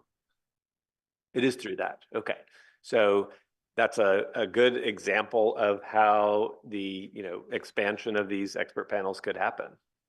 Can you talk more about your experience with it? I just have to bring up, because I sit on this SCID panel, and I'm the person tearing my hair out all the time, trying to get them to be more lenient and accept things as likely pathogenic or pathogenic. But yeah, I was going to say, you can't publish anymore a single case of new mutation. And so, and we are relying on old publications when this was, this is old news. It's inferior quality, it stinks, and it's all we've got because we're not getting any new variants. So I'll just reiterate, like from the ClinGen perspective, like what are we missing? What do we need? We do need some more of these, like Dushan was saying, these just make variants across the whole gene and figure out which ones are benign and pathogenic. As I mentioned, we do not have much PS3 data for really those 7 SCID genes I mentioned. I know David Wynn at UCSF is now working his way through IL-2RG. Finally, after we discovered that gene in 1993, we've known that IL-2RG deficiency causes SCID since 1993. Hadn't been done. And so we need a lot more, I guess, support for those functional assays. The most of that support doesn't come from NHGRI. Most likely it'll come from NIAID. It's all your tax money. Right. Boy, that's an impressive institute. The other thing is to have the phenotype data in additional cases, and we really, again, we have Britt Johnson at GeneDx, we have Shiloh Martin at Invitae, and we have Megan Piazza at Prevention Genetics. And if it weren't for that, it would be really hard sometimes to find additional cases to bolster those population codes. Yeah, I think Jennifer, you make a really important point. Is you got to have the data to start with. So, Dan, and then Mark. So a couple of comments about the idea of doing every single nucleotide at every single position. I made the comment about this yesterday. I'll just amplify a little bit.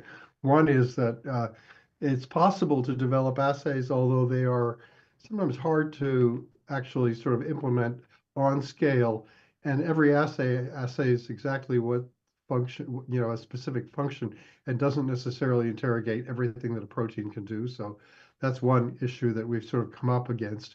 The other is what Jennifer just alluded to.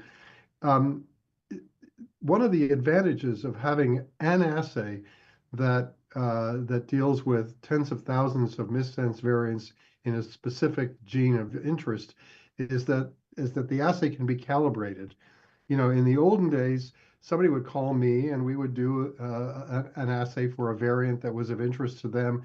And the problem is that our assays are perfect, but everybody else's assays I'm really dubious about. So so now we have a system where we can actually have one assay that does everything. But in order to calibrate that, you have to have known pathogenic and known benign. Known pathogenic are not so hard to find. Known benign, very hard to find.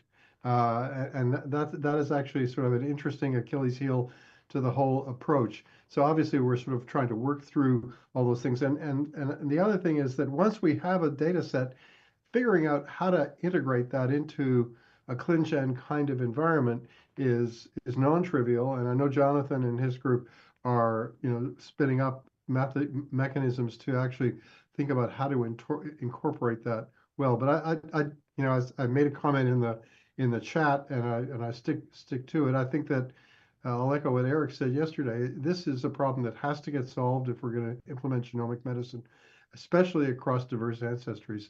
So I think that there is light at the end of the tunnel, and we just have to keep on figuring out how to do these assays. But it will take the entire community and diverse pieces of the community.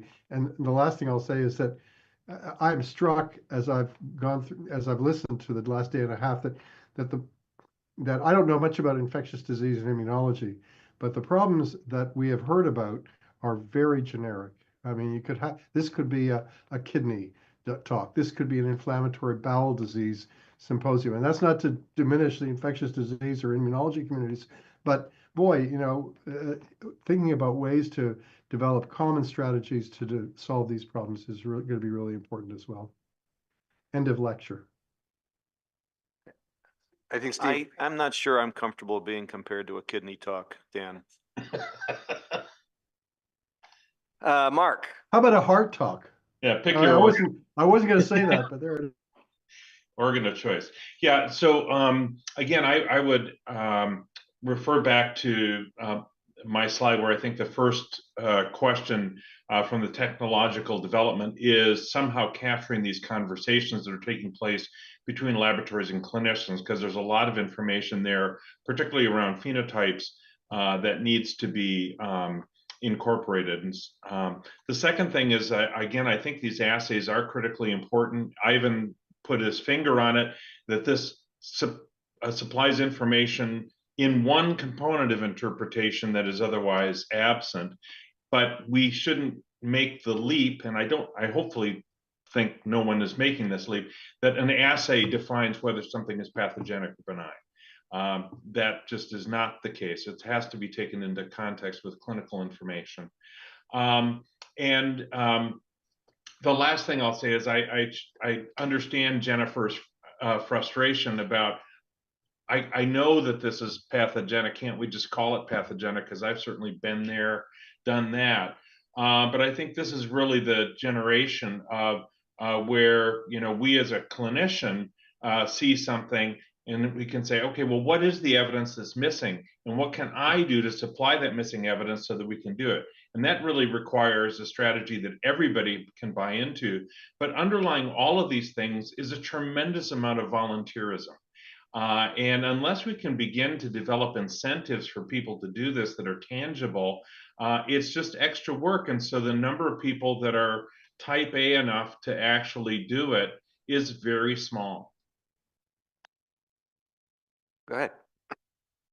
A couple comments and questions. I mean, I think to feed ClinGen, one of the things that we've been working on without success has been building like disease-specific genomic databases, trying to get it all into one place and have some standardization of the annotation of the phenotype that that could pull from. And a very crude sort of early version of that is something called InFevers, which is in the autoinflammatory world, which again was sort of a volunteer database where people just put in, what they knew about a certain variant, but it wasn't a publication, but it has some annotation.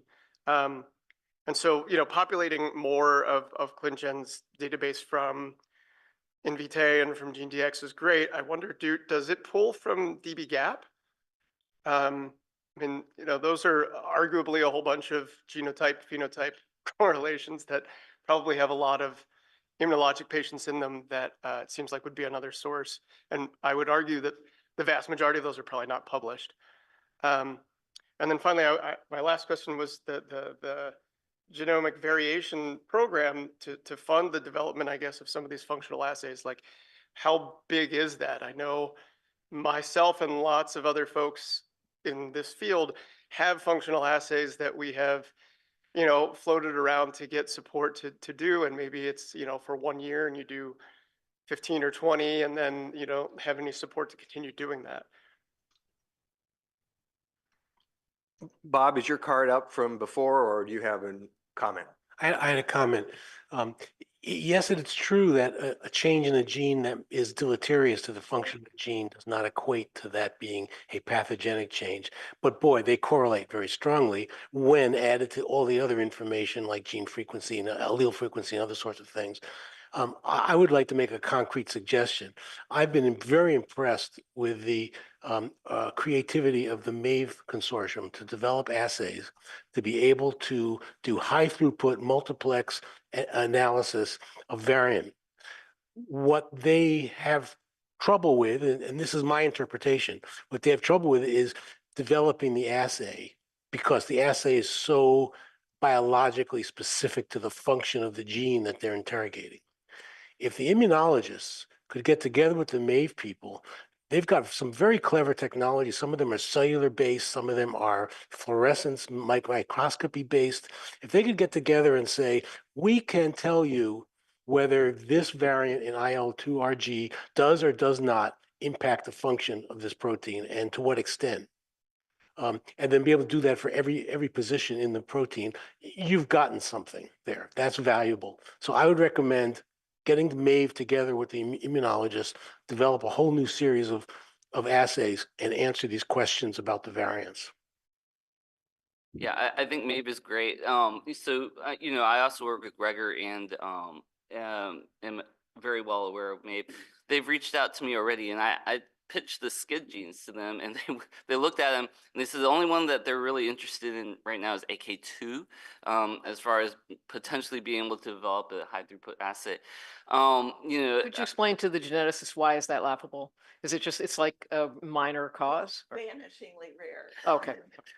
And it's a bone marrow failure thing. It's a whole bone marrow, not just adaptive. I think their interest would increase if there was money to do the assays. Yeah, I would agree. Okay, we're almost out of time, but I just did want to pursue, it doesn't look like there's any other cards up, so oh, sorry, go ahead. So especially as we talk about trying to get validation of different variants, and I'm not sure I understand what the big picture for ClinGen is, because the hurdles seem almost impossible for most humans to surmount, but that's fine. The one thing we haven't heard much about is how all of us might be contributing to this. I mean, here's an enormous genomic database, an enormous phenotypic database, but I've been sort of surprised that really hasn't been mentioned in this. And I wonder if we should. From all of us here. If there's somebody here. Well, the opportunities are there. I think some of the questions that have been asked as part of this discussion, which is one is to land on the appropriate phenotypes and explore whether they whether the relevant phenotypes for immunodeficiency are prevalent and what their prevalence is across different populations. And the genetics is clearly there. So I feel like this community, if they're not in our database, should be, and test some of the hypotheses that we've talked about today, and then maybe it might even shortcut some of the discussion we've been having about identifying pathogenic variants or knowing which are relevant to immunodeficiency diseases. So Can I just make a quick comment on that? With these rare disorders, these large cohorts are going to have very low representation. What I think they're mostly useful for is telling us what variants are not causing these diseases. And we can get a lot of information from that.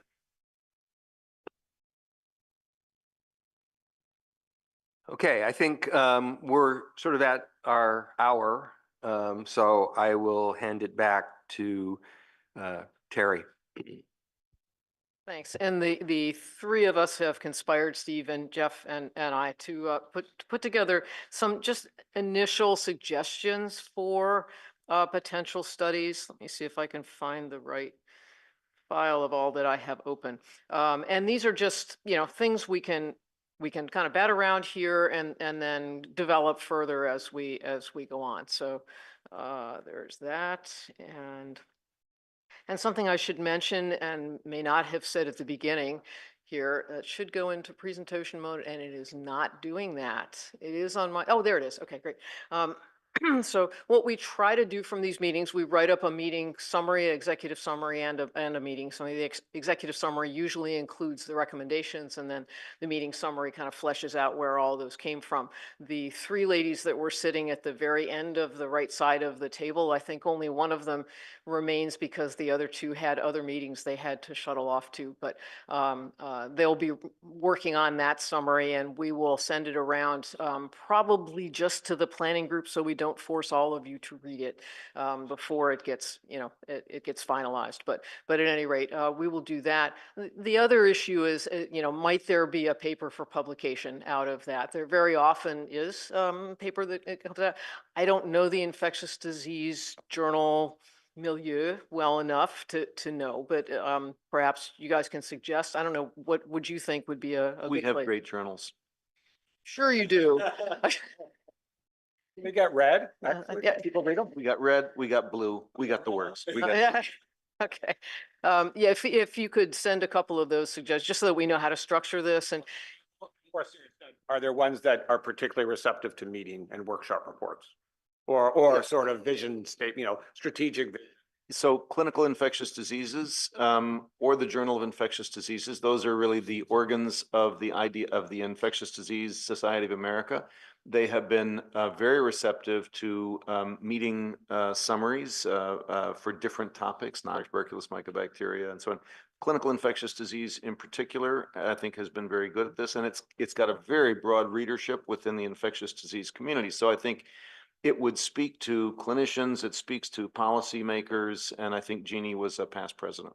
well, there you are. Okay, super. Okay, great. So that would be something we would try to do. We have in the past written like 3,000 to 4,000 word things. They are agonizing to write and to read and edit. And it may make sense to go for the sort of 1,500 word commentary, and hopefully that's a format that one of those journals would take. So that's a little bit down the road, after the holidays and that sort of thing.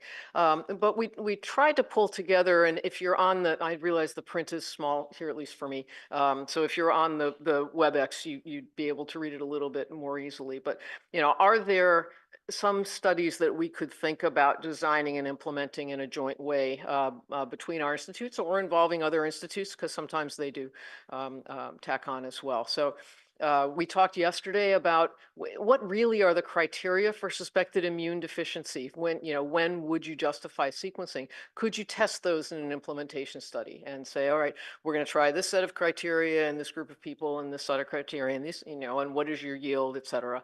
The Jeffrey Modell Foundation, I knew nothing about. I can tell you, I was listening to the radio this morning and there was an ad that was about the Jeffrey Modell Foundation. Now, maybe, it's been there all the time and I just never heard it before, but it was, this little kid talking about now he has dreams and that sort of thing. So it seems to be a thing that we weren't aware of.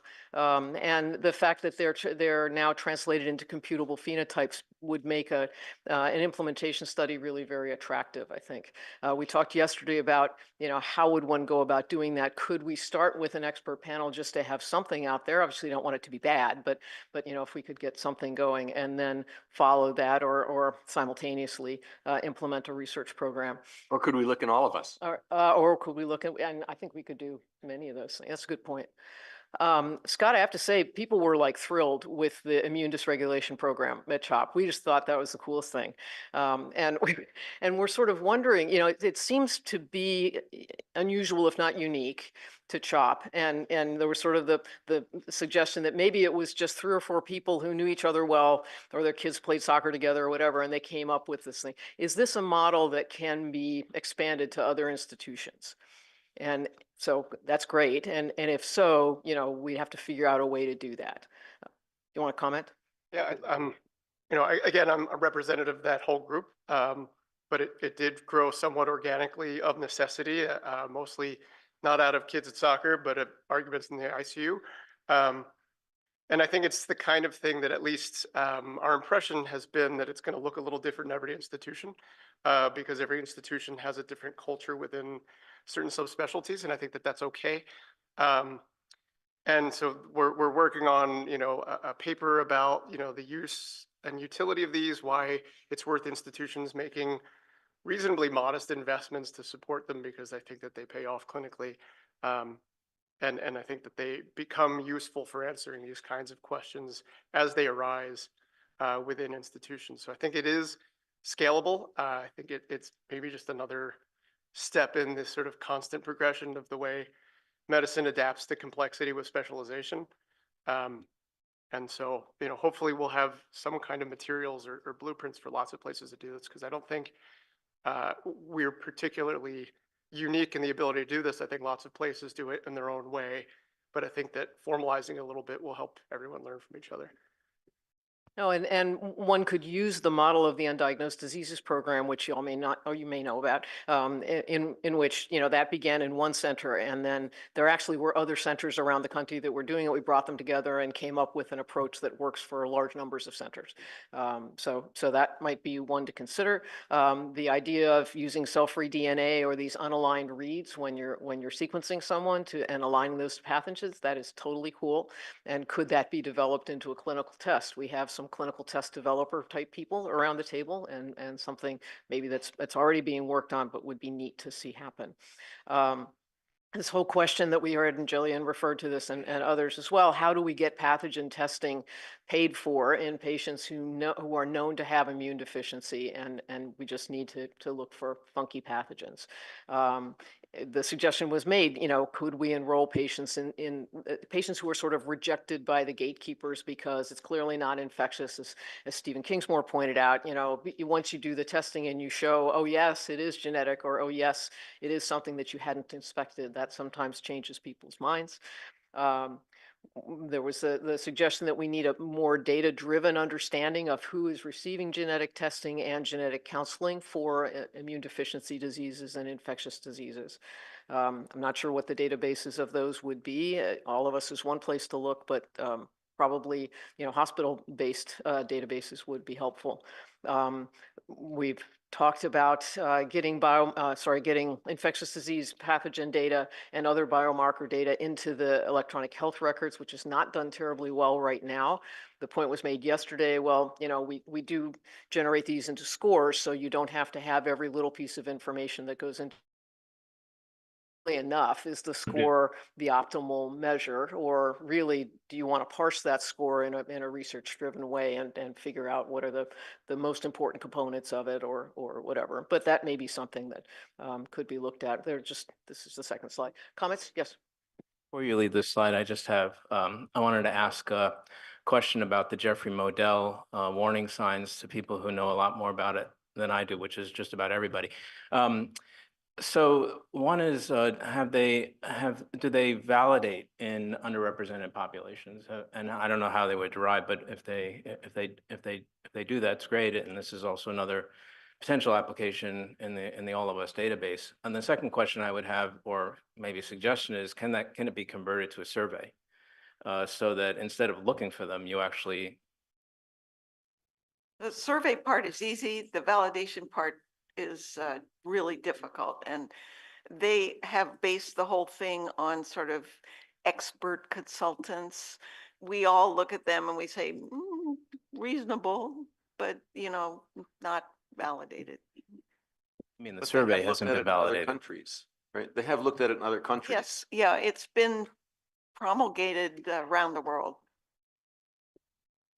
So, but that is some, yeah, it's something, if you go on their website, I mean, it's really very cool. There is that paper that you mentioned in Frontiers in Genetics. It's something that talks about the international aspects of it. So something to look at. And then science regarding, what science can we generate that will actually help regulators make decisions that make sense. We've all talked about how there needs to be a balance between the Wild West and too much constraint. And so, is that something that we could help to generate? It's something to consider. Exploring requirements, this is a rather specific example, but there may be others. For example, G6PD testing in African-American men. Can all those with low-grade hemolysis be tested for this, since it could affect HbA1c measurements in people who are not diagnosed with diabetes because their HbA1c looks low. So again, sort of a specific thing that might point us to other possibilities. Different implementation models for what we recognized was the need for top-down implementation of pharmacogenetic testing or immunogenetic testing or whatever. Are there different approaches to doing that? Is that unit by unit, hospital by hospital, system by system, but probably not doctor by doctor? Can we expand NICU sequencing, that model, to other settings like the emergency department or the adult ICU? There's already a paper in medRxiv about the adult ICU and how that does seem to have a reasonable yield. Looking at indication-based pharmacogenetic testing. So far, pharmacogenetic testing has been largely drug-based. So when you're about to get a drug, you get a specific test. How about, screening everybody who's gotten a transplant, any organs, solid organ transplant or other transplant, or oncology, or biologics for rheumatologic diseases? They're all over the place now. A lot of people getting these drugs or these biologics. Developing common data models for pathogen genomic information so it can be integrated. We talked about this a little bit earlier. Should we be looking at the impact of biomarker bills on testing and outcome? That's not something that NHGRI has typically done, although we have a division of Genomes and Society that leads our LC research program. Remember that LC is ethics, legal, and social implications or issues, sorry. And that might be, an area that could be looked at there. The impact of receiving results through patient portals. Obviously, that's a generic question, not just for infectious diseases, but it'd be interesting to look at. One that came up just, in the past hour was our impact of genome variation on function, or IGVF program, which is probably the largest single, it's actually a group of programs, but it's the largest initiative throughout NHGRI. Could there be an inborn errors of immunity, PI, whatever you guys call it, IEI, PID component to that would be specifically focused on MAVE assays for immunologic deficiencies or other kinds of assays that are being done in the IGVF program? That might be something that would be really fun to look at with our NIAID colleagues, because the infrastructure is there. I mean, it's already set up to do this kind of work. It's just not looking, as far as we know, it's not looking at immunology. And then, of course, as was brought up, possibilities with the All of Us Research Program database. So those are things that we've kind of pulled out. We'll obviously be poring over both the recordings and the notes in that. Are there things we're missing? Are there things that you'd like to see us emphasize, or other topics? Go ahead, Steve. For those of us who are, just us, none of us, or whatever it is, what is the IGVF program, and what does it do? You're asking the wrong person, but it is in our division of genome sciences, and if you actually look it up online, it says the goal is to determine the impact of every variant and every gene on the function of that gene. So exactly what y'all have been talking about around here, except it's for all conditions. Obviously, it's not going to do all conditions in 5 years or 10 years or however many, but could we get something grafted onto that's looking specifically at immunology, much like we did with ClinGen, where we added on sort of expert panels to do, various diseases. And is that an intramural program or It's extramural Clearly extramural contract? program, and it's, I mean, it's at a very exploratory, I mean, it's a hard problem. It's not biologically based. So it's very much about figuring out, you know, development of assays and then developing models that you could then test. So then they have to do computational testing. So, I mean, it's a big, complicated consortium, but I think Terry's point is, as far as I know, I'd have to review, I mean, it doesn't have any specific biological, it doesn't have biological exemplars. But that's not to say, you know, we couldn't add one if there was you know, additional funding available or something. So I think it'd be worth exploring this, that it would be, you know, maybe not radically different than, you know, the ENCODE project went on a long time when the National Institute of Mental Health was interested. They spun out something called Psych ENCODE, which basically put a laser focus on genes and areas of the genome they were interested in for psychiatric disorders. One thing that hasn't really been mentioned is understanding, you know, host response to vaccination, and particularly how human genetic variation might impacts, you know, how quickly certain vaccines wane in protection. You know, for mRNA vaccines, there's some evidence that host genetics can impact sort of when someone might need a booster or not. And so understanding the gaps there and, you know, how that might modify someone's booster schedule or when they might need a booster. You know, I wasn't discussed. I think it's still a very emerging area, but just something to keep in mind going ahead. To that, I should mention, or I forgot to mention yesterday, we do have several programs. We have systems biology programs that address some of those questions. And in immunology, we also have a program out of our division of allergy, immunology, and transplantation. It's called HIP-C. That has vaccine responses, immune responses to vaccination and other focus area. And I know at least there are also a malaria vaccine systems immunology program that looks at responses to specific malaria vaccines that are being employed in Africa as well. So I'm sorry, I forgot to mention those yesterday. Other comments? And I should just mention these are all mostly focused on the immune system.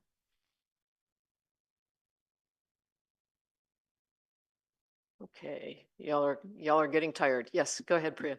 Yeah, I mean, I think that clearly a huge focus on the rare outcomes, but just a plug for the more common infectious diseases and common outcomes that we see where we're determining new variants, and we'll need this information as well there. So a different perspective, but I think one that's just as valuable.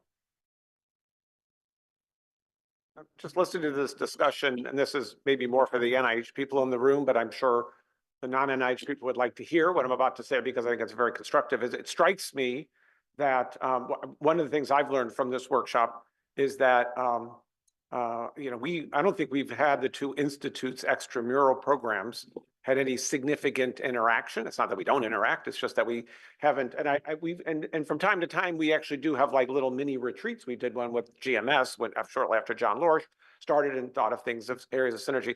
Maybe when we actually have the report. Now we're about, you know, we're going to have an administration change. Things are going to get really complicated here at NIH. But when, you know, as a respite for what could be, what could be a good news. That's right. Could be interesting times. Maybe as a good getaway, we would actually, I might propose that, and I've met some of these extramural folks from NIH who I've never met before necessarily. I know some of the names. And just as Terry's pointing out, we don't even have all the right people around this table from our extramural program. We have some, although she just left, actually. But I just think it'd be a really constructive thing that maybe we could have like a mini, you know, half-day retreat or something, making sure it aligns when Jeannie and I can both participate. You bring some of the key and ideally, and we actually look at these ideas and these recommendations. We may be able to really think of ways to have the Institute move forward. There might be others at NIH to invite, but we could go offline and figure that out. But certainly to have the key extramural leadership from both institutes.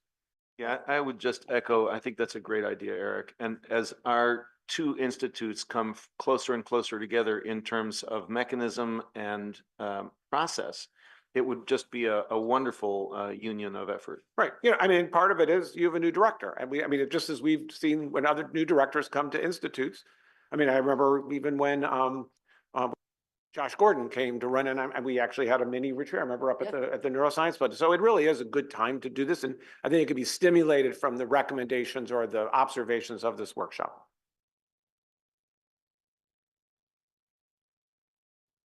Yes, Ryan. Oh, and then we have in the back there. Ryan, you go and then.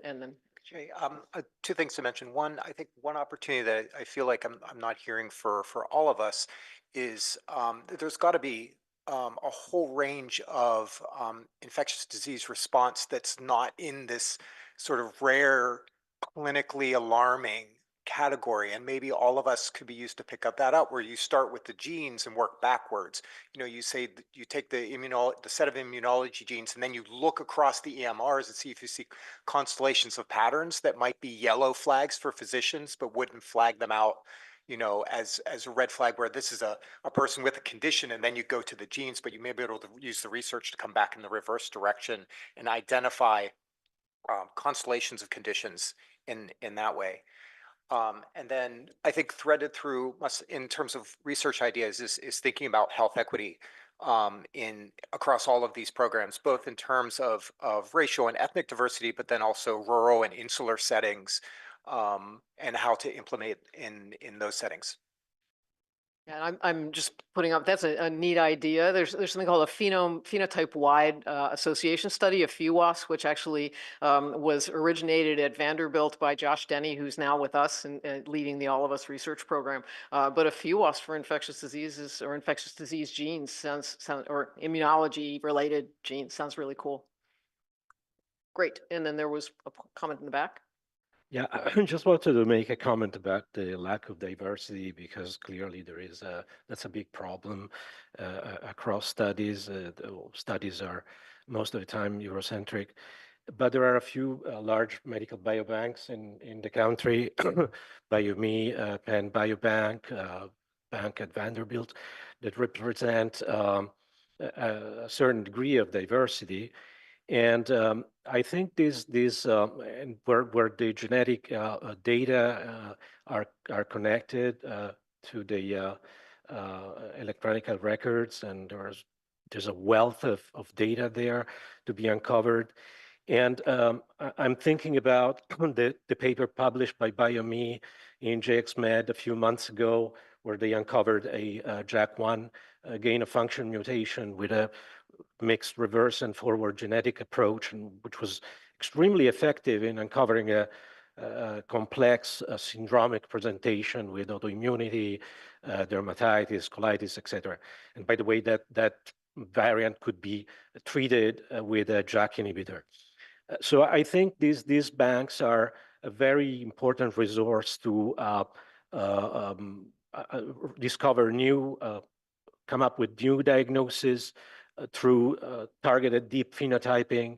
And you could think about selecting patients who do not meet classic clinical criteria for known conditions that do not undergo treatment, but for whom there are objective findings or complaints.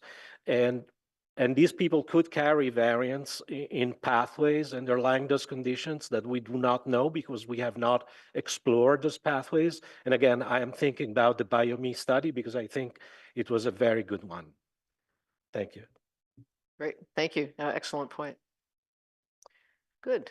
All right, I think I'll turn it over to you.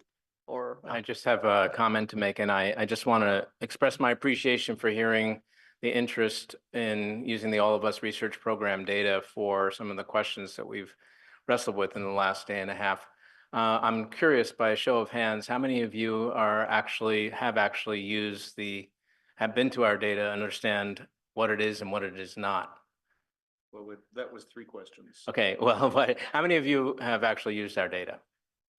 So still a good number, but not an optimal number. So I would strongly encourage that I'm going to guess that almost everybody in the room is from an organization that has a data use and registration agreement, which is an umbrella passport for any of your investigators to go at the data. And I'm also going to offer any of you that want myself or others from our group to come to your institution, attend a meeting, highlight the data, give you a tour of the workbench so that you can begin to directly answer some of the questions you've raised. That's totally on the table, and I think it would really help enable us to be more integrated into this community. I'll just say, if you haven't taken him up on that, you are missing out. Great. Thanks, Steve and Jeff.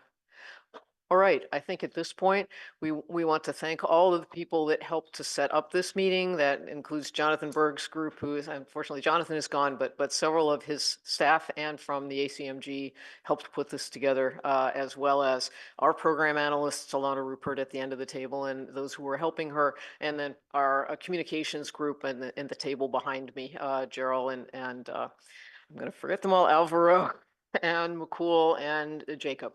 So And IT people. and IT people. Yes, yes, absolutely. And Eric Green. So with that, I think we'll let you all go. Thank you all very much. This has been terrific, and safe travels home.